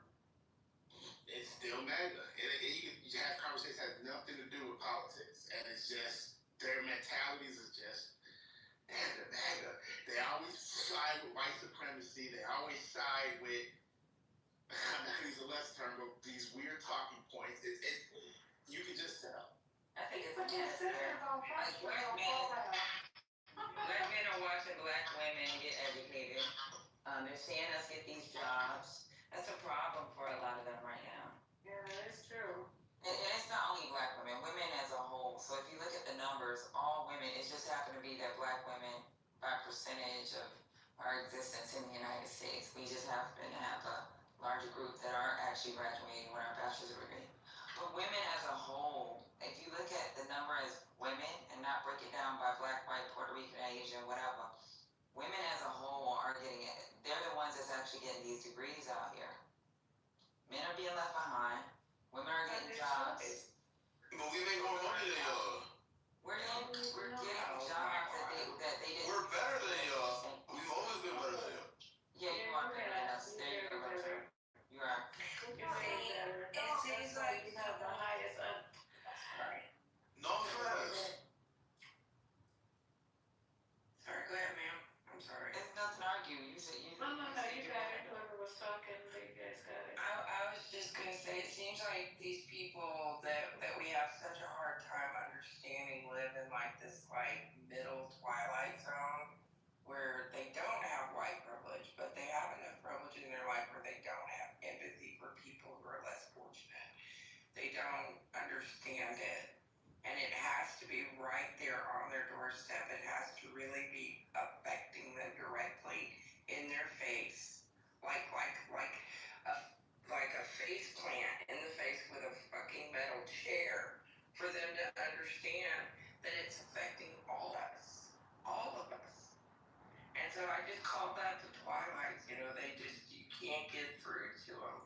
It's like it's just this opaque cloud of nothingness. And every once in a while they'll pop out with a talking point. But that's all it's really worth. Early, Ramona. I think they'd be jealous. Yeah, it's early. It's early. He's just getting started. And it's not gonna, and that's what people fail to think about. It's not gonna just affect the Democrat. This is gonna affect everybody. They think they going door to door asking people, are you a Democrat, are you a Republican? Before he do this shit is gonna affect everybody. And then you see, there'll be different rules on Clubhouse. But Republicans are big on what do you call it, capitalism. We're gonna be alright. We're gonna see if y'all really want this shut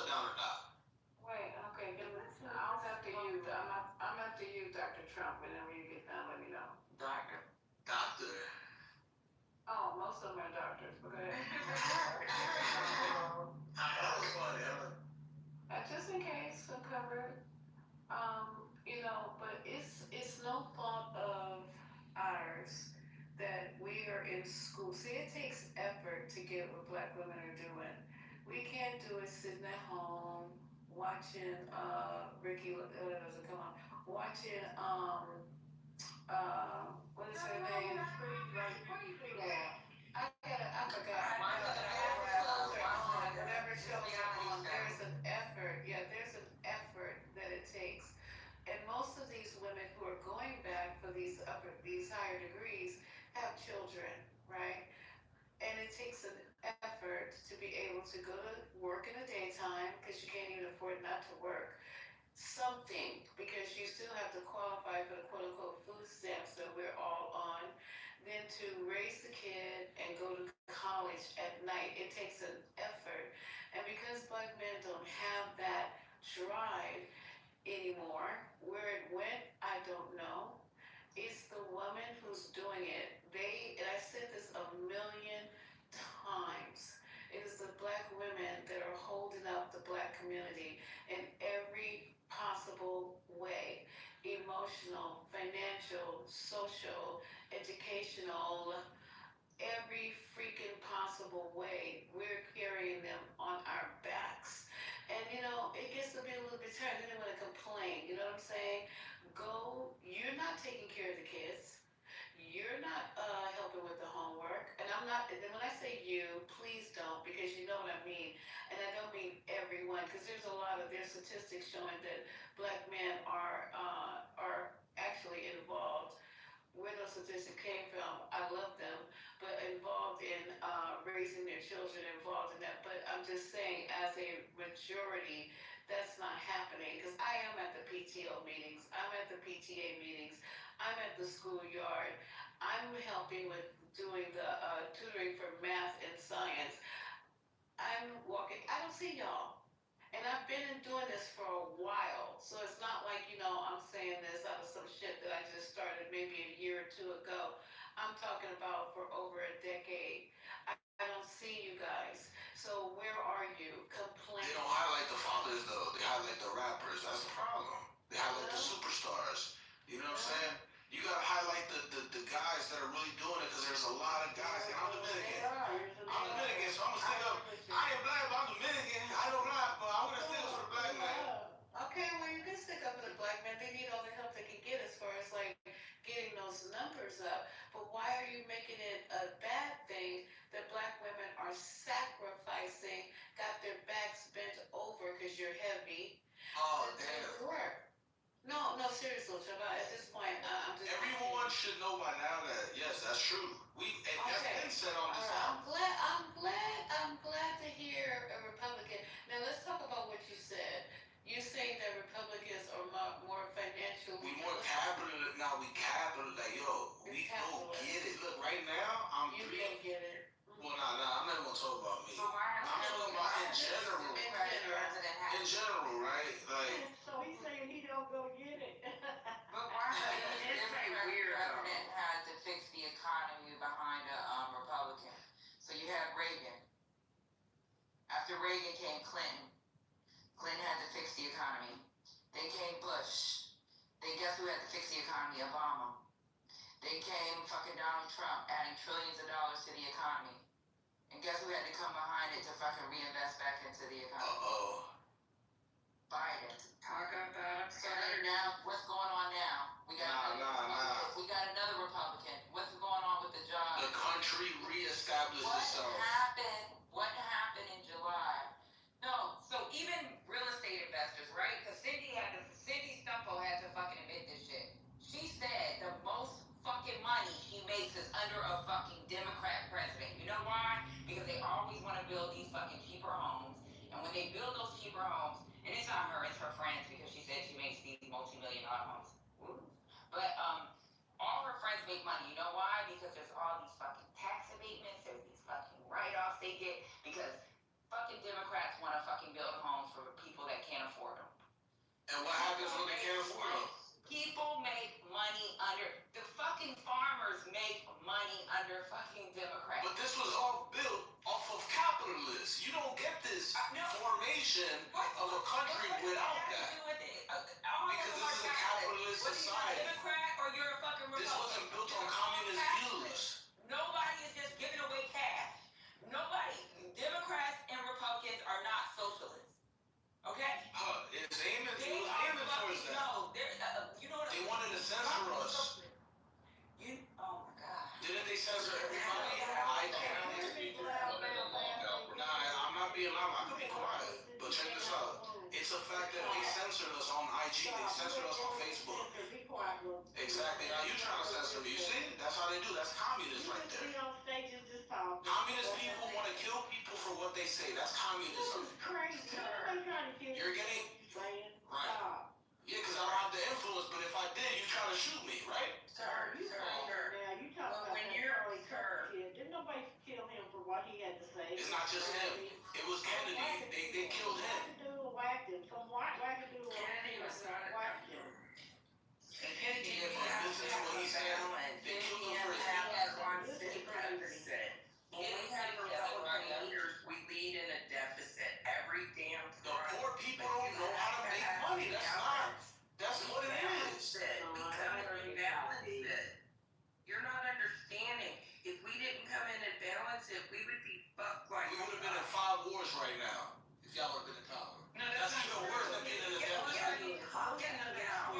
Guess who puts the most money in the Department of Defense? You know why? You know why? Wait. You know why we ended up with the war that we've been in the last couple of years?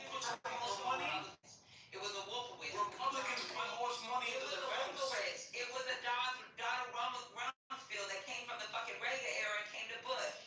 You need to have money in the defense. It's the United States. We're the biggest military in the world for a reason.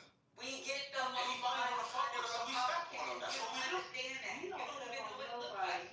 Guess what Obama did? That's what we're great at. During his presidency? He tried to decrease the size of the military. He pulled half of the troops out of Afghanistan. Guess what happened with Biden? He did the final. Yeah. So like, Yeah, but he did it, and everybody laughed at him. Because he did it the wrong way. That's why everybody laughed at him. What happened? They laughed at him. There was no... It was laughing at the United States because of that. And what happened after that? Russia went into Ukraine. And what happened after that?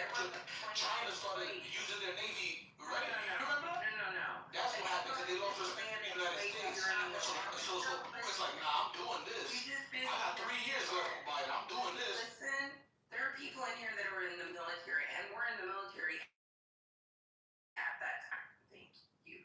And Kamala was lying while there was military. A plan that was put in place during the Obama administration, and if it had not been rushed the way he was, and things didn't go cockeyed, then nobody would be sitting here blaming him for it being a mess. But the fact is, this was a plan, and it got messed up, and it was not Joe Biden's fault. It was Joe Biden's fault. No. He's a commander-in-chief. When you're president, you're the commander-in-chief. Okay. Come on, man. It's like... You know what? I'm glad that this don't reflect the war started just because everybody thinks that war started then. What people fail to realize, the annexation of Crimea was a while ago.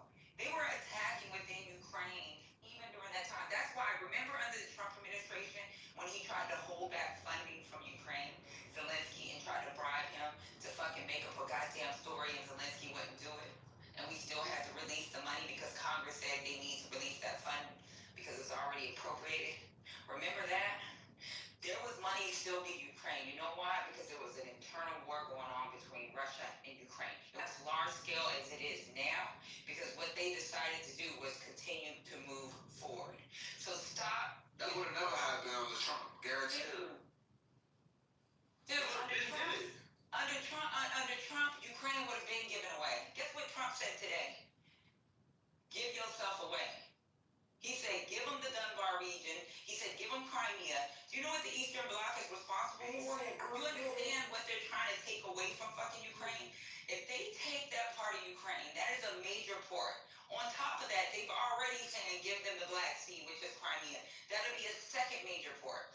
If you take away the Eastern Bloc of fucking Ukraine, Russia will have the fucking ends on the whole entire Europe. Because number one, energy comes from there. Number Number two, when you talk about Middle East and the breadbasket, you got the breadbasket going to the Middle East, Africa, and Europe nations. So I will tell you this. If that happens, it's going to be hell for a lot of people, to include us. Really? Okay, so you said also, I'm gonna let that breathe a little bit. Yeah. But you said, yeah, that was great. But you also said that, I'm sorry? Nah, this weed is good as fuck right now. Oh my God, I'm sure it is, darling. We were gonna be in 5 wars. You're talking about Ukraine. What are the other 4 that we would be in if Kamala was president? What are the other 4?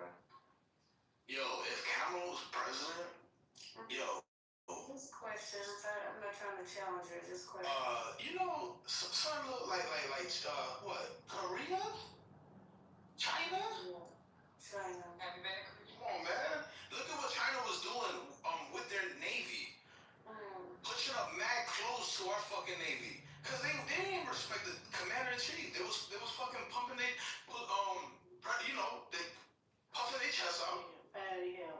When did they push up to You don't remember the submarines? You don't remember that? When they was pushing up on the navy and shit, it was getting too close and we had to warn them. We had to warn them. When was this? I'll pull it up right now. I'll pull it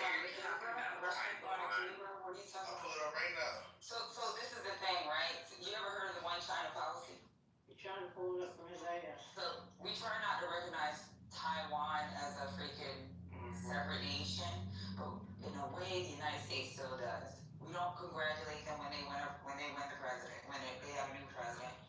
But in a way we fucking do. Because we depend on them for a lot of shit. Remember back in the days made in Taiwan? Taiwan is important for our fucking economy. But we still have to recognize the one China policy. What China does is they fucking roam around the fucking China Sea, South China Sea. They try to fucking play these games with fucking Philippines and play these goddamn games with fucking Taiwan. They do it to scare us. Or not to scare us, to keep us at bay. That's it. They not gonna do nothing. Yeah, now, better not.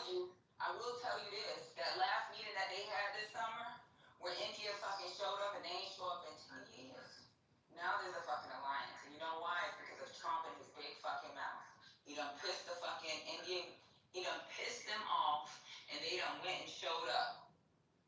And now that they showed up, who's our allies? Because our allies, we ain't showing up for them. It's gonna be We don't think we need any. We don't think we need any. You know, went and disrespected Australia. Do you know Australia is one of the only countries that purchase so much shit from the United States? Yeah. We don't buy shit from them except fucking us. That's what the fuck we buy from them. Shit, we buy kangaroo meat. We don't even buy Vegemite from them. Look at the trade difference between. Look at the trade. Hold on, Lisa, are you playing a video? Lisa? Lisa? Okay, go ahead, guys. Go ahead, she didn't know she was off mute. Go ahead. But yeah, Trump is doing his thing.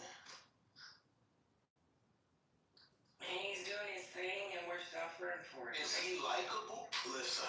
No. The people the same people that were suffering under Biden. The same He's people. not likable. He's been protested in damn near every country. So what were we suffering from? Inflation. There was too much money on the fucking economy. You know why prices went up? Too much money on the economy. That means there was too many jobs. People were making money. So interest rates couldn't go down. Right. So I go to my store and everything is locked the fuck up because of the stupid ass policies put in by Democrats, right? And now you're a fucking criminal. And now you could go and steal, right? You could steal, and you got a fucking hassle with the fucking bum who just stole What? $800 worth of merchandise from Walgreens? Now my deodorant is locked up because of this bum. Well, that's their business. That's how they make. That's their business. That's their livelihood. They don't want to shut up. The Democrats, dude. That's. Oh, really? Really? Yeah, because a Republican will pass that bill, right? Will pass those laws. Look at New York. Look at New York. Look at what happened with immigration. Their fucking deodorant. That's people trying to fucking not lose money. You said Republicans like. But why do they have to lock it up? They just now start locking this shit up. And listen here, honey. Yes, they did. That was all under Biden. Anything that's happening, just a lie. Anything it's not a lie because I work in New York and I noticed the difference. You can notice the difference. Every administration you could tell. In New York, are you like, and you know they always have. No, they never had that. They only have it in the bad neighborhoods. They only have it in bad neighborhoods. Windows and every Bulletproof glass in the chicken spot. What is wrong with you? Bulletproof glass in the chicken spot. The one where you didn't have to fear. The one where you didn't have to fear that your neighbor was gonna go and steal from you. Bulletproof windows over here. Yeah. And in what neighborhoods? You never used to see that downtown. Now you see it in downtown. Stop playing. What part of New York you live in that you don't see bulletproof windows in front of the in every goddamn bodega?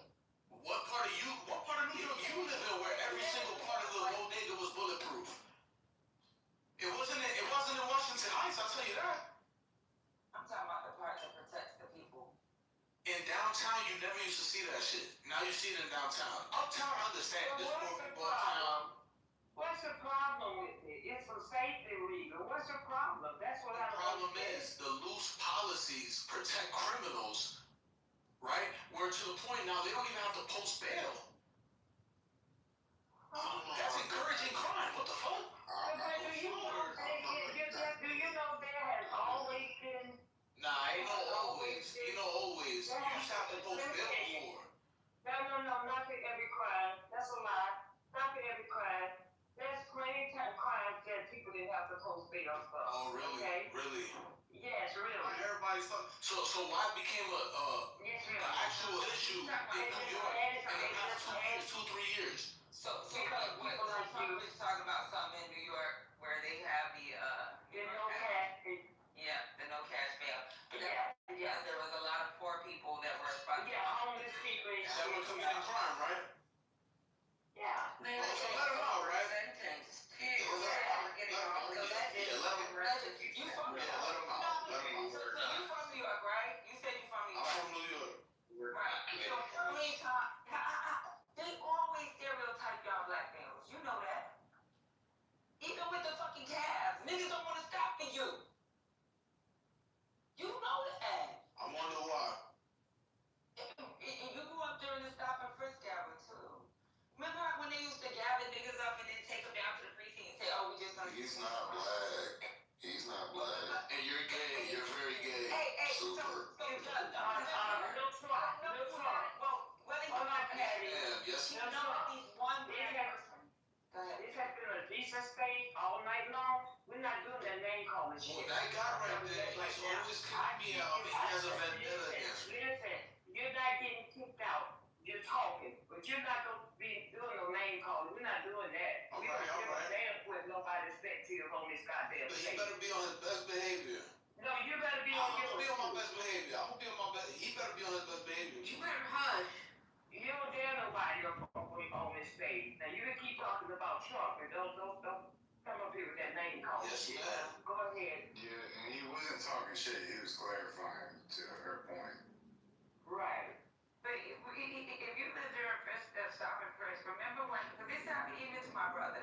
They used to like stop niggas, bring them down to the precinct, and they like tell them, "Oh, we're just gonna use you for a lineup." He's young. He didn't grow up. He don't know that part of New York. I'm not that young. He's not. He doesn't I'm 29. know. That's not that young. He doesn't know the part of New Well, York. you would have probably been like 5 years old. He would have been in the house. None of that was happening.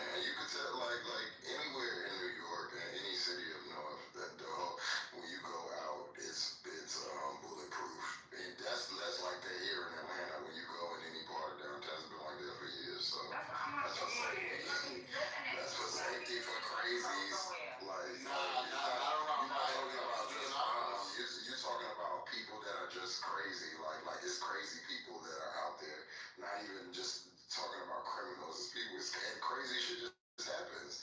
You know, like friendly fire, that like bulletproof glasses for those type of things too. So if there's a gunshot across the street, or if the cops are doing something and a bullet bounces off, it's so you just don't get popped, just living your life. It's for those type of things too. You act like y'all never lived in an urban place. He's on the street. He knows Only what anybody who went to a bulletproof glass was the chicken spot. Yeah, remember they used to keep all the good shit behind the bulletproof glass? And they've been doing that for years. They got fucking little cases that they could put it in, and that's a new thing to you? No, they were always That's old as hell. My daughter's 25, and she called me when she was 16 saying, Mom, they got the condoms locked up. What the hell? Yeah, but that's condoms, though. They want, Damn, it's still condoms. they want you to protect yourself. But I don't understand what the problem is outside. when it comes to safety, little truck. What's the problem? The problem is the surge in downtown. I get uptown. Downtown areas where you supposed to everywhere. No, it's not supposed to be. It was never like that. Everywhere. In uptown. Time's changing. It's And that's the everywhere. problem, is changing, but worse. Well, not anymore, because we got, it's time to regulate now. Yeah. Crime has actually gone down. Crime in New York has been low for years. That's what I'm saying. Well, guess what? It's gonna get even more lower, brother. It's gonna be If you think you're gonna live in a crime-free city, then call me and let me know where it is. I'm not saying completely rid of crime, but why are we gonna make it easier for the criminals to commit crime? Bulletproof glass should be your last. Can I ask a question? A salute. Wu-Tang Clan. Anybody? Go ahead, Wu-Tang Clan. No. Wu-Tang Clan. It's levels to conversation. Okay, go ahead. Look, I literally heard y'all. Two people talking. Literally. We're going to keep it business minded prayed up. Because both folks, we're going to survive anyway. Politics is different to us. That's why we hustle. It's a factor now. 1, 2, 3, and well. Yeah. And you know what? I made a decision to travel the AOL zone. Somebody's phone is You don't rated. No. If you've been look at this nigga. Nigga, 321s can't. No. 321s can't help but to interrupt truth. The truth ain't never been considered disrespect. Do you have anything to add to the conversation? Do you have anything? I just added it. If I was allowed to speak my opinion without interrupting. Okay, Candace, hold on. Can you hold 1 second? Be so low. Man, let me ask you a question. No, are you single? No, married for 35 years. Exactly. So you should be quiet. AOL. Nobody's gonna think it. I'll be quiet. When the Lord closed my eyes, closed my mouth, and that's the only time I'm gonna be quiet. Otherwise, I'm gonna talk to that man over there. That man over there, that next room won't even tell me to be quiet. Cause I know that was allowed to. Listen, you are, but I'm trying to say something to you, Mr. Wu-Tang. Mr. Wu-Tang. I'm trying to say somebody in the audience that I know it. Somebody in the audience said you really are one of the Wu-Tang members. So I'm giving you. I might be related to the Wu-Tang Clan member, but look. Oh, the Wu-Tang. Nah, he related to the Wu-Tang. Now, hold on. Can I speak? She trying to figure it. Look, I hear voices. Do a rap. I hear voices. He's not related. May I speak? Look, I guarantee 1, 2, 3 warriors in the. Nah, don't let Wu-Tang talk. He's had enough. Ma'am. One thing I know, I love my mom. I'm never gonna disrespect no creation with the essence of her voice, especially if you married. You understand commitment. It's a fact on that one. So if you allow, I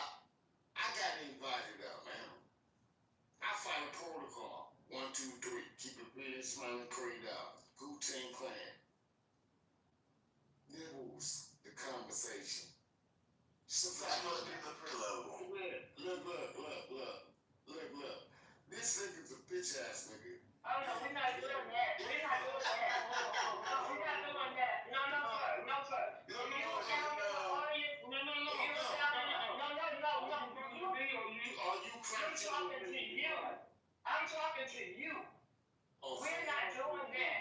We're not calling no. Yes, I am. We're not doing that. We're not calling no name. We're not. If that's what you came up here for, you can take your ass back down there to the group. We're not doing that. Now, if you want to have a conversation, let's have a conversation. No. I'm talking to you.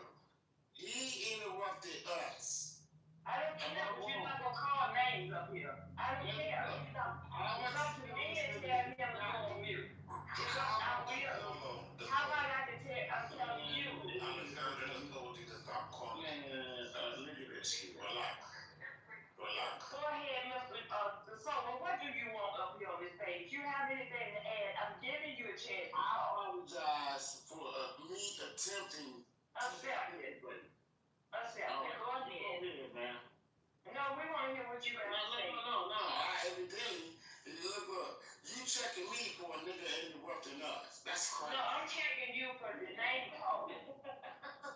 I'm checking you for the name calling. That's what I'm checking you for. I'd rather be funny than be disrespectful. Laugh to make the world go round. Yeah, that's why I'm checking you. We're not doing the name calling. Not Monday. Name calling. Tuesday night is name calling night. No, ma'am. Okay, can you go ahead? No,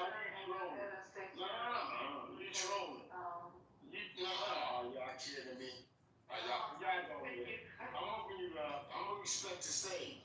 My intentions was respect and trying to join the conversation and participate. Okay, Now go in. If you allow a nigga, show some respect. You said hold on.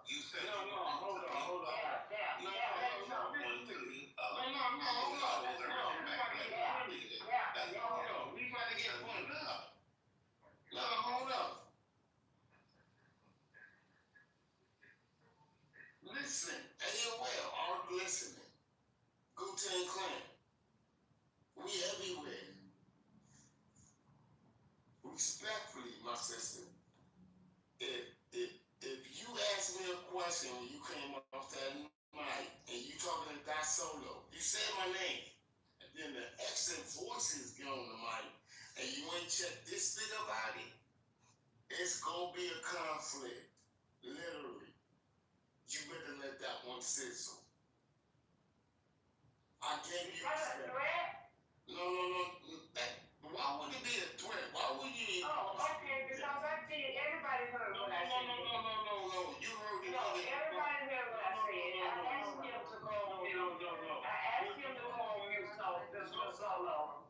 I asked him to go on mute. Everybody heard me tell him to go on mute. Well, I might go to Solo, because right now this conversation's not moving. Go ahead to Solo. I'm going to answer the Solo if he takes it. See, you from the projects, right? Never have. Okay. You from the suburbs? What? Solos. No, hold up. No, I'm talking to the woman that thinks this ain't about that. I'm literally lining people up right now. 1, 2, 3. Fact. Solo, she's late, and she's also a mod, and she's really nice. I feel appreciated. And this is not ODG. You don't bang like that in here, okay?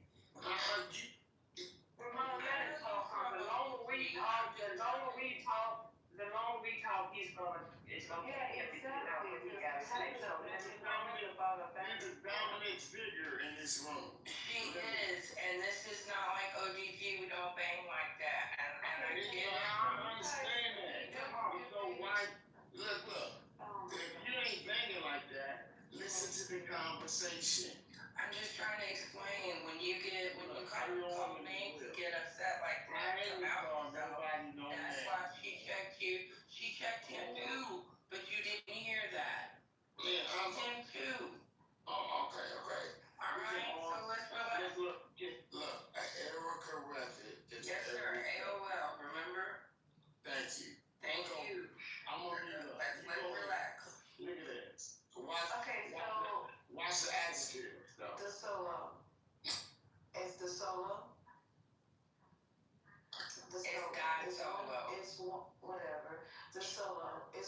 mic on you because for literally for the last 6 minutes, we've been having a conversation about having a conversation.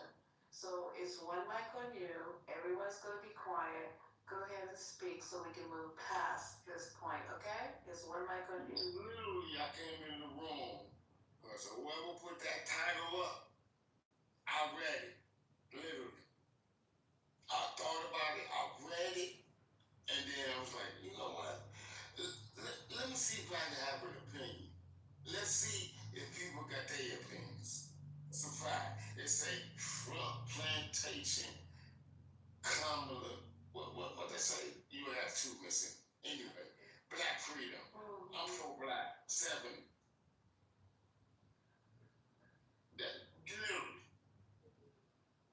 Niggas, look, I'm finna get real 3, 2, 1. Even though I supposed to keep it forward. I know about the black fist, the COINTELPRO. Read before I enter a room. If I get invited up to the stage, I hope everybody understand this 2025 shit. Ayo, are we listening? So one mic on this. This is what we want mic at. Look at this. Look at this shit. Nobody gonna tell this nigga to shut up though.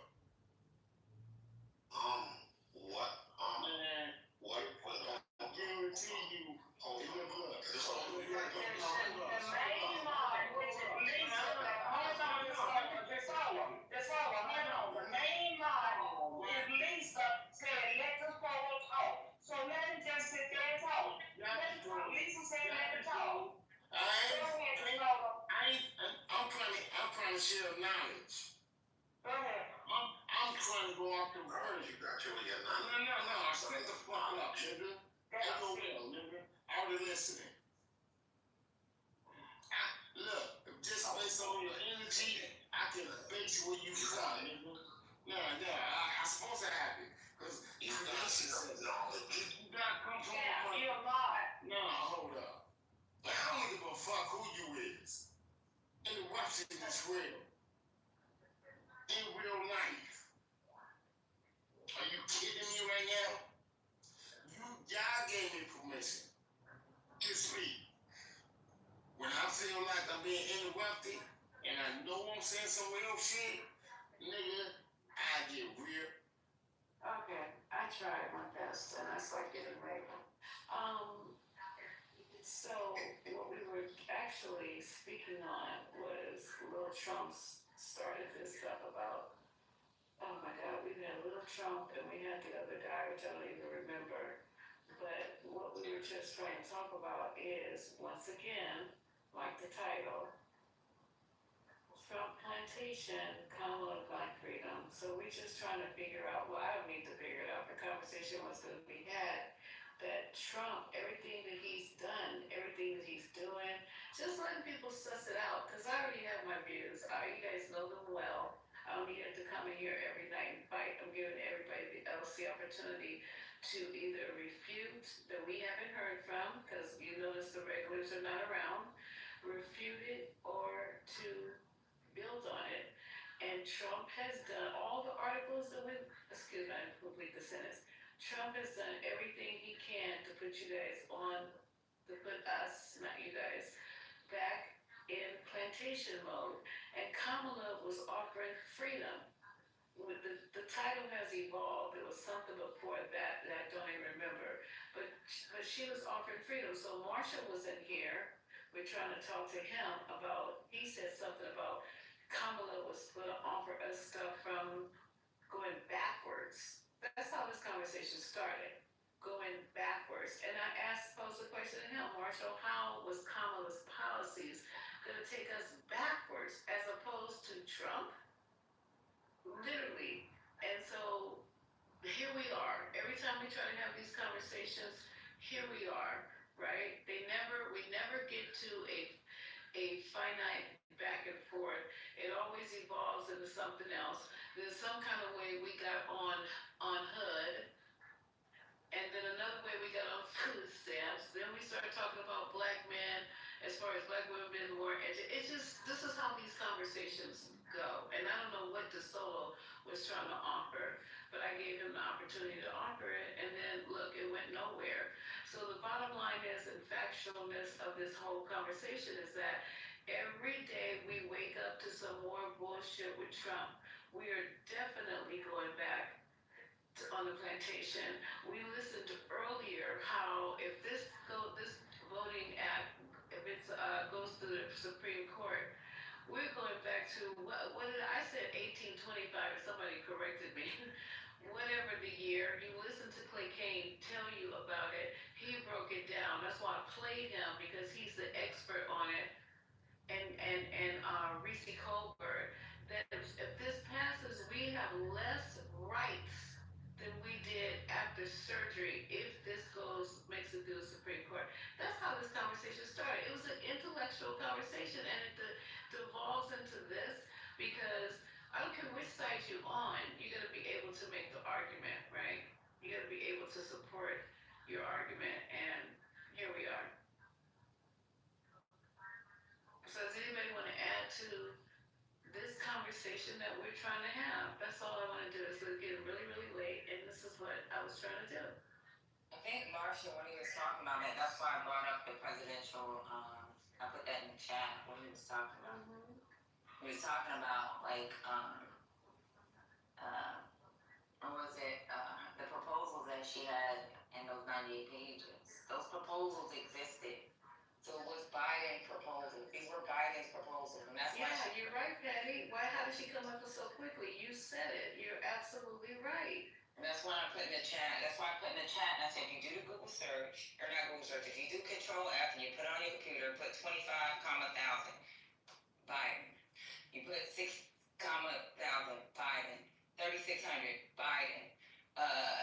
The 30 million, the homes that were supposed to be built, Biden. Those were all, but that was joint. That was joint because she was a vice president. Those were things that were not able to be passed under his administration, and she's going to try to pull forward towards hers. Yeah. and that's all. I think that's so when Mark was explaining, that's why I said that's what he means by going backwards. Like she should have went ahead and just fought and said, "This is what we were trying to do. We could never get it done. I'm going to make it happen." Yeah. And it might have been, and I'm not a what do they call it, a strategist or none of that. But I think it might have been how they were trying to frame her. Now she's cussing, saying the MF word and all that. And I know we gonna say she couldn't say that while she was while she was campaigning, and maybe so. But there could be other words that could be used, to show how this is what I mean, and this is what I meant, and this is what I'm going to do. Boom, boom, boom. Right? And now we got our president today showing videos of shitting on people, standing up telling the ambassador of Australia, I never did like you, and I never will. I mean, just so far out of control with his language, with his verbiage, with his behavior. So we complaining about me saying her should be a little bit more aggressive, a little more spicy, whatever the case may be. But we got this on the other side. We never know how it would have turned out. None of y'all know how it would have turned out if she just would have been herself and present these things in basic form and basic English. This is what's gonna happen, y'all. If this goes on, that goes on. I'm giving you this, and this. They want free giveaways. They want to be told that they're going to get some type of something free. If you say I'm wrong, I disagree, I'm right. Every time you say free to this country, even though they don't want the immigrants to have anything free, even though they don't want the black or the white poor to have anything free, but say free and see what you get. Look what's happening in New York. Say free. Just say free. It's just so crazy and basic and elementary where we are now in this country with elections and with our political stance. All you gotta do is be a basic bitch and say you're gonna get this, you're gonna get that, boom, boom, boom, and everybody's gonna be behind you. So, I don't know. We're going to see with Mandami. I think he's going to win hands down. and they got people with their fucking hair on fire. But oh well. Yeah, we gonna see what he do. You have no choice but to see what you do. But do you want to go to Congressman? You don't live in New York. He needs to still. I live in Jersey. I work in New York. He needs to still Cuomo's playbook. That's what he's gonna have. Oh yeah, definitely, 100% definitely. He needs to get that and read it twice. Mm-hmm. He already got the numbers. He already knows where he's gonna move money from, and then it'll still look like his plan. Right. Exactly. You know, Trump is getting credit for 2025, and he said he never even knew it existed, but he's getting full credit for it, and they love it. They love it. Listen to these black people coming here and talk about how they love it. The abuse. They like oppression. I don't. Exactly. They love it. Some of these niggas came from oppression, so they want that. They need to stay in that. I don't want it.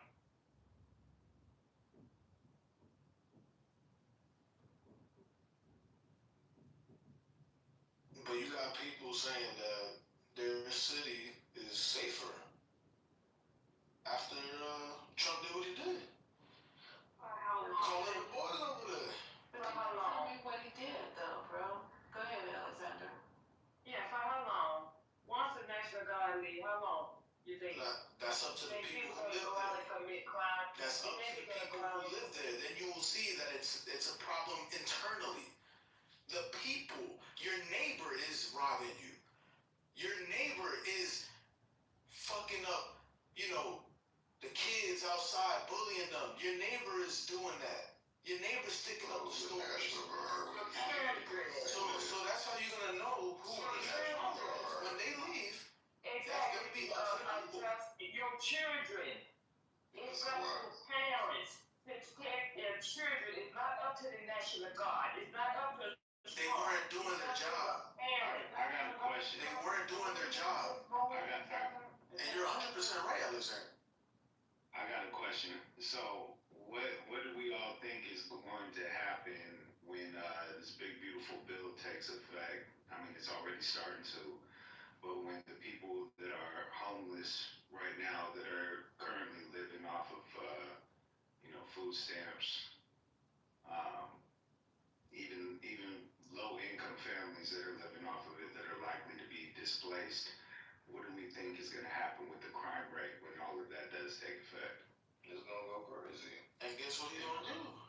I mean, it's gonna be nothing that he can do except for all these.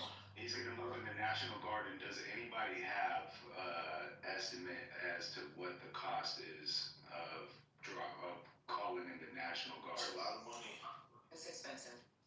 It's a lot of money. So instead of preventing crime or preventing people from starving people from having to commit crime just to survive, just to not starve to death, we're gonna spend the money consistently on the National Guard to lock these people up.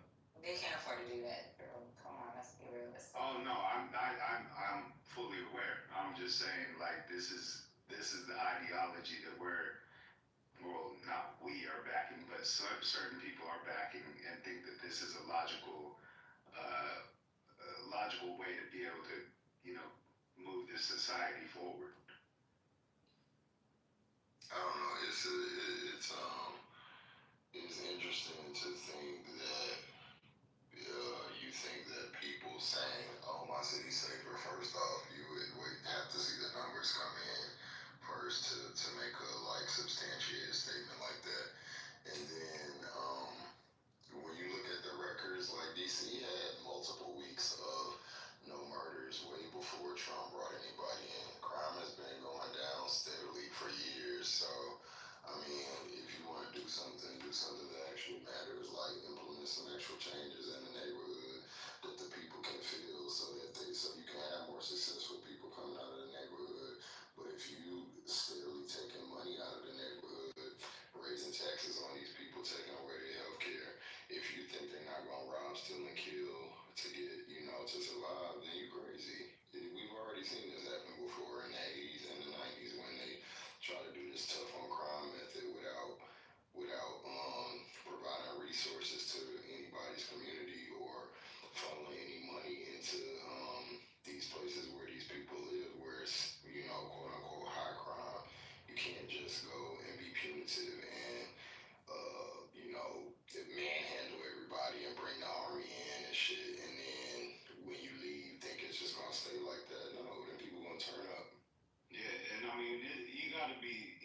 honest, Lil Trump, like, you already know, like, bringing in the National Guard is not sustainable. Like, so where's the solution? First of all, being provided? this guy said about DC. So why right before he brought him in, there was 2 weekends back to back with multiple fucking murders. So the crime wasn't going down steadily. No, that shit was still jumping. The fact that you had to highlight weekends, the fact that you had to highlight certain weekends where there were no murders just shows, like, that shit was fucking crazy, and that's why the people themselves. And you don't need data when you can talk to the people. You don't need data. was the murder capital of the United States for several years. You got a chance to speak. You got a chance to speak. I didn't say that when you were talking, right? No, I'm saying it right now. See, this is what I'm saying is this. Because you don't understand how information works. The plural. What I'm saying is this. Why are you gonna wait till there's a piece of paper with a number on it when you could go outside and talk to the actual people who live there? Fuck your data sheets. They live there, and they're telling you they feel safer. Not you. They live there. They gotta go to the stores. They gotta work at the jobs. They gotta take the public transportation over there. They gotta bring their kids to school. Not you, not your data sheet with your little numbers on it. Talk to the people, and that's exactly what they show. So your words, your data sheets means nothing to the people that actually live there. So the survey is when they went outside and spoke to them. You should have seen that. Go on YouTube that. Fuck the data sheets. Talk to the people who live there. You say left and right how data is skewed by the Republicans and all this bullshit. How they're fake data, right? So why do we gotta listen to your data? Why don't we listen to the actual people who live there and think that is this, right? That sounds a lot more logical, right? The data is collected by the census and well, look, luckily for us, we have people who live there and they feel safer. So our opinions don't matter. Their opinions matter more than ours. And you should accept that if you're logical. The way math works in a city. The way that the people talk. Can I get one mic for the last time? You're real calm. You already know. One mic for the last time. So the way that you actually get to talk. Little Trump, go on mute for me for the last time. So the way that you going out and conversing with a few people is not a large enough sample size. One, two, that's not how crime is recorded or statistically put out to the public. So you saying that you saw some people say a couple of things or whatever, it's great. That's great, but that's not that doesn't prove anything in the overall scheme of a large city like DC. And when you talk about these things in such a small window of time, it shows that you don't understand anything about crime. Crime has been going down steadily for like 40 years. So if you look at 1992, 93, 91, 94, DC's crime rate was astronomical. And if you don't know the history of the city, if you don't know how it's been was the first black city in the country, if you don't know that, then you can't really speak on what it is now. I can speak on what I want. Okay, cool. Let's go. Yeah, let's go. So I'm about to land here. And so when you have you're going after. Hold on, Just. Can you go on mute to just finish it? Then you could. Yeah, I'm almost done. So when you know what the history of the city is, I mean, it takes just a little Google search. You could do a couple YouTube videos when you know what it looked like and you know the history of New York, large cities like that, Boston, Atlanta, and see what they've come to now. Then crime has gone down drastically and it's going to continue to go down. But this is not the way you deal with it in all of that. Yeah, and I would go back to my question that I just asked. If you know it's not sustainable, then why would you even consider this a possible solution to the problem? I had to do a quick little Google search because I was curious as to what the cost was, and this isn't a thorough investigation or anything, but the AI overview said that the cost to move the National Guard into DC is estimated at over $1 million per day, with a total projection estimating a total of $201 million for the mission. So with that being the case, is your solution to move the National Guard in year round? And at that point, what does that do to the economy? Nah, it's not year round. Okay, After they leave, fund the Trump, He asked me a question. He said he didn't land though. Yeah, I mean that's fair. I mean, I just want just to finish it.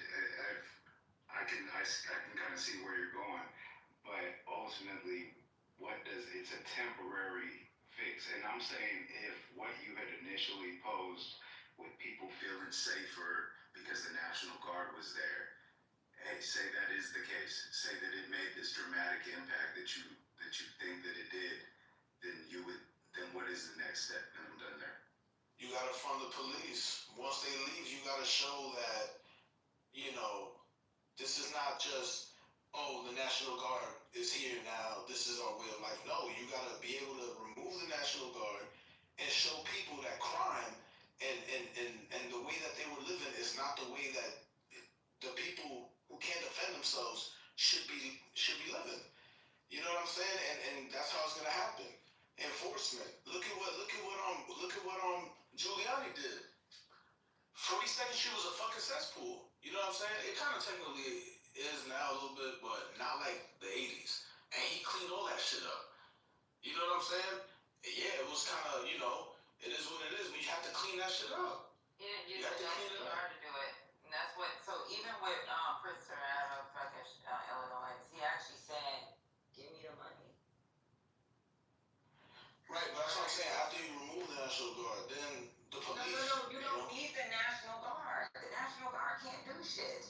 They were fucking picking trash. You can put the money back into the community.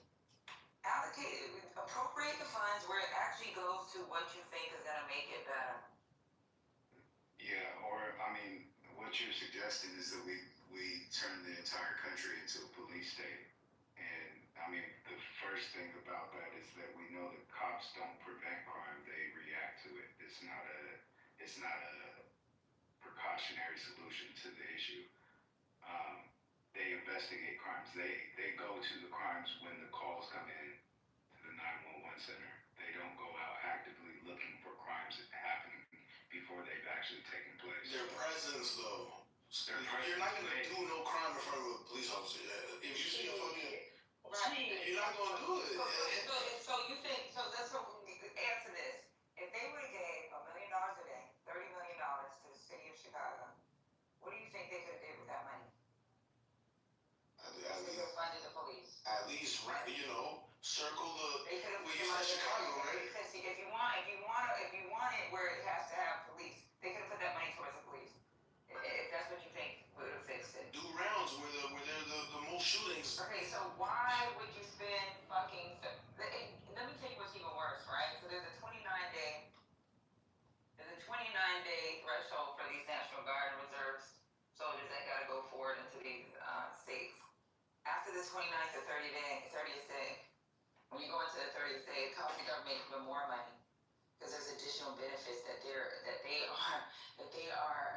get. So it can cost the taxpayer even twice as much as what they're paying now. I'll pay for it. City, right? I'm talking with Trump. That's only one city, right? That was only 200 soldiers, right? In Illinois, they were talking about soldiers coming from Texas. They got soldiers where they'd have to activate within their own fucking state. Like, come on, you got soldiers coming from, and you know what? Guess what the per diem is going to be for soldiers coming from Texas? They came from Georgia too. So check this out. So they pay. Let me tell you how they pay them. They're gonna, if you look up what the average, they're gonna look up the average cost of a hotel in the city of Chicago. They get that dollar amount every fucking day, even if they're staying in the building. Then I'll give you an example. If I'm going to DC and I have something I have to go to, I may get for 1 week, just Patty, I could make a good $12,000. I don't have to stay in that fucking hotel. I could go stay with my homegirl. I don't have to buy lobster for dinner. Because these motherfuckers are going to give me $150 for fucking lunch and dinner. I don't need to eat lobster, nigga. I can go to fucking McDonald's. Or, you know what I do sometimes when I do have to stay in a hotel? I go to fucking Walmart and get me a goddamn little cheap ass $20 crock pot and a goddamn little griddle thing that you put your goddamn eggs and bacon or whatever the fuck you want to cook on it. And I cook in my goddamn room. And guess what? I still go home with mad money. These soldiers get paid when they get deployed. So they gonna get hotel money, they get per diem. Then they get travel allowance. So you can go, if it's from Texas to whatever, your travel allowance is a fucking monthly fee that they gotta pay them. Then once they hit the 30th day, they are actually getting every benefit that a goddamn active duty soldier gets. Every fucking benefit. So on top of active duty soldier benefits, they're getting all those per diem payments. You think that shit costs taxpayers a lot of fucking money. That's why they try to keep it at 29 days, because they know they're gonna drain the fuck out of our fucking our funds.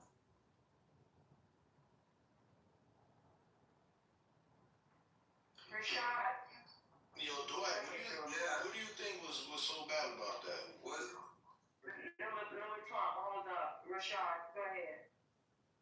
Oh no, I was saying I think both people make good valid points. I think I see kind of both sides, but I understand I'm from Virginia, so I know a bit about the crime in DC. You know what I'm saying? I had a brother that was killed in Baltimore, you know?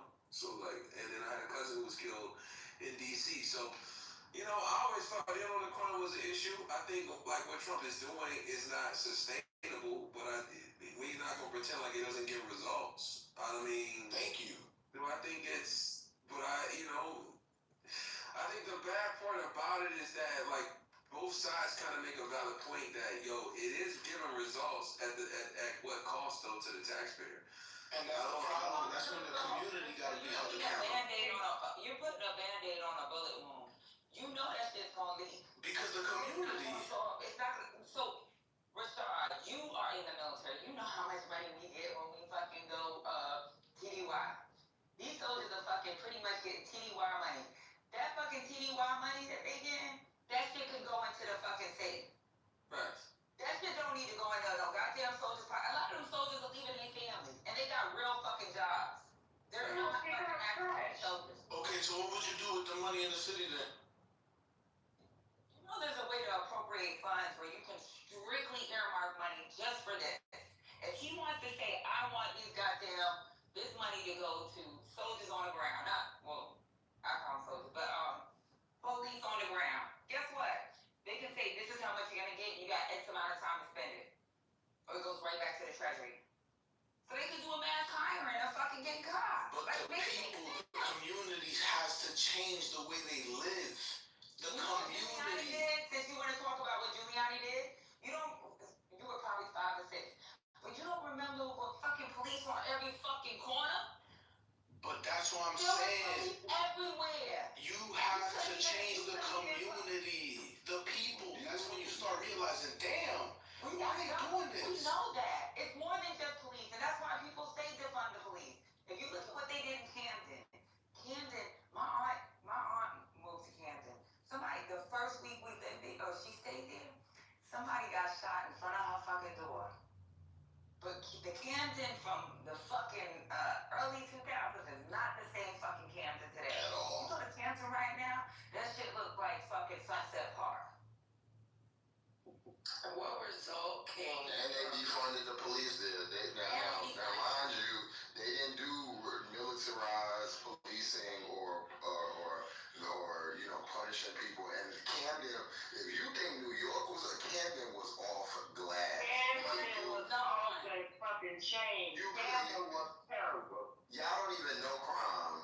First off, unless you're talking about crime in the 90s, you do not know what the early 2000s, late 90s, 80s, that was crime. Oh no, this is work. You better go back to the 70s.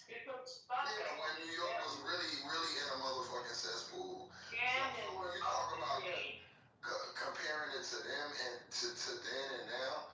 But even like you talk, the cops are funded. They got a whole police academy city, fake city they building here, and to do drills and shit with cops. They don't want to put. They need to put money into schools. They need to put funding into programs like they had when I was there, like Young Sciences and shit like that, and STEM programs, and get people interested. The way is not putting. I grew up with cops on the corner everywhere, and that wasn't good. That didn't like do nothing for me. And you couldn't walk, and like every Tuesday and Thursday you might get arrested or whatever. That's not gonna do nothing but make niggas institutionalized. That's why New York niggas is like they are now. That's why all of them, you see how we see all these New York people on this app, and they be so crazy. It's because we grew up like we was in fucking prison. Nobody want to live like that. And I agree there are The police limits. works. You know what that chief that they put in charge? He was from the hood. He grew up with a lot of black people. He knew what the hood looked like, and it was a white boy. He fucking fired every fucking police officer and made them come back and and this is what they call it, defund the police. Made them come back and do a whole new resume, looked over their records to see if they could be rehired. And then, not only did he do that, if you grew up in certain neighborhoods, he made it that you would police that neighborhood. My brother-in-law did that. Yeah, and I was just gonna say, I can see the point, of your reasoning, Trump, with you saying that police, like their presence, may prevent crime, and then you go to it's up to the communities to essentially police themselves and fix things. But how do you expect the communities to do so when at the very same time they're being stripped of all their resources? I agree the money could be used for the communities. I'm not saying that it shouldn't. What I'm saying is right now, in certain cities, you do need that presence temporarily. Now, I'm not saying permanently because obviously it's not sustainable. But that should be the next conversation. Like, all right, look, now everything has settled, the dust has settled. How do you start the rebuilding of a community in its core? Like, yes, like how culturally inappropriate said, schools, programs. I remember when I was in school, there was a robotics program, things like that. But it has to, unfortunately, just like how the deportation is going on, unfortunately, it's time to clean up. Unfortunately, temporarily. Okay. But the community should gain their, the courage to be like, you know what? Now that they're gone, we're gonna make sure they don't come back. And these are the things we have to do. Okay, but you're aware that the resources are actively being stripped away right now. Right, but schools lose funding, right? If they score, I remember schools used to lose certain funding when they didn't, meet certain criteria. The test scores were low, attendance, all that. When you show that you are doing better, you know what I'm saying? More funding, more allocation goes to you. You know what I'm saying? And unfortunately, it's kind of backwards because the ones who are in more need of the resources, they're not able to perform, and then that doesn't reflect the ability of them getting funding. But if there's an effort, they will eventually get funding again. That's how it works. But if you're talking about low income communities, and the schools are typically funded off of levies that are funded by tax dollars in that said community, where do you expect that money to come from? At the same time, the Department of Education is being broken apart, with these charter schools being initiated, or they've always existed, but the funding is now being allocated to that. So it's up to these low income communities to be able to ship their kids out to schools outside of their own community and be able to afford that in a community where they were already not able to afford funding their own school. So the logic in that there isn't any logic. But look what has been going on in the Department of Education, though. You understand? Like, first of all of these little kids, right, were having to taught to them. Things that don't even belong in the school, in the curriculum. So I'm not funding that as a president, What happened at the Department of Education? That's the state. What happened at the Department of Education? The Department of Education has to do with civil rights, Title I funding, where you get your FAFSA, and then they may have like oversight or of what the states look like when it comes to education. So what the fuck are you talking about? Yeah, there's no CRT. Locality. He's talking about CRT, but why do you not? Nah, not CRT. I'm talking about the transsexual stuff. I heard that when you were talking about validity stuff. The gender transition. Sir, what school has that as a part of its curriculum? So there weren't drag queens reading to kids? That never happened? Hold on, at Barnes and Noble. No. Yes. No, I'm not telling you. Yes. There's videos of fathers. I'm trying to inform you so you don't have to. I'm trying to inform you. There's videos of fathers going into a classroom. I know. And exposing them and saying, I didn't sign up for my kid to be taught this. That wasn't at Barnes and Noble. That was at school. You know where that was? That was in the UK. So that was in the United States because that guy was American as fuck. No, it wasn't. English in the UK. Alright, you know what? I'll pull it up. Okay. I'll pull up the one I'm talking about. Okay. They also had a public library program, but that had nothing to do with the school system. That was Exactly. library. And you still had to show up for it. So what's the And that's also not a part of the curriculum. Even when they were reading regular books, and that is optional. You didn't have to take your kid to that. So I don't know. Like one thing, the thing is that gay people, drag queens, what is it when you can look like a man or a woman? What's that? No. No. So you don't need to. Androgynous, non-binary, androgynous. Those people exist. So, and you're not going away. So acting like, hiding that from kids, it's the same with hiding race, the racial history of this country doesn't do nothing but produce idiots. And that's why we're in this situation right now where people don't know what's going on. They're scared of everything. They see a drag queen or a gay person and they're like, oh my God, like it's contagious or something. All you gotta do is just keep walking and mind your business. Like y'all make these things into issues when they're not. Because guess what? After y'all do all this hooping and hollering, it's still gonna be trans people that exist. They still gonna be around. All y'all gonna do is make them go back into the shadows. Why not just learn how to deal? Why not just understand this is a part of our, whether you agree with it or not, understand this is a part of our society. This is something that we have to learn to deal with. Same thing with the race issues. Why do Republicans act so scary about everything? Everything that exists outside of their norm, they want to fight and demonize it. That shit is weird. But the thing is, just nobody know how their child gonna turn out. That's the thing that you're saying. Nobody know how their child gonna turn out. And, I don't understand why people can't just mind their business. As long as a person, I feel like if a person don't come up and touch you the wrong way, approach you the wrong way, and mind your business. Again, live and let live. These people, gay people been around for as long as I've been born, and they're gonna be around when I leave here. And you too, little Trump. So I don't understand what the issue is. I think the issue is my kid doesn't have to know what sex is, this, that, and the third. I'm a woman, I'm a this, I'm a that. Who cares? Let them grow up. If you really want it to be normal, you don't have to shove it in their faces. You know what I'm saying? Nobody shoving that in your kid's face. Nobody shoving, no teachers. Can I make it?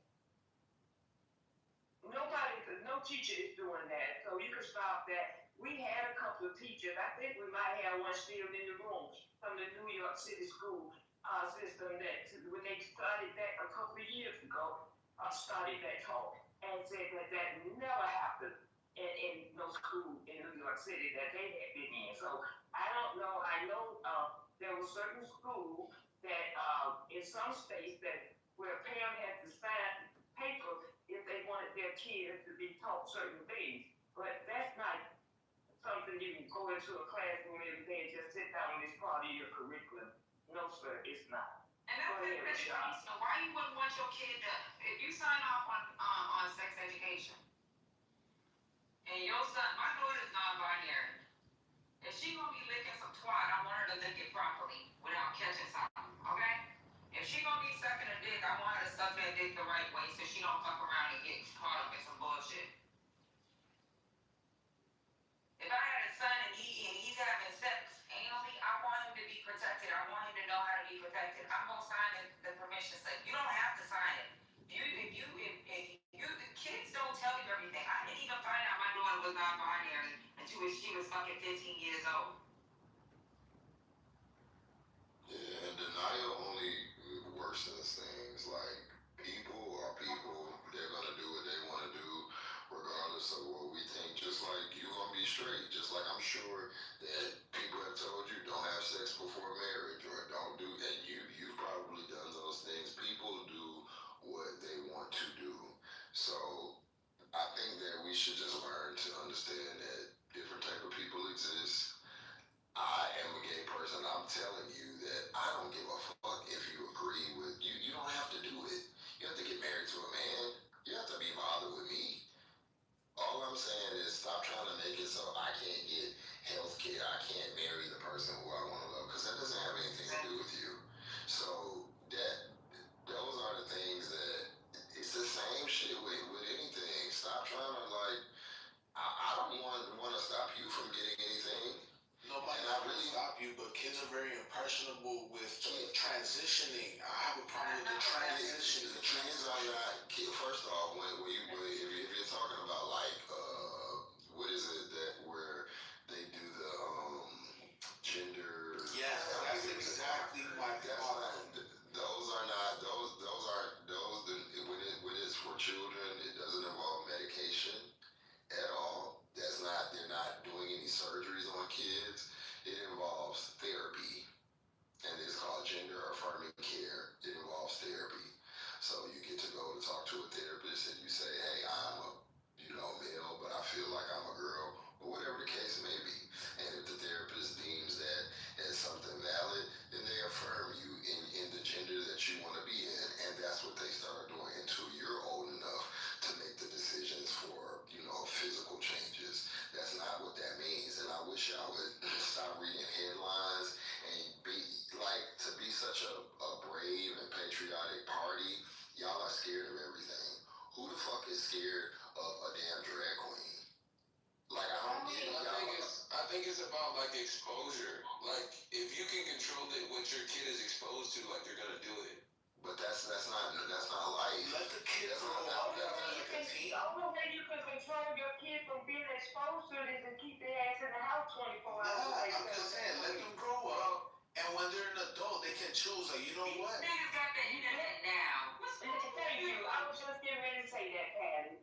You can buy that. He'll just be full of bias and fearless. These kids know more than you think they know, man. You crazy. Yeah, I'm saying is let them grow up, because we all change. You know what I'm saying? Part of growing up is learning what the world, who lives in the world. Y'all, see, the thing is, this is why y'all get so much heat from gay people, because y'all talk about us like we aliens without even really. Nobody's talking about gay. I'm talking about transsexual. The whole community. The T is my issue. But at the end, they are human. They're human. You have issues that you don't tell nobody about, that you go through with and if you don't, your mama do or your cousin do. We all got personal issues that if the world found out, we would be devastated, right? That's their issue, and the world just happens to know. And shitting on them is not the fucking answer. It's just not. It's just not. And all you do is create little fucking monsters that we gotta, that's running around shooting up schools and killing little babies and shit. Y'all don't get that yet. Y'all don't get that. Y'all put these adult fears in these young people. It's y'all that really doing it. It's not them seeing a like that's kids don't give a fuck about that for real. They actually. If kids committing suicide because they're afraid to tell their damn parents, they're afraid that's what they get. Ending their life and becoming either hateful people or hating themselves, because that's how you come out either two ways. And so we will rather watch. What's way more concerning to me is the rate at which, and I don't even have kids, but the rate at which people are walking up into schools and shooting kids. That's like happens every day in our country. But y'all are not concerned about that. Y'all are concerned. Just let that go, baby. Let that go, please. I think you know why I tell you let it go? Because it makes me sick at the stomach that for the last couple of years, they've been talking about this trans stuff, and that's what they're afraid of for their kids. And how many schools been shot up with all these kids getting killed, but that's not number one on their goddamn mind. That should be the number one thing they should be worried about. And we talk about crime in cities and stuff, and sending if you want to send the National Guard somewhere, send them to guard the front of these kids' schools. Yeah, I'm tired of seeing. I don't give a damn about a drag queen. Like that's walk the hallway. That's right. That makes sense. Yeah. Walk the hallway. If we have an itch to do that, let them do that. We can't. These are adults that we talking about at the end of the day with the crime in the cities. But kids, come on, they're the most vulnerable. We don't even have a president that will get up there and say he too busy telling people your mama and stuff that he can't get up there and say, yo, we got a problem in this country. Like regardless of whatever political party you align with, we should be able to say that's the biggest problem that's happening, and we just watching it, and it just it's so sad. No, it's actually really fucking crazy, and it doesn't really happen to that many other countries, but that's just going on running rampant. But we sending military troops to cities that's doing the same thing they've been doing, and worrying about 3 trans people that's getting in sports in Oregon and California. Man, this country is not a serious place. Yeah, I got a video on third world countries doing that shit. We doing the shit that third world countries do. Yeah. Send fucking military into their fucking city to control the citizens. I got a video to play on that topic, but I know Rashad's been waiting to talk for a minute, so I want to help him get in. Thank you. I mean, I was just kind of pitching in, like, I think, like, it kind of goes back to what I said before, like, I think both sides make valid points, right? Like, I think the idea that you can kind of, like, just kind of cover homosexuality and that kids will never be, like, exposed to it is a fallacy, you know what I'm saying?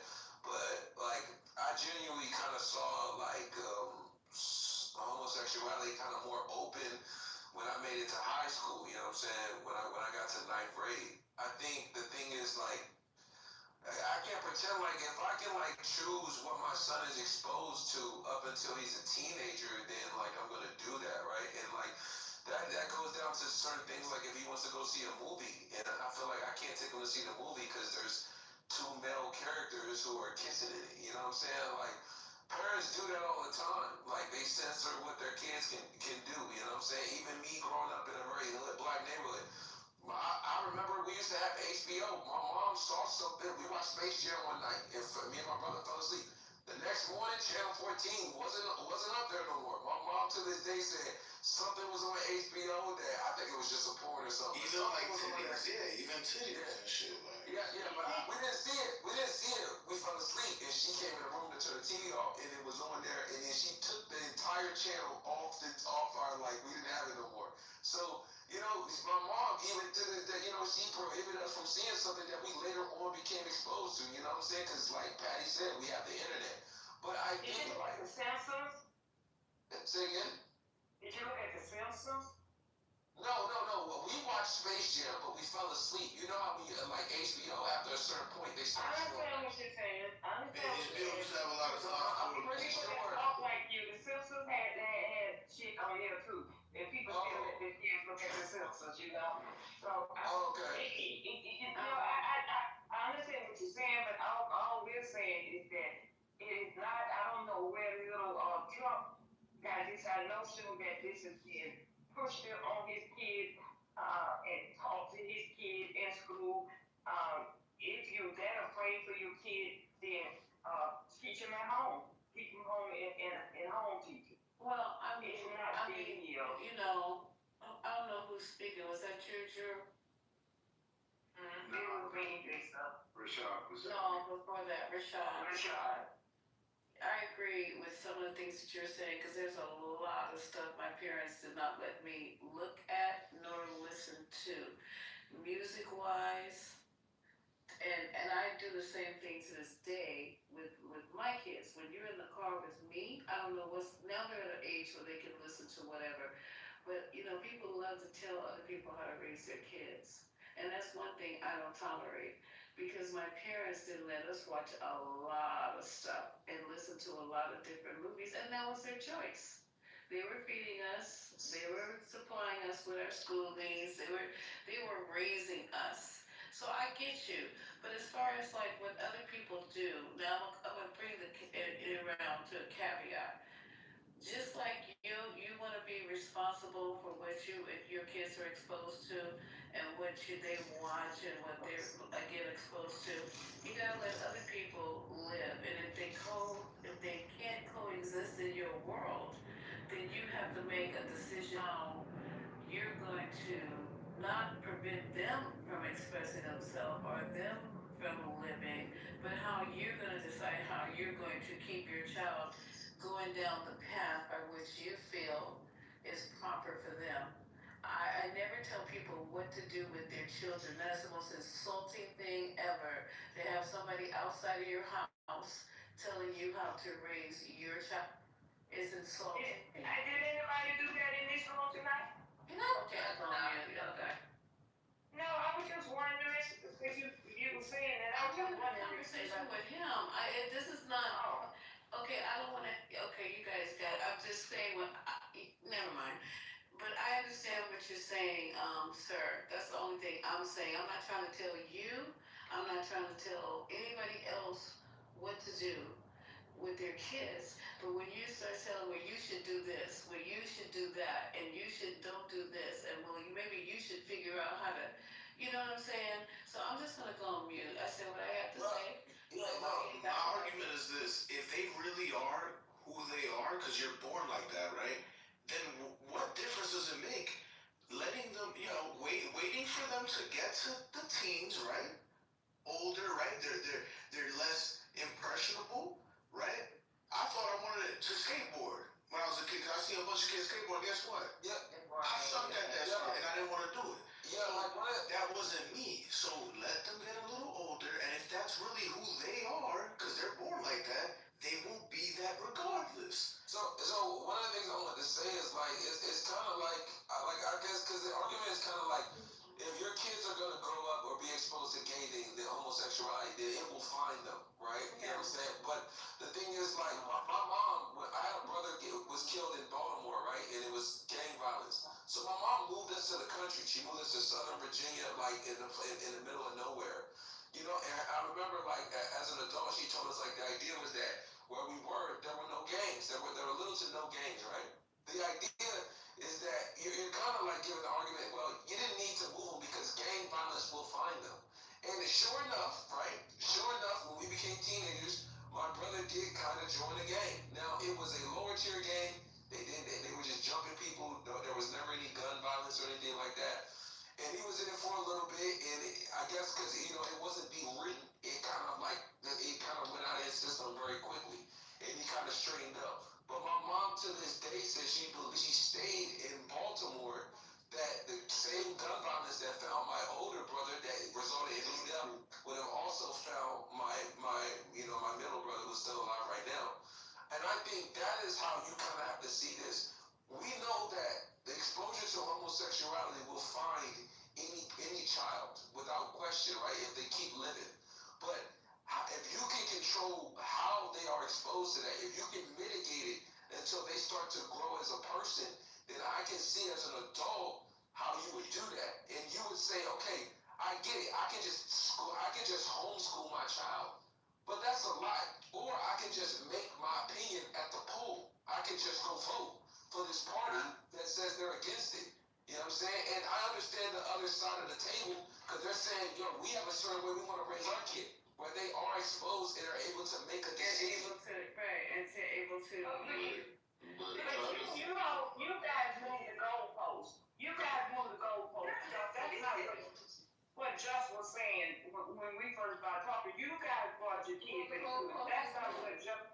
Yeah, but that's not what Just was saying. I want to clarify. I don't mean neutrality. We mean we talk about. What kid in their right mind? You act like this is something that somebody wants to do. There's a reason why my daughter hid it. Okay? It's not because she was fucking proud of it. Nobody wants to fucking have to live through life where all their friends have boyfriends and they may not be attracted to them, or they may not be attracted. Nobody wants to be like that. My point was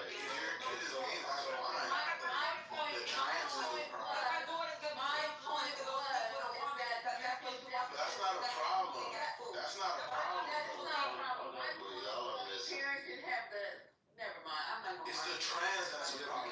Because y'all are. Parents can parent in whatever fashion they want. Nobody said they can't. And they can't.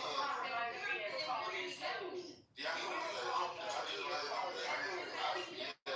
The teacher told me. The teacher told me.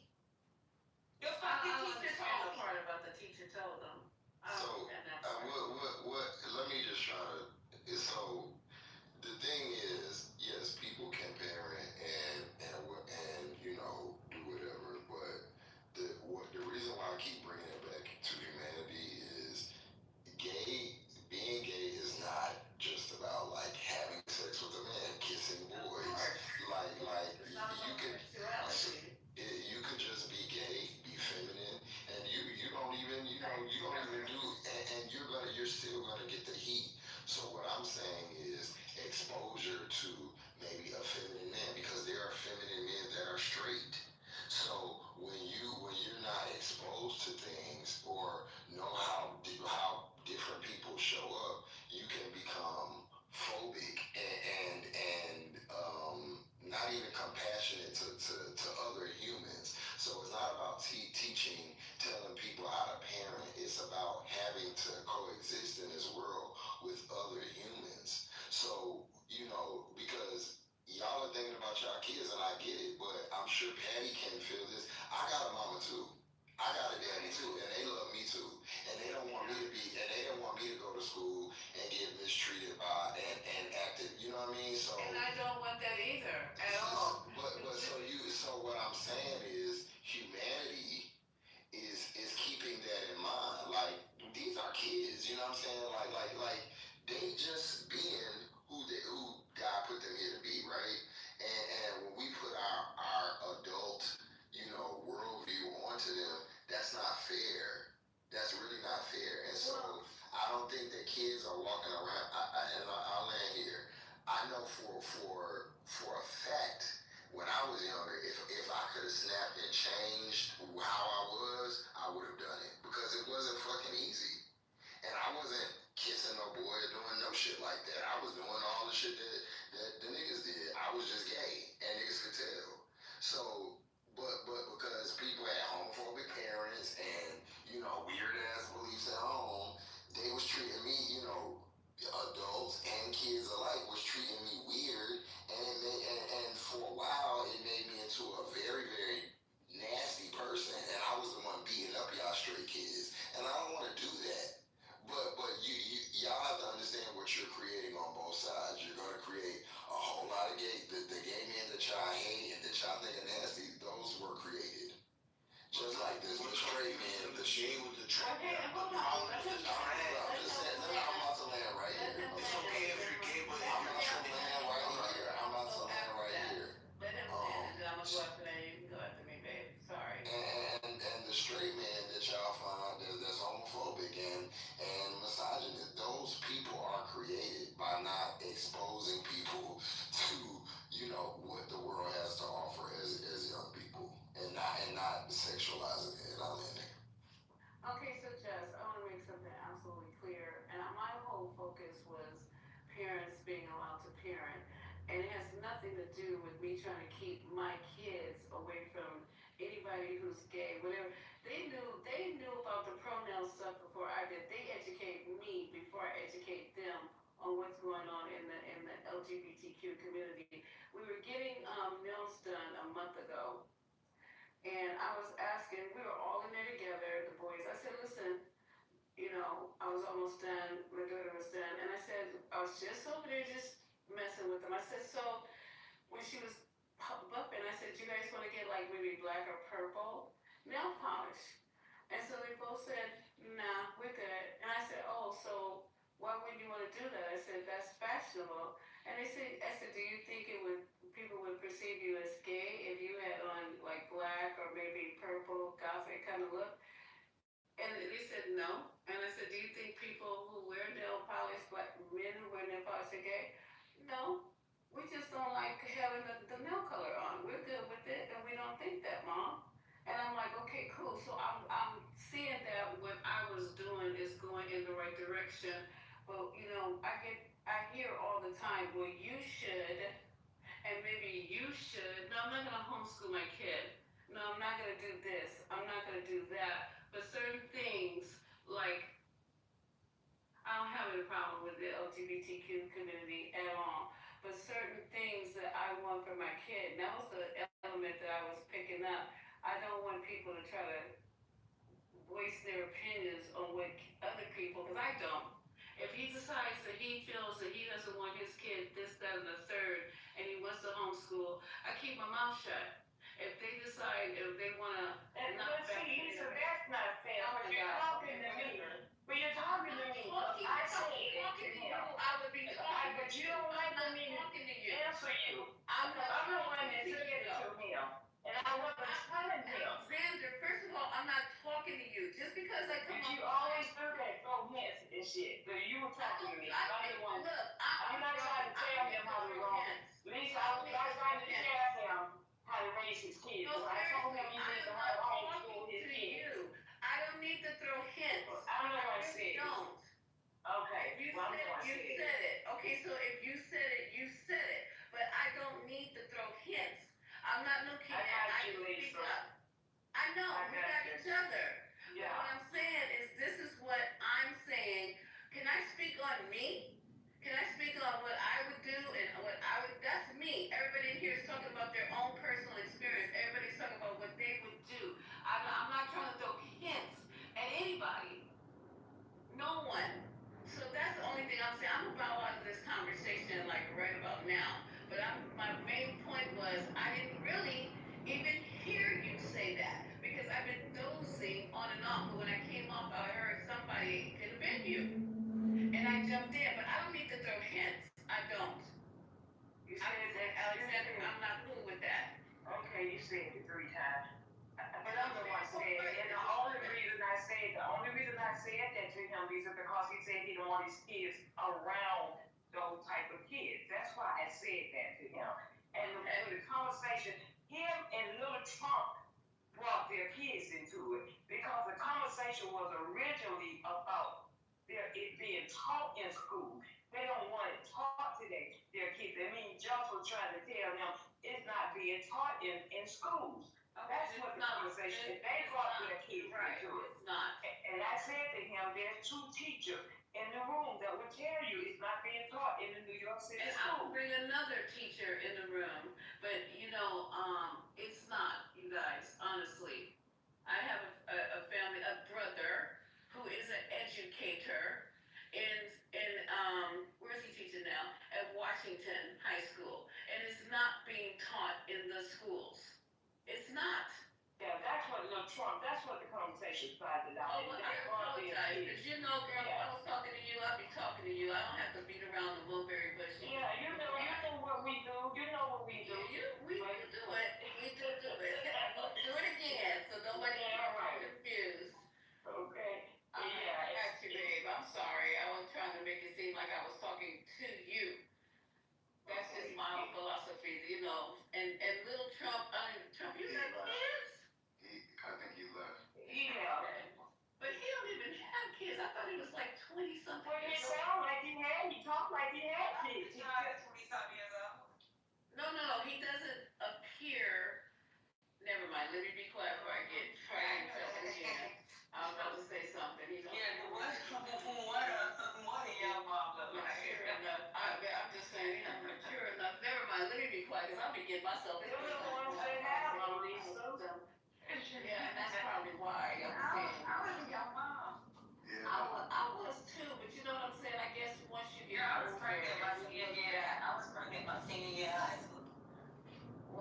yeah. But I look back and I guess when you get older and you look at younger people, younger parents start to talk, I was like, he's not even mature enough to have kids.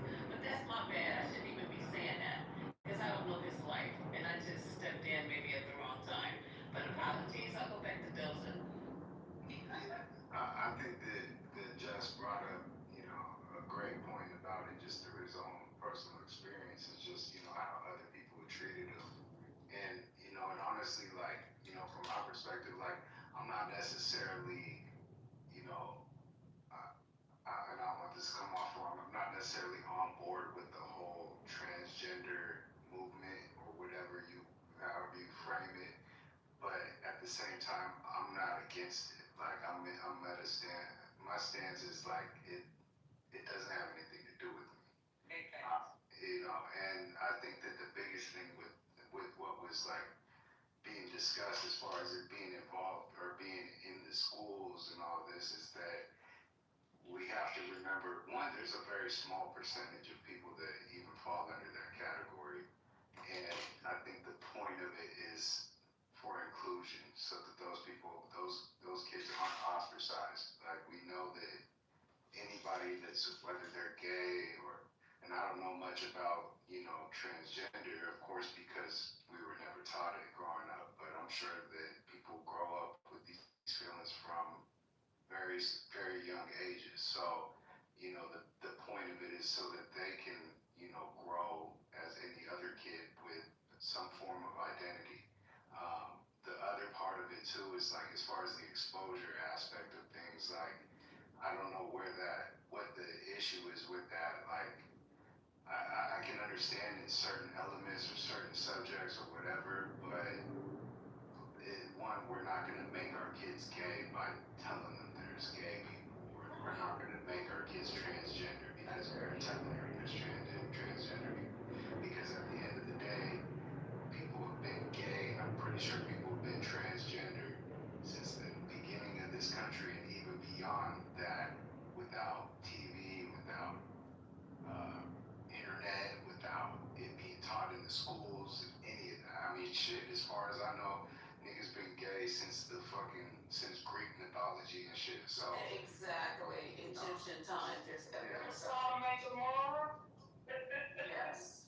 Yeah. Oh So, yeah, I forgot about. Yeah, that's right. Absolutely. Yeah. So overall, I think that like Jess had said, is like the biggest portion of it that often gets left out of the conversation is just humanity, and and just having empathy for people that aren't necessarily like us or believe the same things or are just live a different lifestyle that ultimately has no effect on any of us. If that's not on us.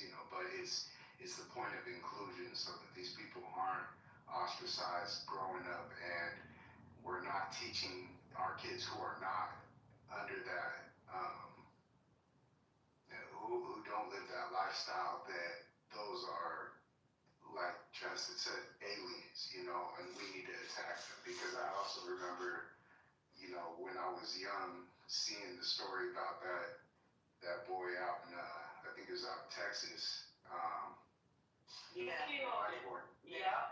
Where they tied him up to the fence. Tied to the fence. I remember that. And that's based off of how our society had treated people that were gay at that point. I want to know when you finish. Go ahead. I want to know when you finish. Go ahead. Yeah, I'll land right here. It's just that behavior was formed based off of how gay people and how the gay topic wasn't even included in the conversation. We can't have that on TV. We can't talk about it. We can't see it. And it was basically alienated to the point where it allowed the people that hated it to be the loudest voices in the conversation. But I'll end there. Amen. And yeah, I don't want to change the subject, but you made me think. Did you guys see those little kids? I think the oldest one was 10 that raped that little 5-year-old girl, took that girl out in the field and raped that girl and used objects on this little girl. No, that they probably learned from home. Yeah. I did not see that. It just happened a couple of days ago. I'll pull it up. But they did horrible shit to this little 5-year-old girl, little kids. And the thing about it, Alexander, 99% of this begins at home, and maybe the parents need to be better educated, because just the same way we're trying to prevent any damage and harm or coming to our gay community, the same way you need to, the communication with your kids is what's important. To talk about subjects that even you are uncomfortable talking about. You'll be surprised how your kids will probably educate you and make you feel better. Just the same way as handicapped children, making fun of them, bullying people who you feel is fat and look weird, or got their teeth crooked. It's just so much cruelty that us as parents, and we focus on communicating with our kids, telling them to respect other human beings like they want to be respected, talking to them about their feelings, what they feel about certain things, and sussing it out and ironing it out. A lot of this stuff would just be, no, it's just normal shit. Do you just sit down and talk with your kids and say, well, you know, what's going on with school? How you doing? Are you being respectful? Because them kids at school, when I'm walking on the school ground, are nasty, mean. Yeah, who you telling? Don't have no fucking nappy hair. They want to be right. Look at that. I'll just be going over there going, you know what? You guys need to stop. This is ridiculous. What if this was you? You're hurting this person's feelings. Da da da da da. And after I talked to them for a while, I said, it's not nice. If this person turned on you, I said, look at your socks. Your socks are, you know, I mean, what if we just focused on you? So just like talking to these kids, they have to have some guidance. They have to learn empathy very young, because they turn into stupid ass adults. You know what I'm saying? So that's what I have to offer. And then let me one more thing, and I'm landing. Yeah, when you finish, I'm gonna tell you this. Go ahead. I remember when we were getting ready for college, and I'm honest. I'm being very honest. I hadn't even heard about the she, her, the pronoun thing. So when they were choosing a dorm, for some reason they kept asking them what their pronouns were, especially with them coming to California. I said, well, okay, wait a minute, pronouns. So I was filling out the application and stuff. I said, well, what does this mean? They said, Mom, just put he, him. And I was like, what? And they were teaching me, and they felt nothing about it. It wasn't no big, oh my God, it was none of that. Mom, just put he, him. That's what I am, he, him. And they went on about playing video games, because they were playing video games. I walked in with the sheet. I said, what are they asking us right now? Why do you have to put this on there? They said they just want to know your pronouns. Put he, him. And I was the one sweating, like didn't understand what was going on. So yeah, have more faith in your children and just be more communicative with them, open, and not be scared to let life. It's like, bro, I didn't even know anything about this. Yeah, Mom, you're an old head and you don't know nothing. What was going on? I said, well, I guess not. So that's my little thing. Okay, guys, listen to this. A 9-year-old boy and a 10-year-old girl have been charged with attempted murder and rape in connection with an attack on a 5-year-old girl in Cleveland, Ohio. Prosecutors charged the two children with attempted murder, rape, felonious assault, kidnapping, and strangulation. 9 and 10 years old. That's wild. Oh my God. What is going on in the house? What is going on in the house? And they tried to kill the child. So do you think the parents should be held to some responsibility for this since they're so young? Yeah. I'm just asking. Because they're doing that. Oh, Lisa, they stabbed it. Lisa, they stabbed the child too. Something's going on. The lady said her daughter was unrecognizable after the attack. What? Pull it up. Her hair was a gap from her head. I'm gonna pull it up. Charlotte, I'm trying to clean my base forest. Oh my Lord. Patty, oh my God. What is it, 5 o'clock in the morning? Yeah. These were some fucking monsters. Let me go look this up. Where was this? Where did it happen? In Cleveland, Ohio, I just put 5-year-old rape. Oh my God. 5-year-old rape. 5-year-old. These were some fucking monsters. Where did these kids learn shit like that from? 5-year-old rape. You heard all this stuff out here, man. Well, in Ohio. Okay.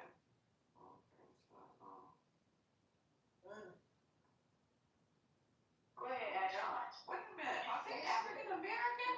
Yeah. I mean, I'm You sure. remember that story in Chicago? So I listened to this NPR thing back in the day. And they had these little kids that they gave this radio to or something. I don't know, some kind of recorder.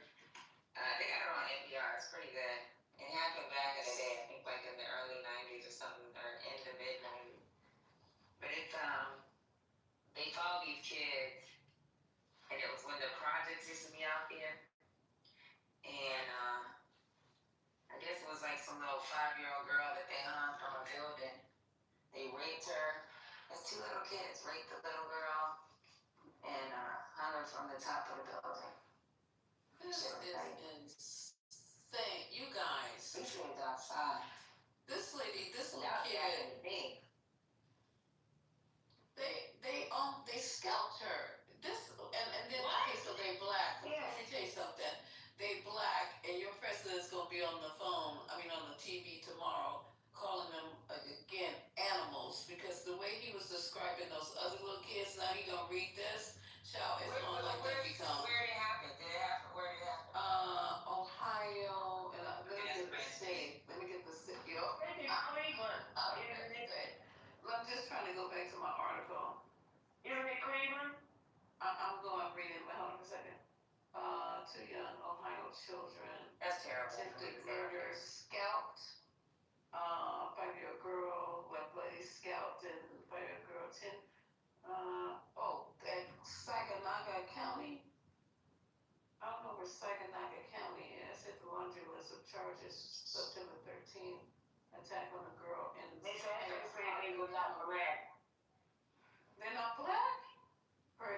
Girl, I see like those people who be looking at stories going, I hope they're not black. I hope. It was in Cleveland. Yeah, Patty, it was in Cleveland. Yeah. It was in Cleveland, Ohio. I think They don't have pictures of them. They're too young. So you sure they're not black, whoever said that? Omar put it in the chat, Patty. God damn. Those are some.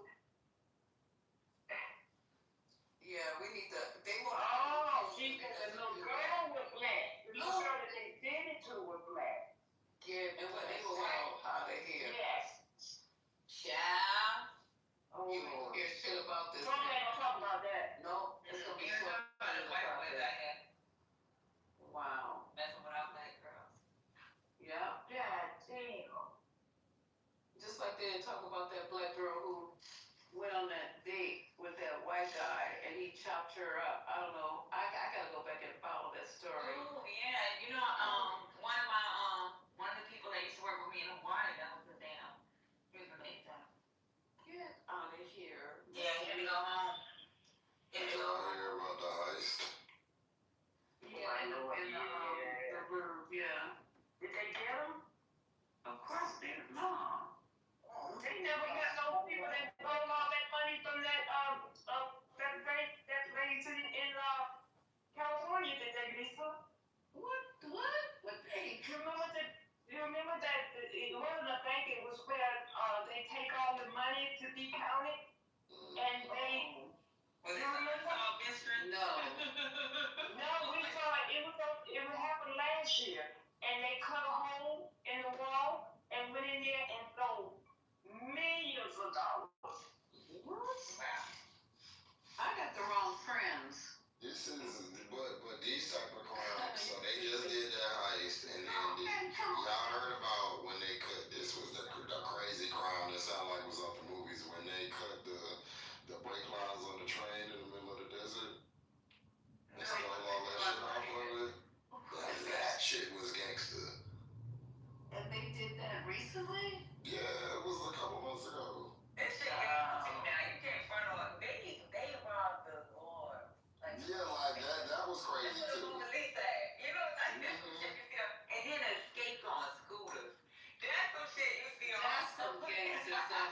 there, but they had a crown they dropped and they got damaged. But they're like, fuck that, we got These enough niggas here. stole Napoleon's crown jewels. Damn. All kind of shit going on in the world. But they gotta chop that up. They gotta chop that up. Was that money marked that they cut through the wall? So obviously it wasn't. They said no. They said it wasn't. The only thing I'm saying is if they're put Wild West style cable cord cutting ice in the middle of the desert in Arizona, why fuck do y'all not have the National Guard and CSX and Southern Railways? Like, it's stuff for them to do if you just so eager to send them out, because shit wasn't like this wasn't happening under no Biden and Obama. Hey, before we get too far away from the topic, can I play a little video on the school shooting topic? Why not? It's only 3 o'clock in the morning. It's not even midnight where I'm at. It's Okay, he said with $30 million they stole. 30 million. And how can you pay It happened last year. It happened last year. Did they write numbers too? How do they 30 million is a heavy load? They cut a hole in the roof. Yeah, but I'm serious. How did they get away? Did they back a truck up there? They had a truck, but they said they didn't find out till the next day. Why they didn't have an alarm on it? Maybe the sensor wasn't at that point of the wall. And I bet you that whole thing is censored. I bet That's you an that inside job. on the wall. Of course. That's an inside job. The weak parts, right? Exactly. Wait a minute, Drew. I'm gonna let you play that, but I have to go see if Lisa remember this real quick. Lisa, do you remember? You might have been too young. Patty, one of y'all. Back in the 70s, when that guy robbed that bank in New York, that guy robbed that bank in New York, and he tried to get away, and he was gonna leave town, when he had all the money stuffed down all around his socks, and they got him at the airport. Yeah, he had all that money, the food, stuffed the money all around his socks. He had some big ass legs or something. They got him at the airport. I know I got an old soul, but I wasn't born in the 70s, baby. Yeah. I'm sorry. You were real man in the 70s. Yeah, girl. I remember the guy who jumped off the plane. I wasn't born then either, and they still never found him. What was his name? Do something. They made movies about him. Yeah. I think. I can't. Is it Kitover? Yeah, still ain't found him. Still. You know, you remember stuff when it's legendary, and the people from Alcatraz, I wouldn't like them, but they still ain't found them people. Well, I mean, we know these stories, and we'll see them, right? Yeah. Famous person they stole from John Bonet. Yeah. Oh, that's the Colorado girl, right?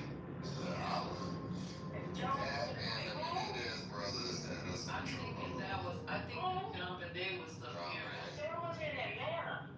Oh yeah, that was in Atlanta. That show. But I think it was from Colorado. No, they was Atlanta, but they was from I think somewhere out there.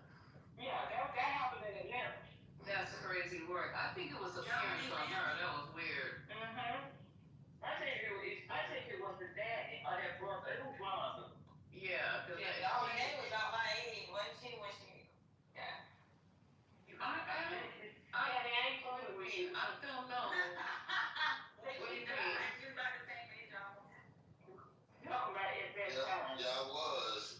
Y'all right, because she was probably 4 or 5 years younger than me. Yeah. And I remember my mama used to be saying, that could be your ass. And one more thing about Atlanta, one more thing about this memorable, I don't know what year it even happened, but remember the black guy that you guys were accusing of raping boys that got He didn't do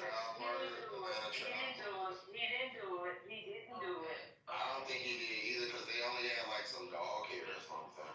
He didn't do it. Lisa, we'll talk tomorrow. I'll tell you a little bit more. I'll go a little bit in depth about that tomorrow. That's not on here. Wow. And then children never solved those His crimes. father was my science teacher in high school. Good Lord, that was crazy because they never solved the crimes. Just, black kids missing don't matter. Y'all be surprised. Have you guys seen the Ebony Alert or whatever they're calling it? Has it showed up on your phone? No. I don't An know. alert?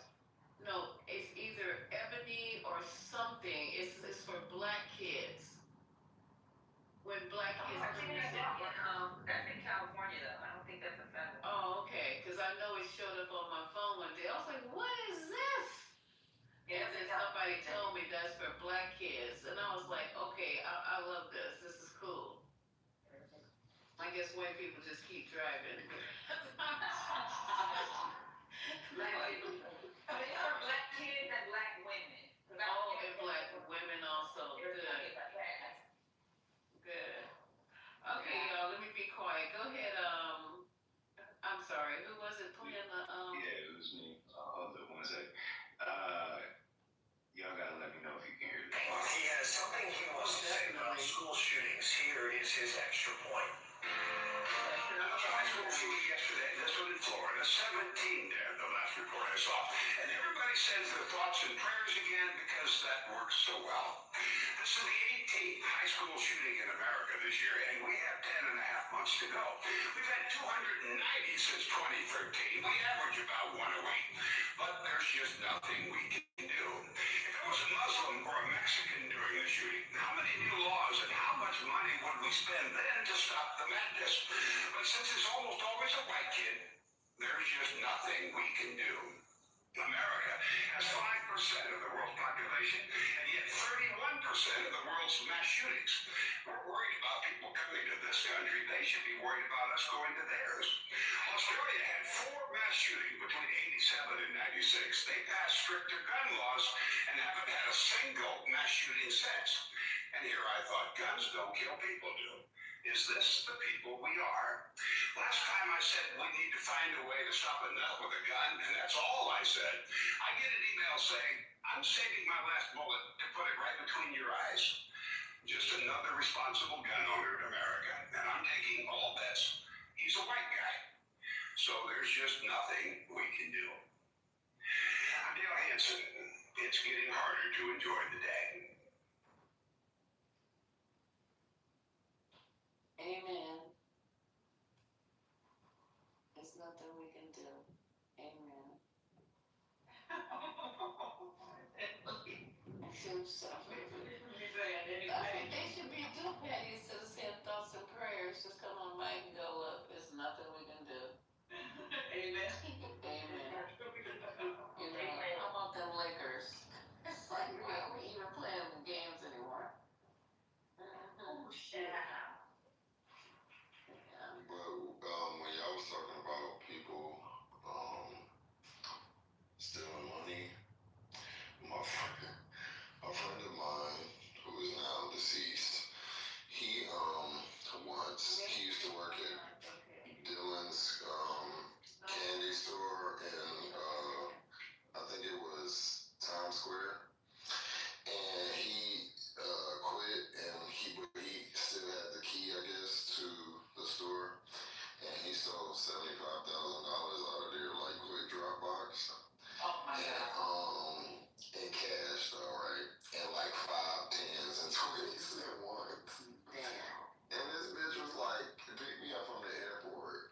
So I'm like waiting in the car. So I didn't know none of this, So like I'm sitting in the car, and he comes to the car like walking like something was up his ass. And I'm like, what the fuck is wrong with you? Like, why are you walking like that? And so he like wait till we get off the airport or whatever. We get on the highway, and we get on the highway. He pulls up his shirt. He just got cash strapped all to his body. Oh, I've seen that before. True story. I've seen that before. How did he get to the X-ray machine? They didn't know. I have no idea, but I know that he got in drag to steal the money because the store was on. Crazy. It was over there by Broadway, and it used to be a whole bunch of like dancers and shit. And he said, and my friend, he kind of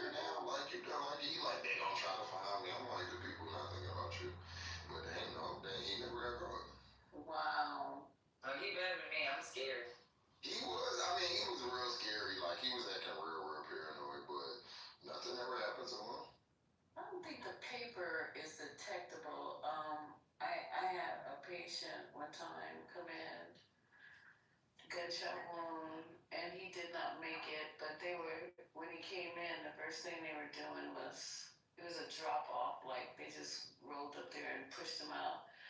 And we cut the clothes up the center to assess where the shots, the wounds were. As soon as it was me, a resident, and another nurse, I'm not really sure, I don't remember. But I had the bandage scissors, so I was just cutting up the leg of the pants. That's what you do first, expose any, the arteries in the leg in case you have to use them to put IVs in, and cut up the middle so we can put the leads on. I got to the shirt, and literally I thought he was a big guy with like a big maybe abdomen. No, it was all cash. He had it wrapped around him in cellophane. That white resident's eyes got big. I looked up over him. He was looking down at that money. He didn't even see the patient anymore. All he saw was the money. I was like, don't even fucking think about it. So we're trying to actually cut the cellophane off and get the money. So the phone rings, and the secretary out at the desk says, "Oh, the family wants his belongings." I was like, belongings? Oh, I know what's up. So I go out, and it's some real mean-looking characters. And they said, just put his belongings in the patient bag. I knew exactly what they were doing. I said, they know what I look like. I am not pissing around. This is not my shit. I put every bit of it. Maybe cut $20, $30 got lost. I don't know. But we put every bit of it. I put a record. We put every bit of it in that patient bag. It's like, what, 4 o'clock in the morning? I ain't playing games with nobody. And I took it out there. Now it's a different day and time now. They have security and police stations. What do they call them? Mobile units or something in the ER. So that stuff can't happen anymore. But yeah, I've seen money wrapped around a person's body like that, and I don't think it's X-ray detectable. Like I think you can go to an X-ray machine and not see it, right? Probably now, like King said, probably now they can. I don't think. Oh, okay. Yeah, but I mean. I don't think it will work now. It depends on how much it was. Who's to say it wasn't his? Yeah. Yeah, but it'd be so suspicious. You're trying to go through TSA, and you go through that thing to go, and they see money taped on you. You know your ass is getting pulled out of that thing real quick. Yeah, you can question. You damn sure gonna get pulled out. Yeah. So what's up, Lisa? Watch out, Uh-oh. I'm not looking at the phone. Lisa. I'm not even looking at the phone. What is it? Lisa is wise. Oh my God. Hi, well, hey, sorry, man. What's up? Do you ever sleep at night, or you just sleep in the daytime? Because you only come in the room at 3 o'clock. I barely come over here. No, I said when you do come, it's about this time. What do you mean over here? I mean, in your room. Why? I don't get paid in. I don't even know. That's like, I keep making pages, cause that's another story. Fuck that. I wonder why you're not getting pinged. I don't know. You just started back pinging me and shit. But I got something to say to that title though. Okay, Wise. I know this is gonna be closing us out. Go ahead, babe. No, I ain't even no trolling shit tonight. I don't know why people think like, cool, you don't fuck with Trump, or why I think Kamala is an exit. I think they both fuck with each other behind the scenes. I don't believe that Democrat. That's cool. You can laugh at that. No, that's the most creative thing I've ever heard. No, I think they fuck with each other, bro. Astro, please stop. No, I think they playing good cop, bad cop. I feel like Democrat, Republican, left wing, right wing is connected to the same bird. And they playing in the masses speech, bro. That's what I think. I don't think neither one of them fools. Be honest. And they all got an agenda.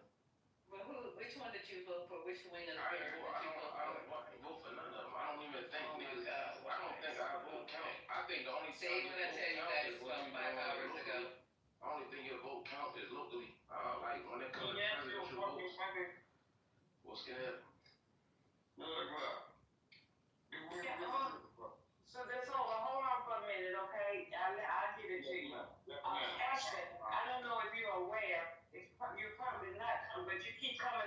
mic and just all you think you hear is the sound. I'm sure that's all wrong. I'm just playing. No, you're not doing nothing wrong. While he's talking, and when you come off your mic and make that sound, you can't hear why, because he talk real low.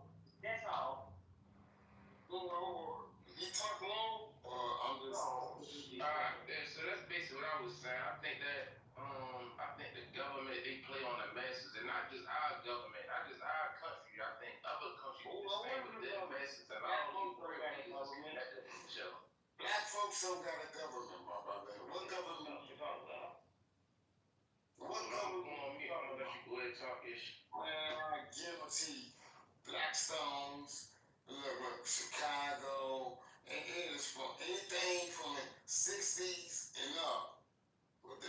If you got an afro pick in your afro, you need to understand that part. Do you understand that part? Is it? You throwing me up, but you saying something. That's my job. That's my job. That is my job. Did you understand what I just said, though? No, hold on. Repeat that. Repeat what you just said, yo. Look. If you got an afro pick, if you understand black power, you understand that. Sometimes it don't work like that, bro. Do you agree? Yeah, I agree. Alright, so I understand I was A-Order. It was like, when I say A-Order, let me give you a little hint. Practicing, art listening. Everybody on this motherfucking clubhouse listening, because we always come off the mic, right?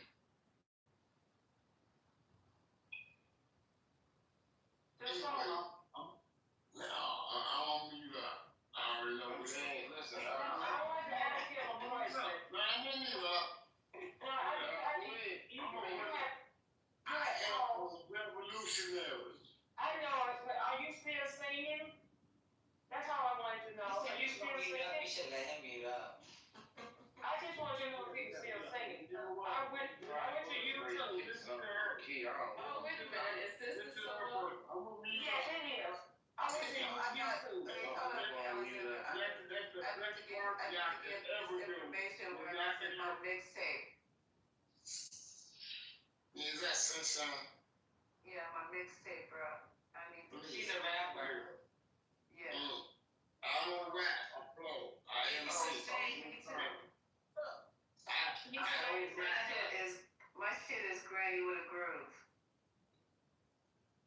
Oh, you got that new AI shit? Are you kidding me right now? No, I'm not kidding you, babe. Look. All I got to do is work on my No. I'm gonna move up people real quick. One mic. Guarantee you, funniness is funniness. AI is like technology. What you think, woman? I agree with you. What about AI and shit like that? No. Till this is shut the fuck up. Who the fuck you talking to? Look. Spit on you. None of that. Look at this shit. Look. Enjoy the conversation.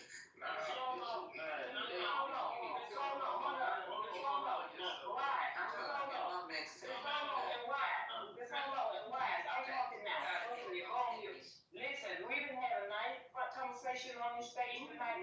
We're not gonna have that. Y'all can take that back across the street where you come from. You can take that back across the street where you come from. We're not having that. We're laughing. We're having fun on this stage, okay? How you pronounce your name? I got two, Miss Alexa. Yeah, and Alexa. So what's the Wu-Tang gang doing now? No. This level of conversation. Wu-Tang Clan is all your real. Yeah, we ain't even talking about. Look at it. Why? You're not gonna curse the man out when he's not talking to you. Man, I ain't gonna curse the man out. But if he's not talking to you, why? I didn't put that down in there. He's too late for this shit. Y'all get on my nerves.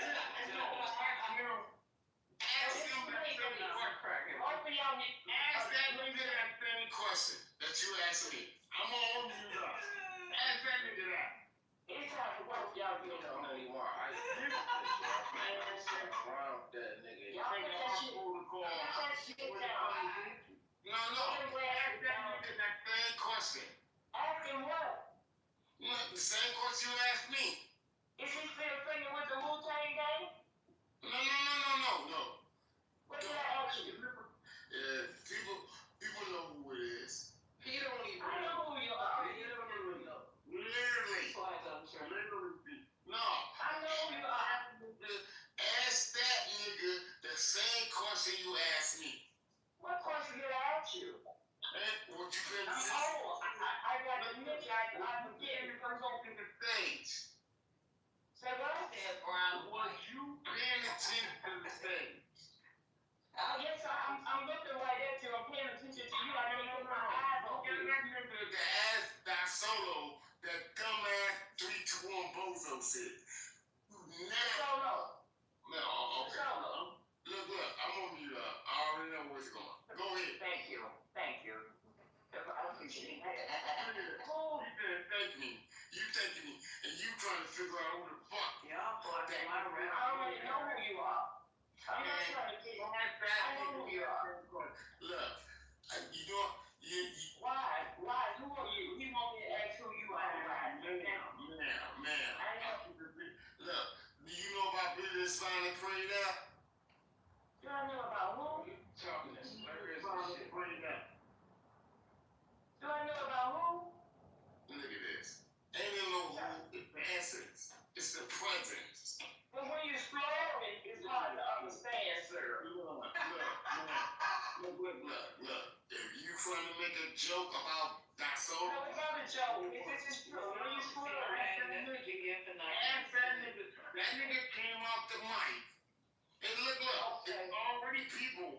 You want to fight in here? Y'all go to the private. You ain't gonna go to the private if y'all want to fight.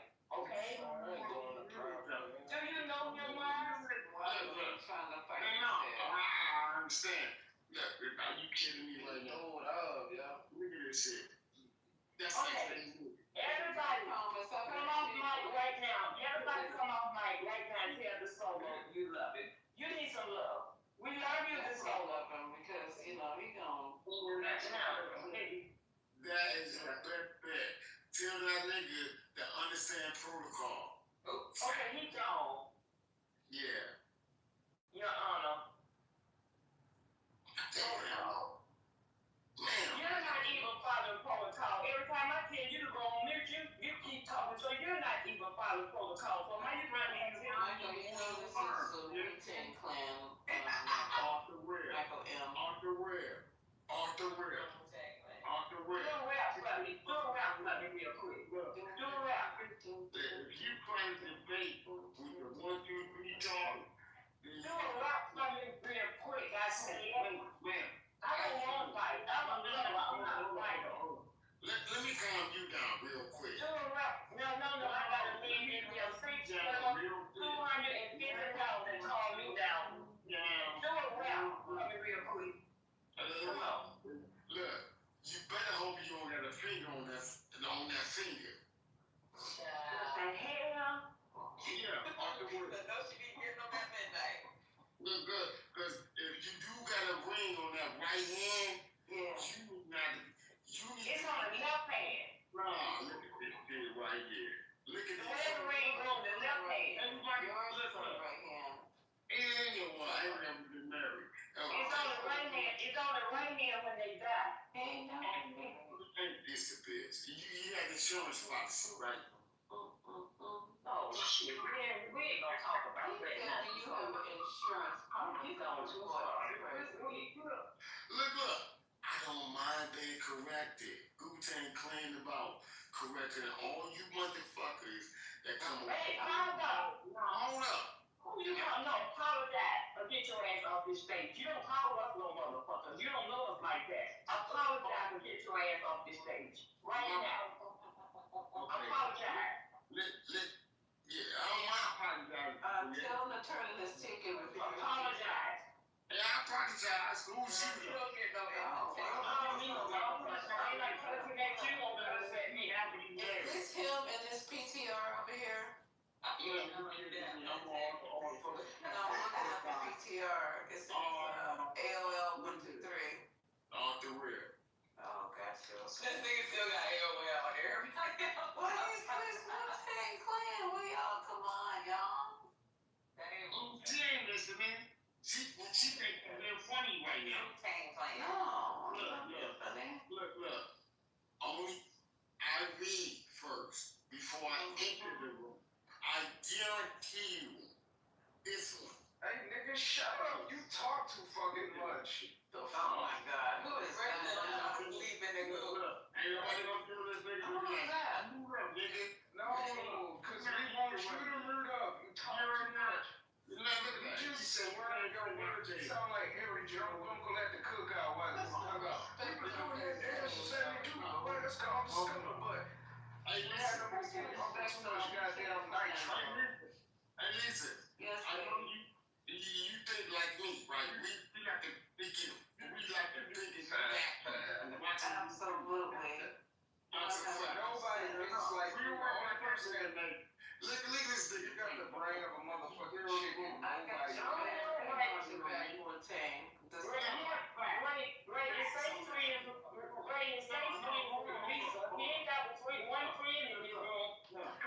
I won't be my fault. I'm gonna mute up.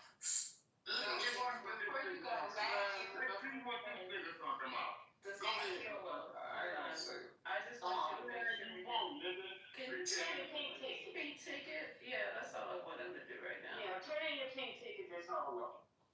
And I'm following you back, so. you already it's that friends with him. Lisa, I looked at that earlier when he came in.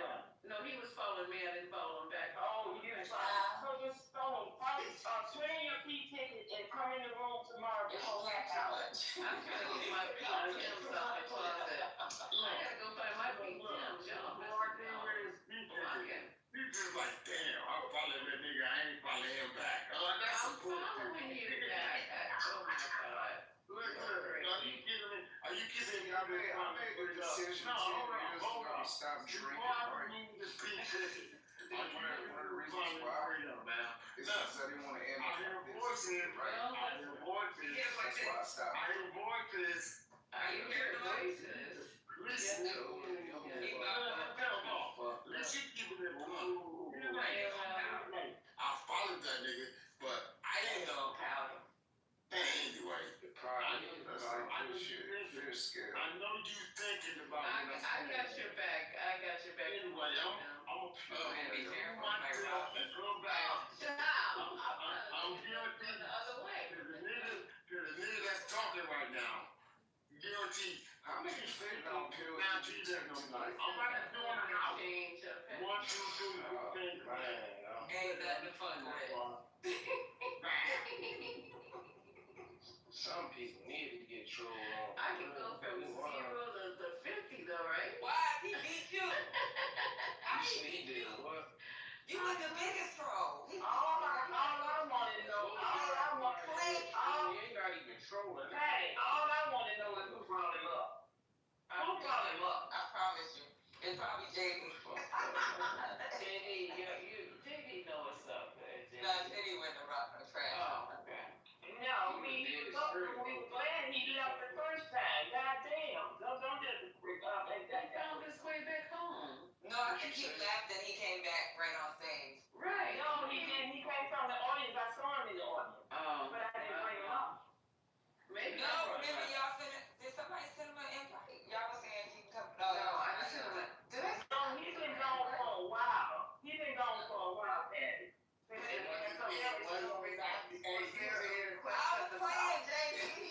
He was in a few days ago. Yeah, I remember he was. I didn't even know who he was. Because he getting some crazy characters in here. Listen, I didn't even know he was. I didn't even know he was Wu-Tang Clan until today when I started. Look, he up here again. See, he is basically coming back. Yeah, that nigga for real. Wu-Tang for real. That nigga for real. Is he in New York or is he in Cali? Who? Wu-Tang Clan ain't nothing to said, "You from New York?" Yeah, he's from New York. He said, "They out in New York." Oh, okay. I'm not sure where he lives now. What borough? Like we get one time, some of them lived in Atlanta too. A couple of them, the twins lived in Atlanta at one time. The solo, are the twins still in Atlanta? Oh, he ain't gonna say that. Yeah, he ain't giving up no. He lives in Chinatown. You know, that should be having you doze off. I haven't told you ain't gonna answer me. Ain't nothing is tight him enough. And buildings in Chinatown, when I went to New York, like the way like everything's underground like that. That's underground. Yeah, you know, all like a lot of them have those. Look. First of all, 801 on the list. What? TV, what buildings are underground? Like when you go through Chinatown, don't you have like where you like always go down the street? Like, Oh, I see, yeah. like a base thing, right? Yeah. Oh, Lisa. Hold on. I see what you're saying. Yeah, the little entrances going downstairs. Yeah. Lisa, he went and got rid of the pink ticket. That's what he did. Thank you. Nah, man, give the pink ticket back. Take the pink ticket back. Y'all gonna enjoy him in another day and another time. Look, unity is real. Unity is real when it comes to competition. Unity. Do I need to spell it out or something? Let me go take it.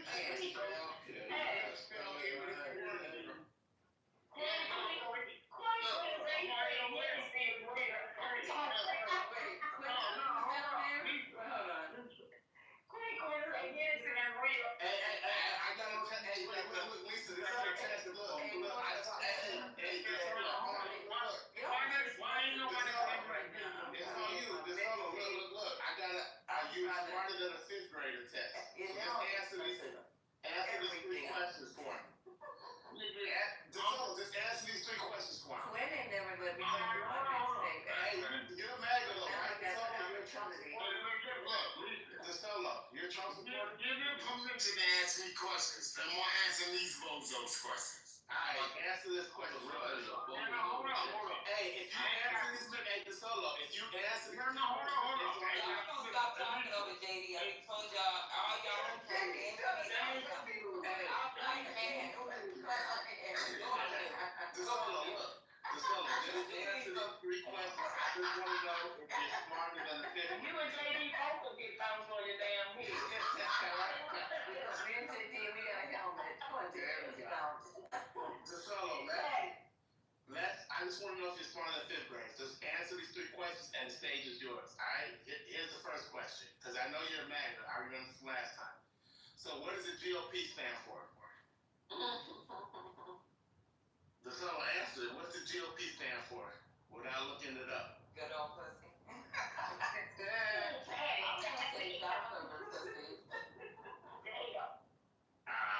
Now he all quiet. Shouldn't even took yo that long.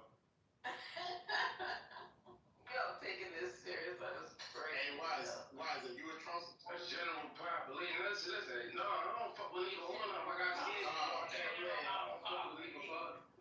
Not General Palm. Nah, listen. This is what I fuck with. I fuck with, I'll keep one. I don't trust the government. I don't trust no fucking government. That's probably the best answer I can give. Why is it saying the most, I'm just saying the real. Tonight you okay, right? I don't trust them. Why is it saying Trump and Kamala got something going on? No, I'm not just saying them. Any president that ever existed, I think, except for John F. Kennedy. I feel like that was the only nigga that really spoke out for American citizens, and he got killed for that shit. And everybody else that you see, don't nothing happen to them niggas. I feel like they're part of this shit. They got done the same way. Kennedy was the only president that got killed? If you want to talk about Abraham Lincoln, we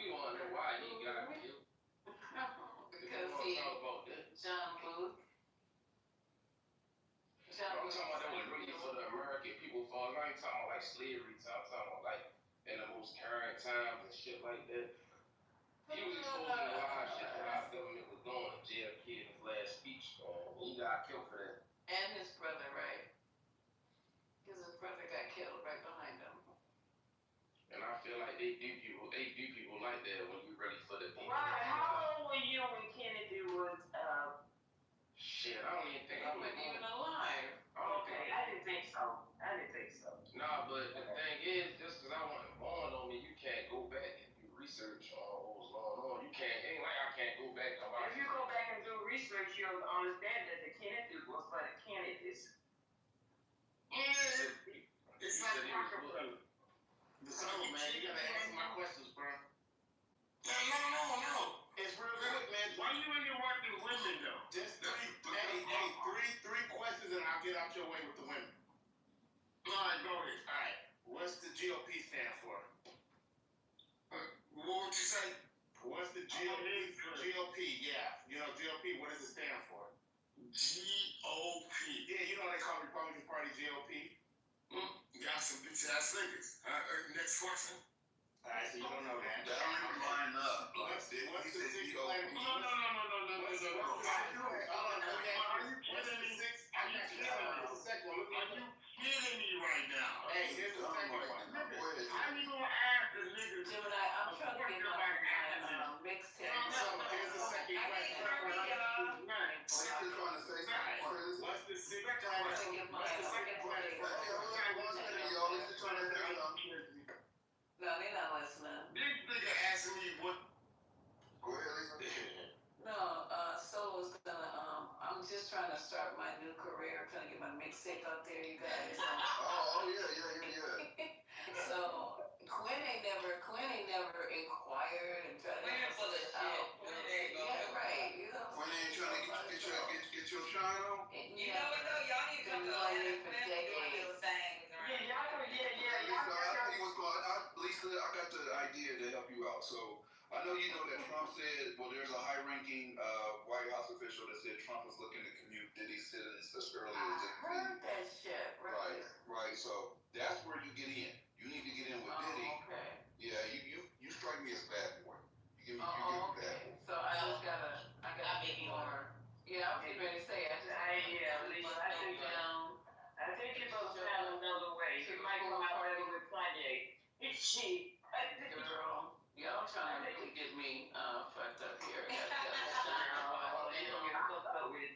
long as you're good with the baby oil aspect. I'm good with the oil, so if it's that easy, all I gotta do is, I'm good. I ain't good with the voices. I think I'd go with the baby oil too.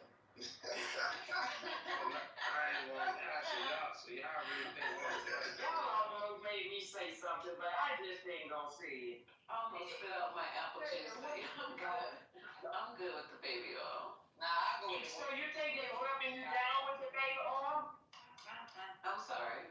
You think they rubbing you down with the baby oil? He's not rubbing nobody down. He like to somebody do the rub. Out though, Alexander.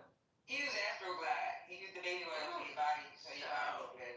Astroglide is. Y'all know when he used that like baby oil on. Yeah, that's what he uses. Yeah, y'all know when he used that baby oil. Nah, he used water-based lubricant for that. You got it wrong. Like, oily oil. Baby oil ain't good with condoms, so he don't use it for that. Was he? Yeah, was he? Who did it on them? That's what the escort said they use a condom. Oh, he did say that. He did. Yes, I am. No, he asked me a question. What did he ask? What did he ask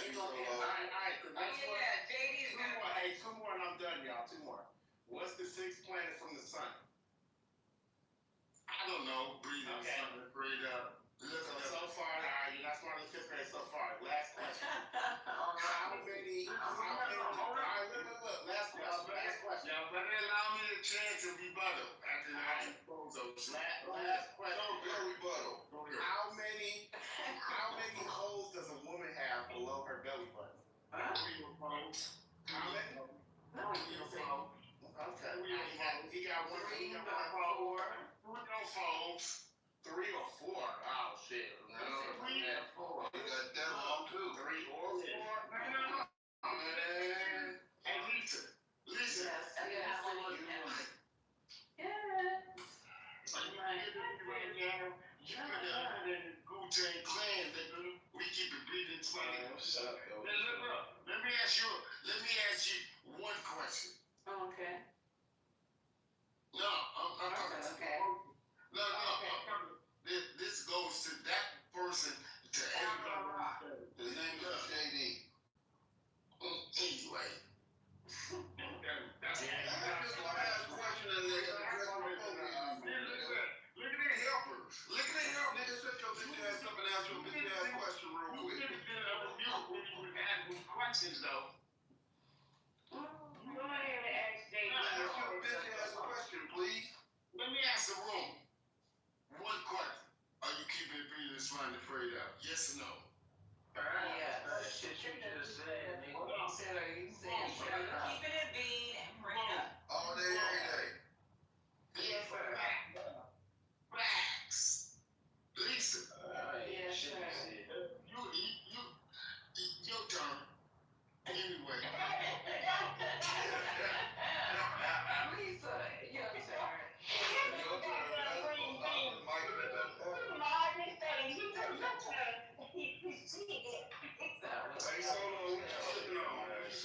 AOL. I got a question. How many licks did it take to get to the center of the Tootsie Roll Pop? You'll never know. The world will never know. The world shall never know. You can find out. Should never know. You ever ask Come on. the woman to ask that question? You ever asked in your life? Literally. How the fuck y'all young? Hold on. AOL, are they listening? AOL. Get the fuck up. Lieutenant. AOL is PPR right there. I got a whole lot of them. I'm on TikTok, on all social platforms. I'm guilty. How many followers you got on TikTok? No, hold up. That nigga got like 15. How many followers you got on TikTok, gang? Like 15. Hey, listen. Yes, I'm yes, respecting AOL. my friends and greens and colorful niggas. Please do not interrupt me when I'm making sense. That's all you talking about. Making sense. What you talking about, colorful niggas? My shit is black and white, bitch ass nigga. What you talking about? You know, that's why our old people talk about that. Location ass nigga.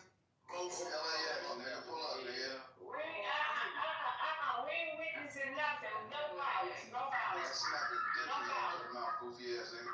No violence. We ain't doing no violence. Cause I'm telling you, I'm gonna have to tell the truth and nothing but the whole truth. We ain't doing no violence. Listen, y'all, after that Birmingham move, we ain't doing no violence.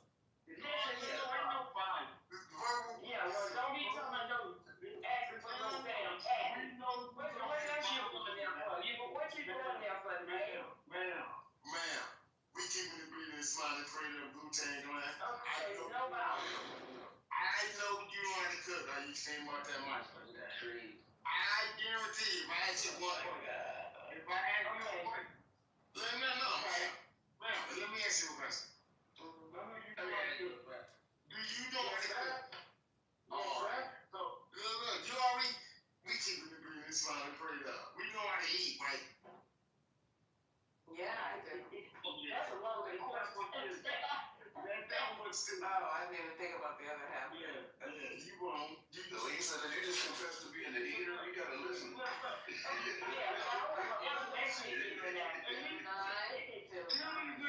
the fuck up and listen. Hey, listen.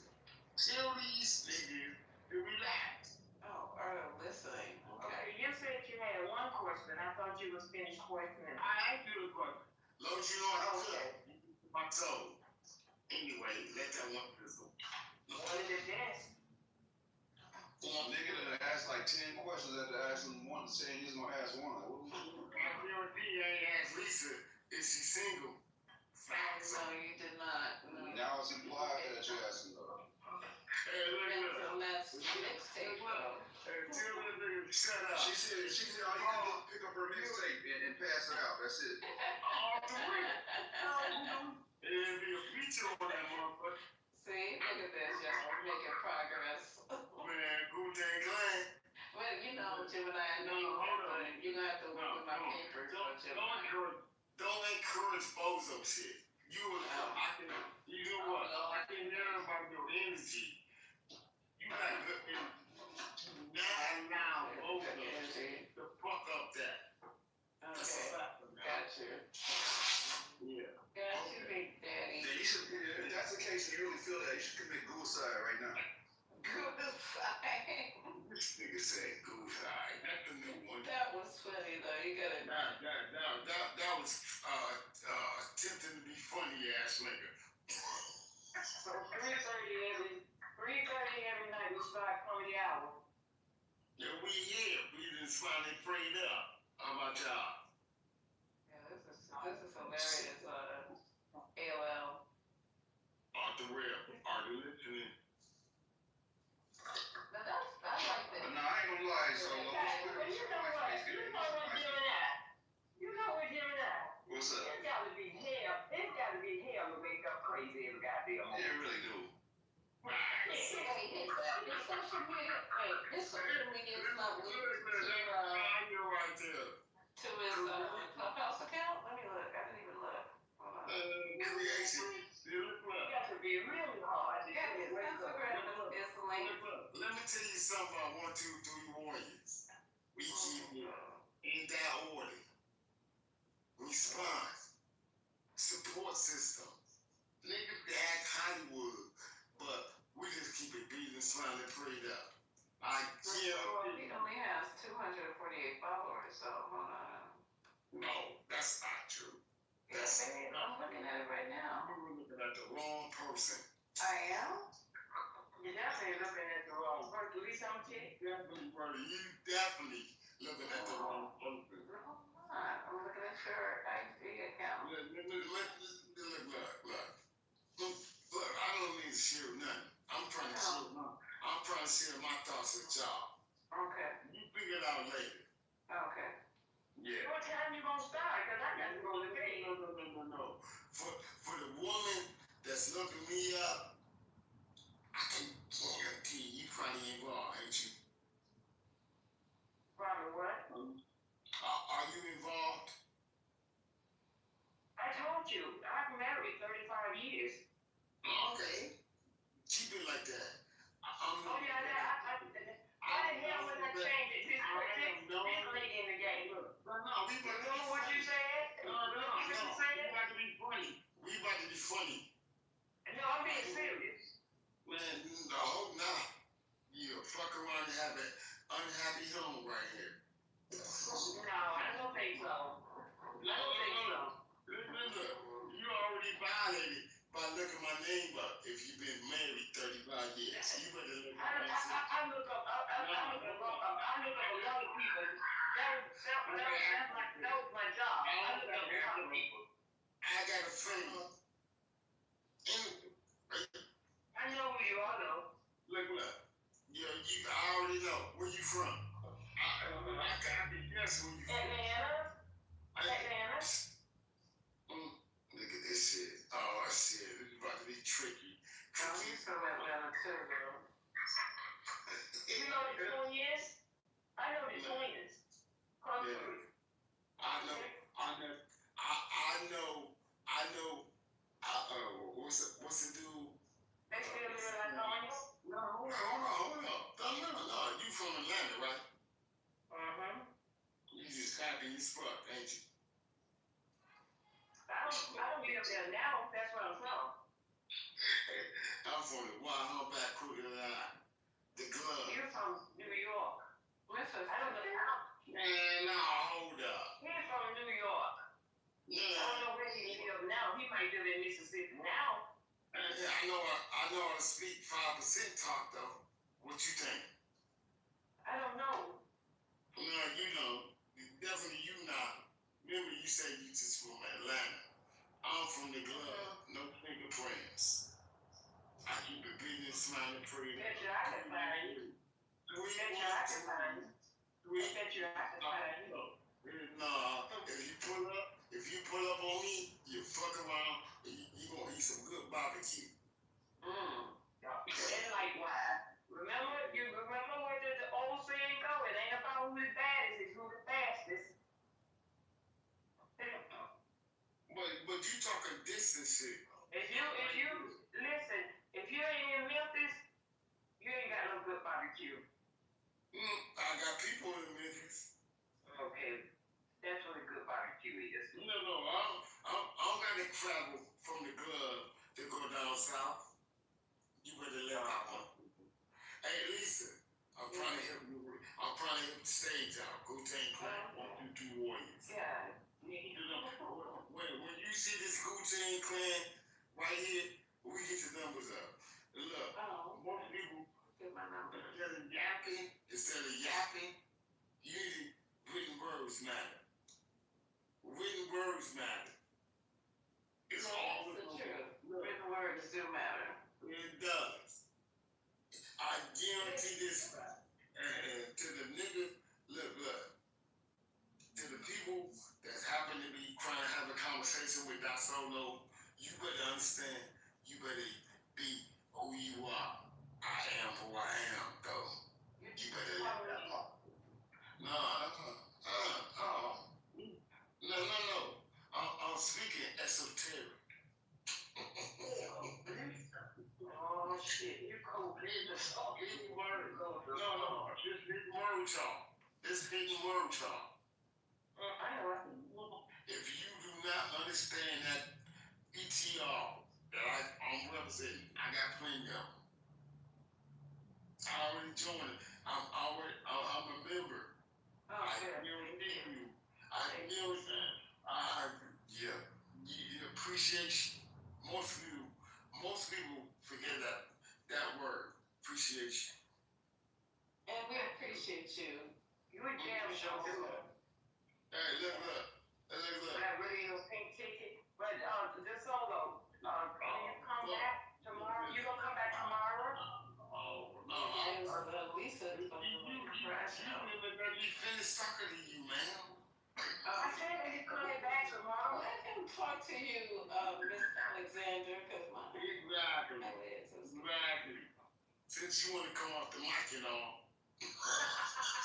Oh my goodness, this is too much, I'm telling you. Where is you find this motherfucker at, Lisa?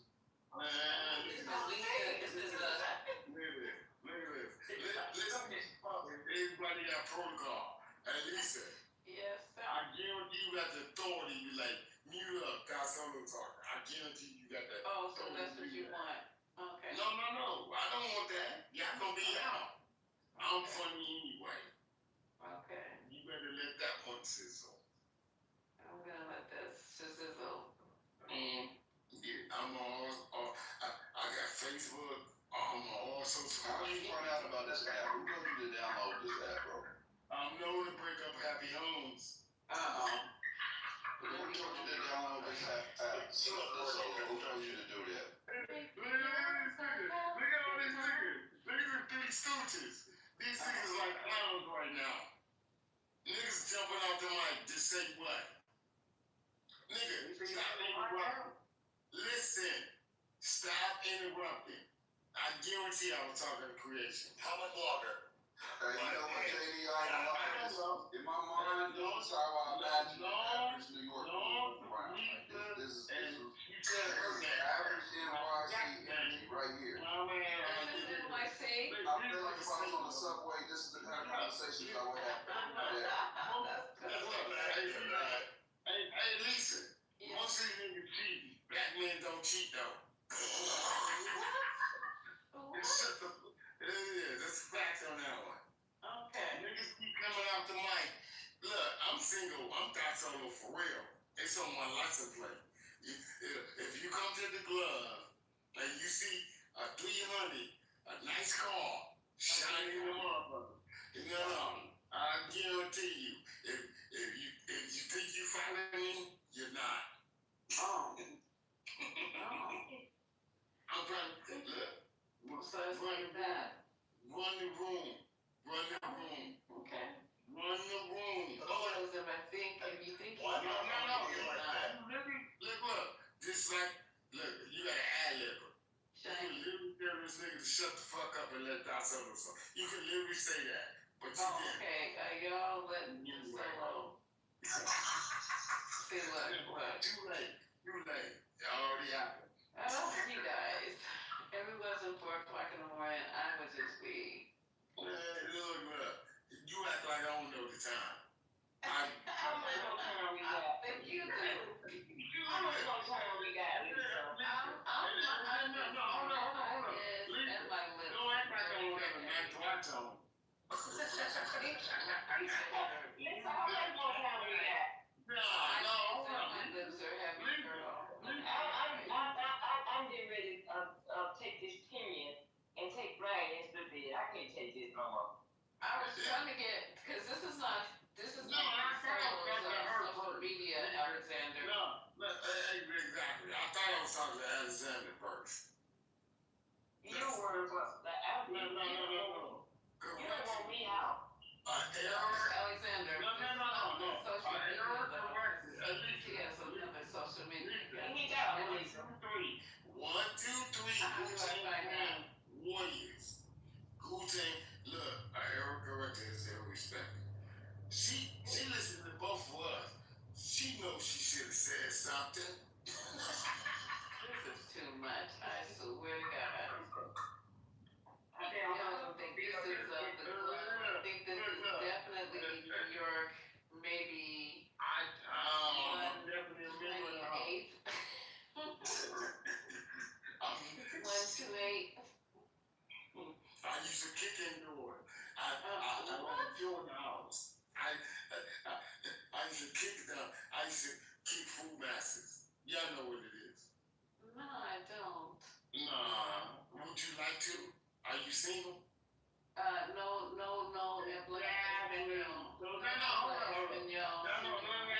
You heard No me. habla español, señor. No habla inglés, señor. No. You know what? Vato Locos forever. Lisa got to sing this song. Lisa got to sing this song. Singing. Niggas like that, man. What song is he singing, Alexander? You got a request now? Lisa. Yeah. No, she I know a lot of songs. But that one went past me right there. I know a lot of songs, but that one right there went past me. Okay, so can I get one from our guests here? Which one? The solo. Give us a solo. Yeah. Give us a song before we go to Sing you Hold up. Let me make sure. Y'all give me a moment. Y'all reset the room. Okay, reset the room, Alexander, because he's getting ready to sing this thing. Go ahead, Alexander. Reset. I understand protocol. Salute, Lisa. Listen, don't let us waste our time. Okay. I'm asking. He said he was gonna do it, so I'm basically right here. Let me get my pillow, fluff it up. Let me get everything prepared. Patty, you comfortable? Ramona, you comfortable? Eric, JD, yeah, Ashley, you comfortable? Well, baby. Okay. How can we down here? Hey, Alexander, hold on. Let me get my pink and gold Timbs out. Hold on. Yeah, get ready. Real quick. Please, okay. Our house number down there. Song, right? Yeah, you do. No, sorry. We got a special guest in the house tonight, so we're getting a free show. You don't have to pay. It's free admission. It's 420 at 3:55 this morning, and I hope you guys enjoy. And I hope you guys enjoy this. Yeah, we'll be putting the cash out up. Okay, so let's go to solo. Where else can you get this but at the 420? Is it cash out where I send a money request for my wasted time? No, the song is only flowing this way. It's not going back the The solo? Oh, did he fall asleep? The solo. He nodded off. That's the He on that hair on, he on that coke nod, you already know. Come on,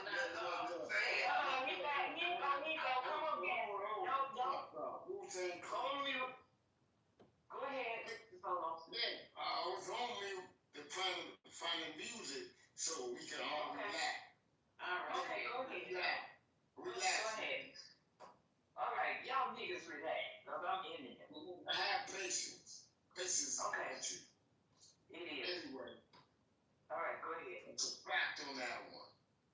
All right, go ahead. Protocol. Damn it. The Subway versions. I got my Tim's on now. Y'all better stop messing with me. You got your team in Lisa, your rag on? Yeah. Lisa. Yeah, You know Ray and them fix the coffee, right? Child. And I ain't even been to bed yet. Ain't even been to sleep. See, that's a problem. I ain't even been to bed yet. He in there fixing That's coffee. a That's problem. bad. Okay, wait. He gotta get his large cup that he really What's don't. he about to do? Yeah, you gotta get a double cup. You know, it's like New Marlboros and Black and Mild. And Hennessy. Oh, Hennessy. That ain't no damn Hennessy. It's strawberry Hennessy. That's some goddamn cold brew. Yeah, this been going on for a minute. That's white lightning. White lightning I don't is know crazy. how many bottles. White lightning sound crazy. I don't even want to like it. White lightning sound serious. Like my daddy said. Brian, you had a white lightning. That's some White lightning is. We ain't never had no late night serenade from Quinn, though. Nah, Quinn, he's stingy with the gifts. Well, more money for his. Yeah, he's stingy with the gifts. She's stingy with the gifts. I got you, Quinn. Okay, let me go to the couch real quick. Yeah, Quinn, get your ass up here and sing something. Shit. Yeah, I got you, Yeah, Quinn. serenade the lady. As always. Is he still there? What is that? They can rock the house together. I'm here. Just Lisa don't understand. And look, I didn't know we said. What's up with you? I said we said the wrong. Babe. No, I hear a lot of bozos coming out from mine. Okay, Bozo's on mute. Bozo's on mute. Look, I Okay, can be a ready DJ. now. Trust Can I me. be a DJ? Can I be a DJ? We don't want a DJ. We want a performance. No, we want you to sing. We want a performance. You can't DJ us. AOL. Then perform, bitch ass nigga. Now I gotta be a bitch ass nigga. Damn. Go ahead and sing, okay? Please. This shit right here. Come on, it's right off the top. Look. Come on, Quinn. All this negative energy. I'm in the club. No, hold up. Let me tell you this thing. Look, my location is real. Literally. I'm trying to enjoy the conversation. Don't just All right. We know you. I ain't done. No, I ain't done. You upset. Okay, We know. we Go gonna ahead let you and go back then. Look, I could be. the audience waiting for you. The audience waiting for you. Y'all probably won't. You ain't seen that skit with the elevator dance. I can't even give it a chance. This is gonna hate. Okay. All right, give me that letter. Give me that okay. Give me this fight. He's on somebody. He's doing it. Shut the fuck up. You know. Okay. No, you can't talk to our wife like that. Damn. It's okay. It's okay. He ain't really. I'm respecting you. Everything Is you gonna perform or not, nigga? That's it. Like, I'm gonna, That's solo. It's Come on. 10 seconds to start performing. I'm trying to, man. Damn, to the nigga. Okay, So 8 seconds to perform. Tell me to it. Reset the room. 5 seconds to perform. Okay, once again, welcome. Listen, scroll new. Everybody shut up. I'm ready. I've been. You want me to reset the stage? I'm real ready too. Okay, let's do this. Then I feel like a Richard Pryor comedy smoking the cigarette. Okay. Welcome to the stage. Pootie Clan, 1, 2, 3 Warriors. Wow. Is it Pootie Clan? Oh, it's Wu-Tang. Oh, it's Cool Gang. What the hell did I can't see? I got no. If you been in the cool, sis. Cool Gang. No, you right, man. Hey, man, I'm all Let me see. I'm in my Wu-Tang Clan. Okay, Wu-Tang Clan. Welcome to the stage. The one and only. The one and only Wu-Tang Clan. Audience member, you get a screenshot to put you to sleep tonight and you'll never see it in another room. He got 300 followers on Instagram. We win. Y'all stepped in the party and shot the party up. We win. Y'all niggas worried about the DJ. We win. Literally. No, you hope so. You better do it that much. Who shot you though? Who shot y'all niggas? When you Wu-Tang Clan, you better understand this remix. You better understand it. Oh, you don't perform. She just reset up. Okay, nigga. If you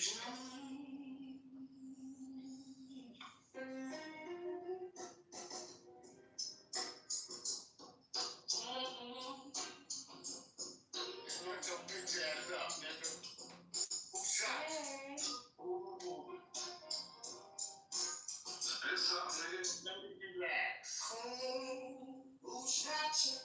Separate the wheat from the obsolete. Hard picked up and broke the streets is on it. The audio good. Can I get it 100? All the people that have the mic. No. That's that AI shit. We trying to hear you. I already heard that. That's AI. Alright, nigga, shut your That's bitch him, ass up. Gemini. I already checked it out. That's him. Look, I'm trying to have a Blasian, East African, white, and black baby. So go ahead and play. No, that's him. I already checked him out when he first came in the room. That's him. You sure? I heard that AI version of Who Shot You. They got a Wow. YouTube channel for that. Wow. I'm gonna give you the YouTube channel. They got this and all the other old songs. They take rap songs and they make it like sound like Man, nigga. It is what it is. We keep it green and funny right now. Y'all actually play the song, nigga.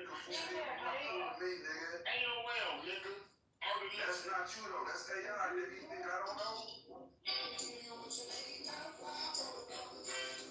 Man, shut up.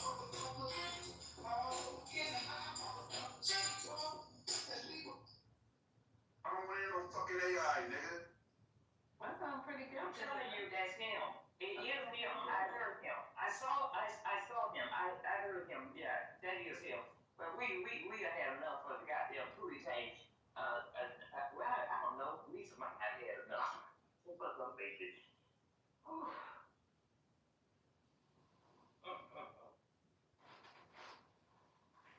The mind is a terrible thing to waste. I'm getting so sleepy. I wish y'all Oh, man, you can sleep. Come on. Wait, Where you at, Ashley? Nice, man. It's 81 degrees right now on a balcony. It is absolutely fire out here, man, folks. Wow, People it's shit. grief. What the It's 75 where I am, so shit. Yeah, it's nice. Come on now. When we go swimming tomorrow, we're going to be on it. Let's go. The pool is going to be open tomorrow at 1 o'clock in the afternoon. We on it, y'all. It's good to have good times, too. Live life. That's what I do. Get out and have fun until it gets cold. Alexander, I'm about to drop a link in the chat so you can see where he got it from. That is AI. That is not him. He probably been getting away with that shit. Motherfuckers don't be finding music like I do. That is not him. Here you go. I'm looking in the chat right now. There you go. Links in the chat. That's AI. You guys play it. Yeah, because I was wondering why he has 300, 200 and something. If that was him, he had way more people. Yeah, that's AI. They got a whole channel. That's all they do is they reimagine like old songs and they make them sound like the 60s. Old school shit. I'm gonna play it real quick. What you said in the chat. I can't bring you up anymore. Is it the same song? Is it the same song? Yeah, it should be. If not, I'll go find the right one. No, I got the wrong one. Hold up. Oh, I be seeing all these on TikTok. They do a lot of Eminem songs. Yeah, they do a lot of songs. They do a whole lot of AI. I'm about to find the right one though. I got the wrong one. They do these all day. AI takes away from it just takes away from real writing of songs. That man, y'all should let him be an AI TikTok, whoever he was. He's still there. He in the chat. Oh, reason.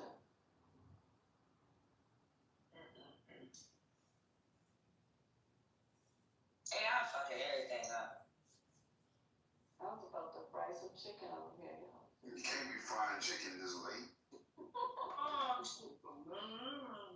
And I was doing a music room one night, and a freaking Rundown came in. Oh, you was in there, ain't it, Gemini? Yeah. Rundown came in there and played some of the music that he about to release. One of the songs he's gonna get Joe to sing on, but he's doing it like what is he? The NFTs. Yeah, he doing that under the NFTs and all that. Oh my, that man still with NFTs. I'm not even gonna I mean, the idea made sense. Like each person that, like, so I guess he got Joe singing on one. It's like he has a fake. The album's like, I don't know. It's an AI album, but as he gets each celebrity that he knows to sing on it, it brings up the value of it because each one of them are putting something about one person buys it and the next person buys on it to sing on it, and it just brings up the value of the NFT. He explained it to us, but I was like, it should take away from artists. But legal to use. A lot of these artists are fighting back against that because they're saying their voices are being used in things that they didn't ask for. I don't know. It's kind of a weird. I don't like AI for those perspectives of other things that do not allow for original writing or other things. You have AI doing people's schoolwork, teaching all the students using AI to do their schoolwork, and they said, "Brother, you didn't write this," and yeah, I had to start over. You're starting over. That's crazy. You can't keep doing AI. You got to do the homework yourself, and a lot of folks don't want to do that. They're counting on these computers to do their schoolwork, and I think sometimes it can make people, I'm not gonna say dumb, but it can water down certain types of information because you're not taking that in at the rapid speed that you would if you weren't maybe using that kind of, I guess, assistive technology. I was against. Go ahead, man.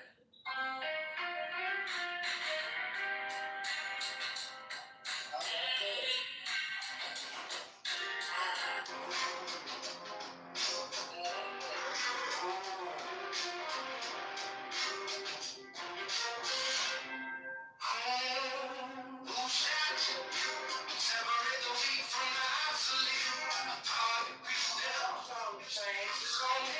Fuck all that bickering beef, I can hear sweat trickling down the cheek. Your heartbeat sound like Sasquatch feet, thundering, shaking the concrete.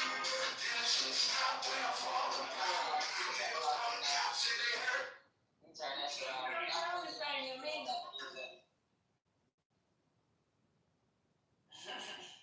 Damn. If somebody was really singing, but I don't like that AI shit. That shit would be pissing me off. It's fucking Quinn said, the hell? Quinn, you not relevant no more, nigga. Y'all ain't right. Y'all would keep Quinn. Get up here, Quinn. Get up here. Get your boy band singing ass up here.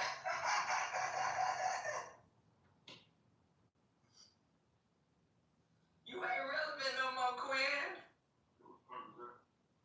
That was AI, nigga. Don't that shit fuck with you when you actually got a real talent? It does, but I mean, it won't fly with it. Yeah, man. You heard it, what happened at the Monica Brand concert? Now, what happened? Don't be here one Friday. Child, I think it was actually in Chicago too. Yeah, she on your seat or something, right? Oh, hey, go on mute. Go on mute so I put you back downstairs. Go on mute. Somebody should we talk about something else right now. Go on mute.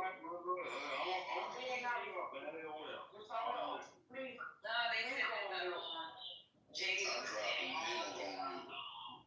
was it a seizure? Because they said that because they were like playing the music. I don't know. Oh, yeah.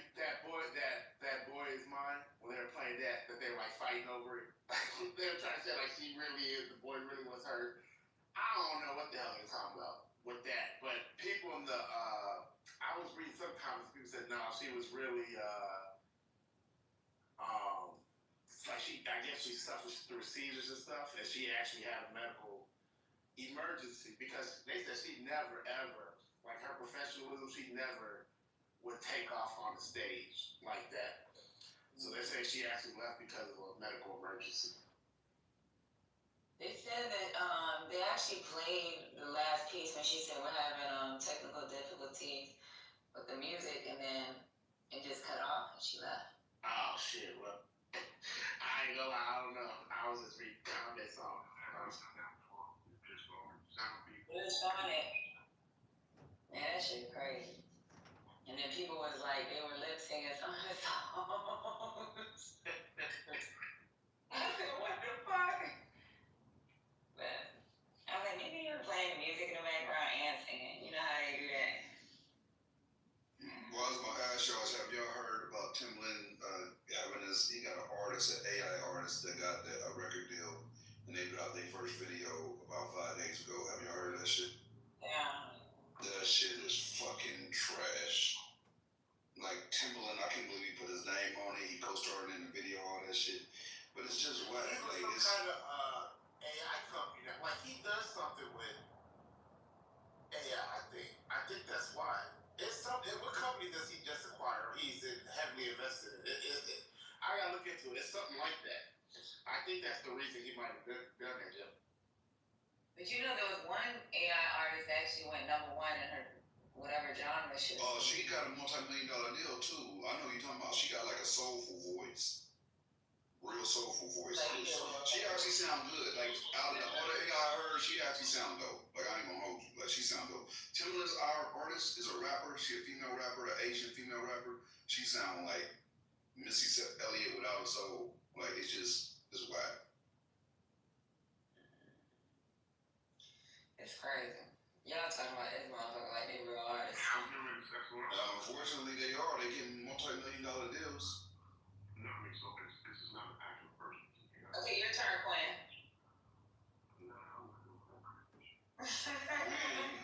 Man, what you doing, gang? Like, go ahead and bless us with the talent God gave you, bro. What you doing? Quinn want money for his shit. You gotta meet him in Atlanta. Put your cash app up, You gotta meet him in Atlanta. He gonna have a glass. He gonna have a little whiskey glass. He gonna be drinking and singing at the same time. And Quinn. Hey, come in. Go ahead and raise us one time for the one time on the late night, bro. Go ahead. Quinn be like, hold on, y'all. Let me clean it up.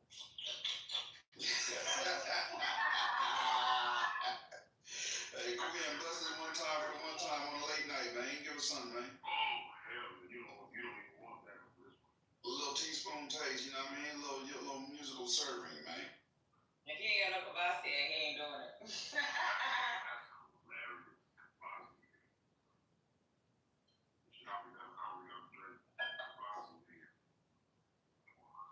What y'all think about Diddy being out this week, y'all? What y'all think about this? There's a high-ranking White House official that said Trump is considering commuting his sentence this week.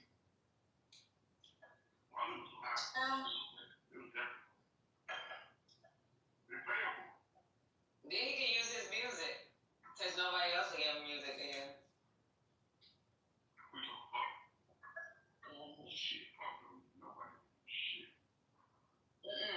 I'm talking about Trump.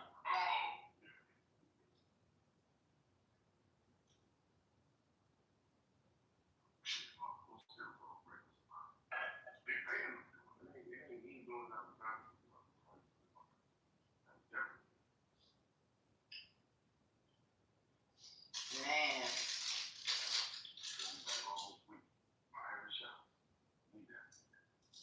With baby oil and everything. Baby oil boys is back. He won't do that no more, but I guarantee you he's not going to. I mean, it's not illegal for having sex. Nah, he gonna have it more privately. Yeah, I mean, he'll do what he wants to do, but it won't be like it definitely won't be. It will be very You should get your invite, Quinn. You gonna get invited again. You ain't gotta worry. I'm not going to that shit. Quinn don't go to no parties like that, do you, Quinn? I'm into his 50th. told you, you over here co-signing and he done win. No, I mean, the other shit was other shit. That was after the party. Matter of fact, that was after the after party. That was the after party.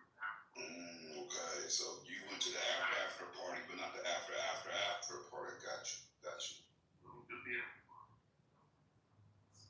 That being the public. Child. The niggas were talking shit about it. Guaranteed. But the story's been outside, you know what I'm saying? Yeah, for a million moons. Yeah, but I'm talking about people that just kind of take advantage of, he's gone. What are you gonna do? We gonna fuck their ass up. How? Too many niggas been talking crazy while they That's what I'm about to say. He ain't gonna do shit. He gotta do shit. That nigga got goon. Man, anybody scared of a nigga in the music industry crazy as fuck. I wish a nigga, I'd blow a nigga down. I ain't scared of no dancing baby little nigga. I think a nigga would, just cause he got an S curl. There's so many more dangerous people. Like we got the cartel here. Fuck, we worry about a puffy. Hey, Quinn, have you heard this? Tell us you heard this before.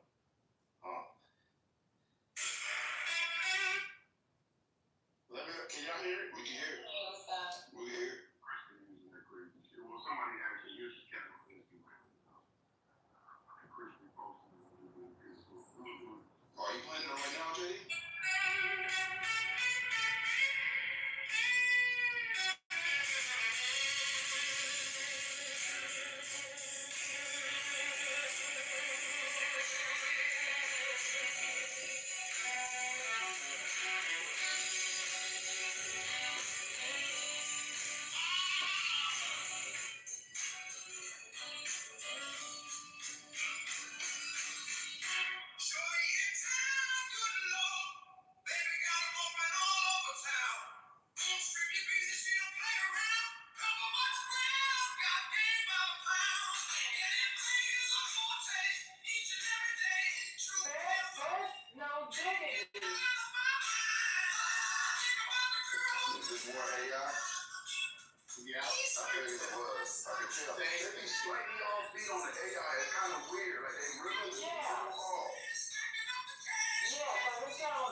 Describe how you want it to sound. Yeah. And that's what we do. Yeah, they just butchering y'all son.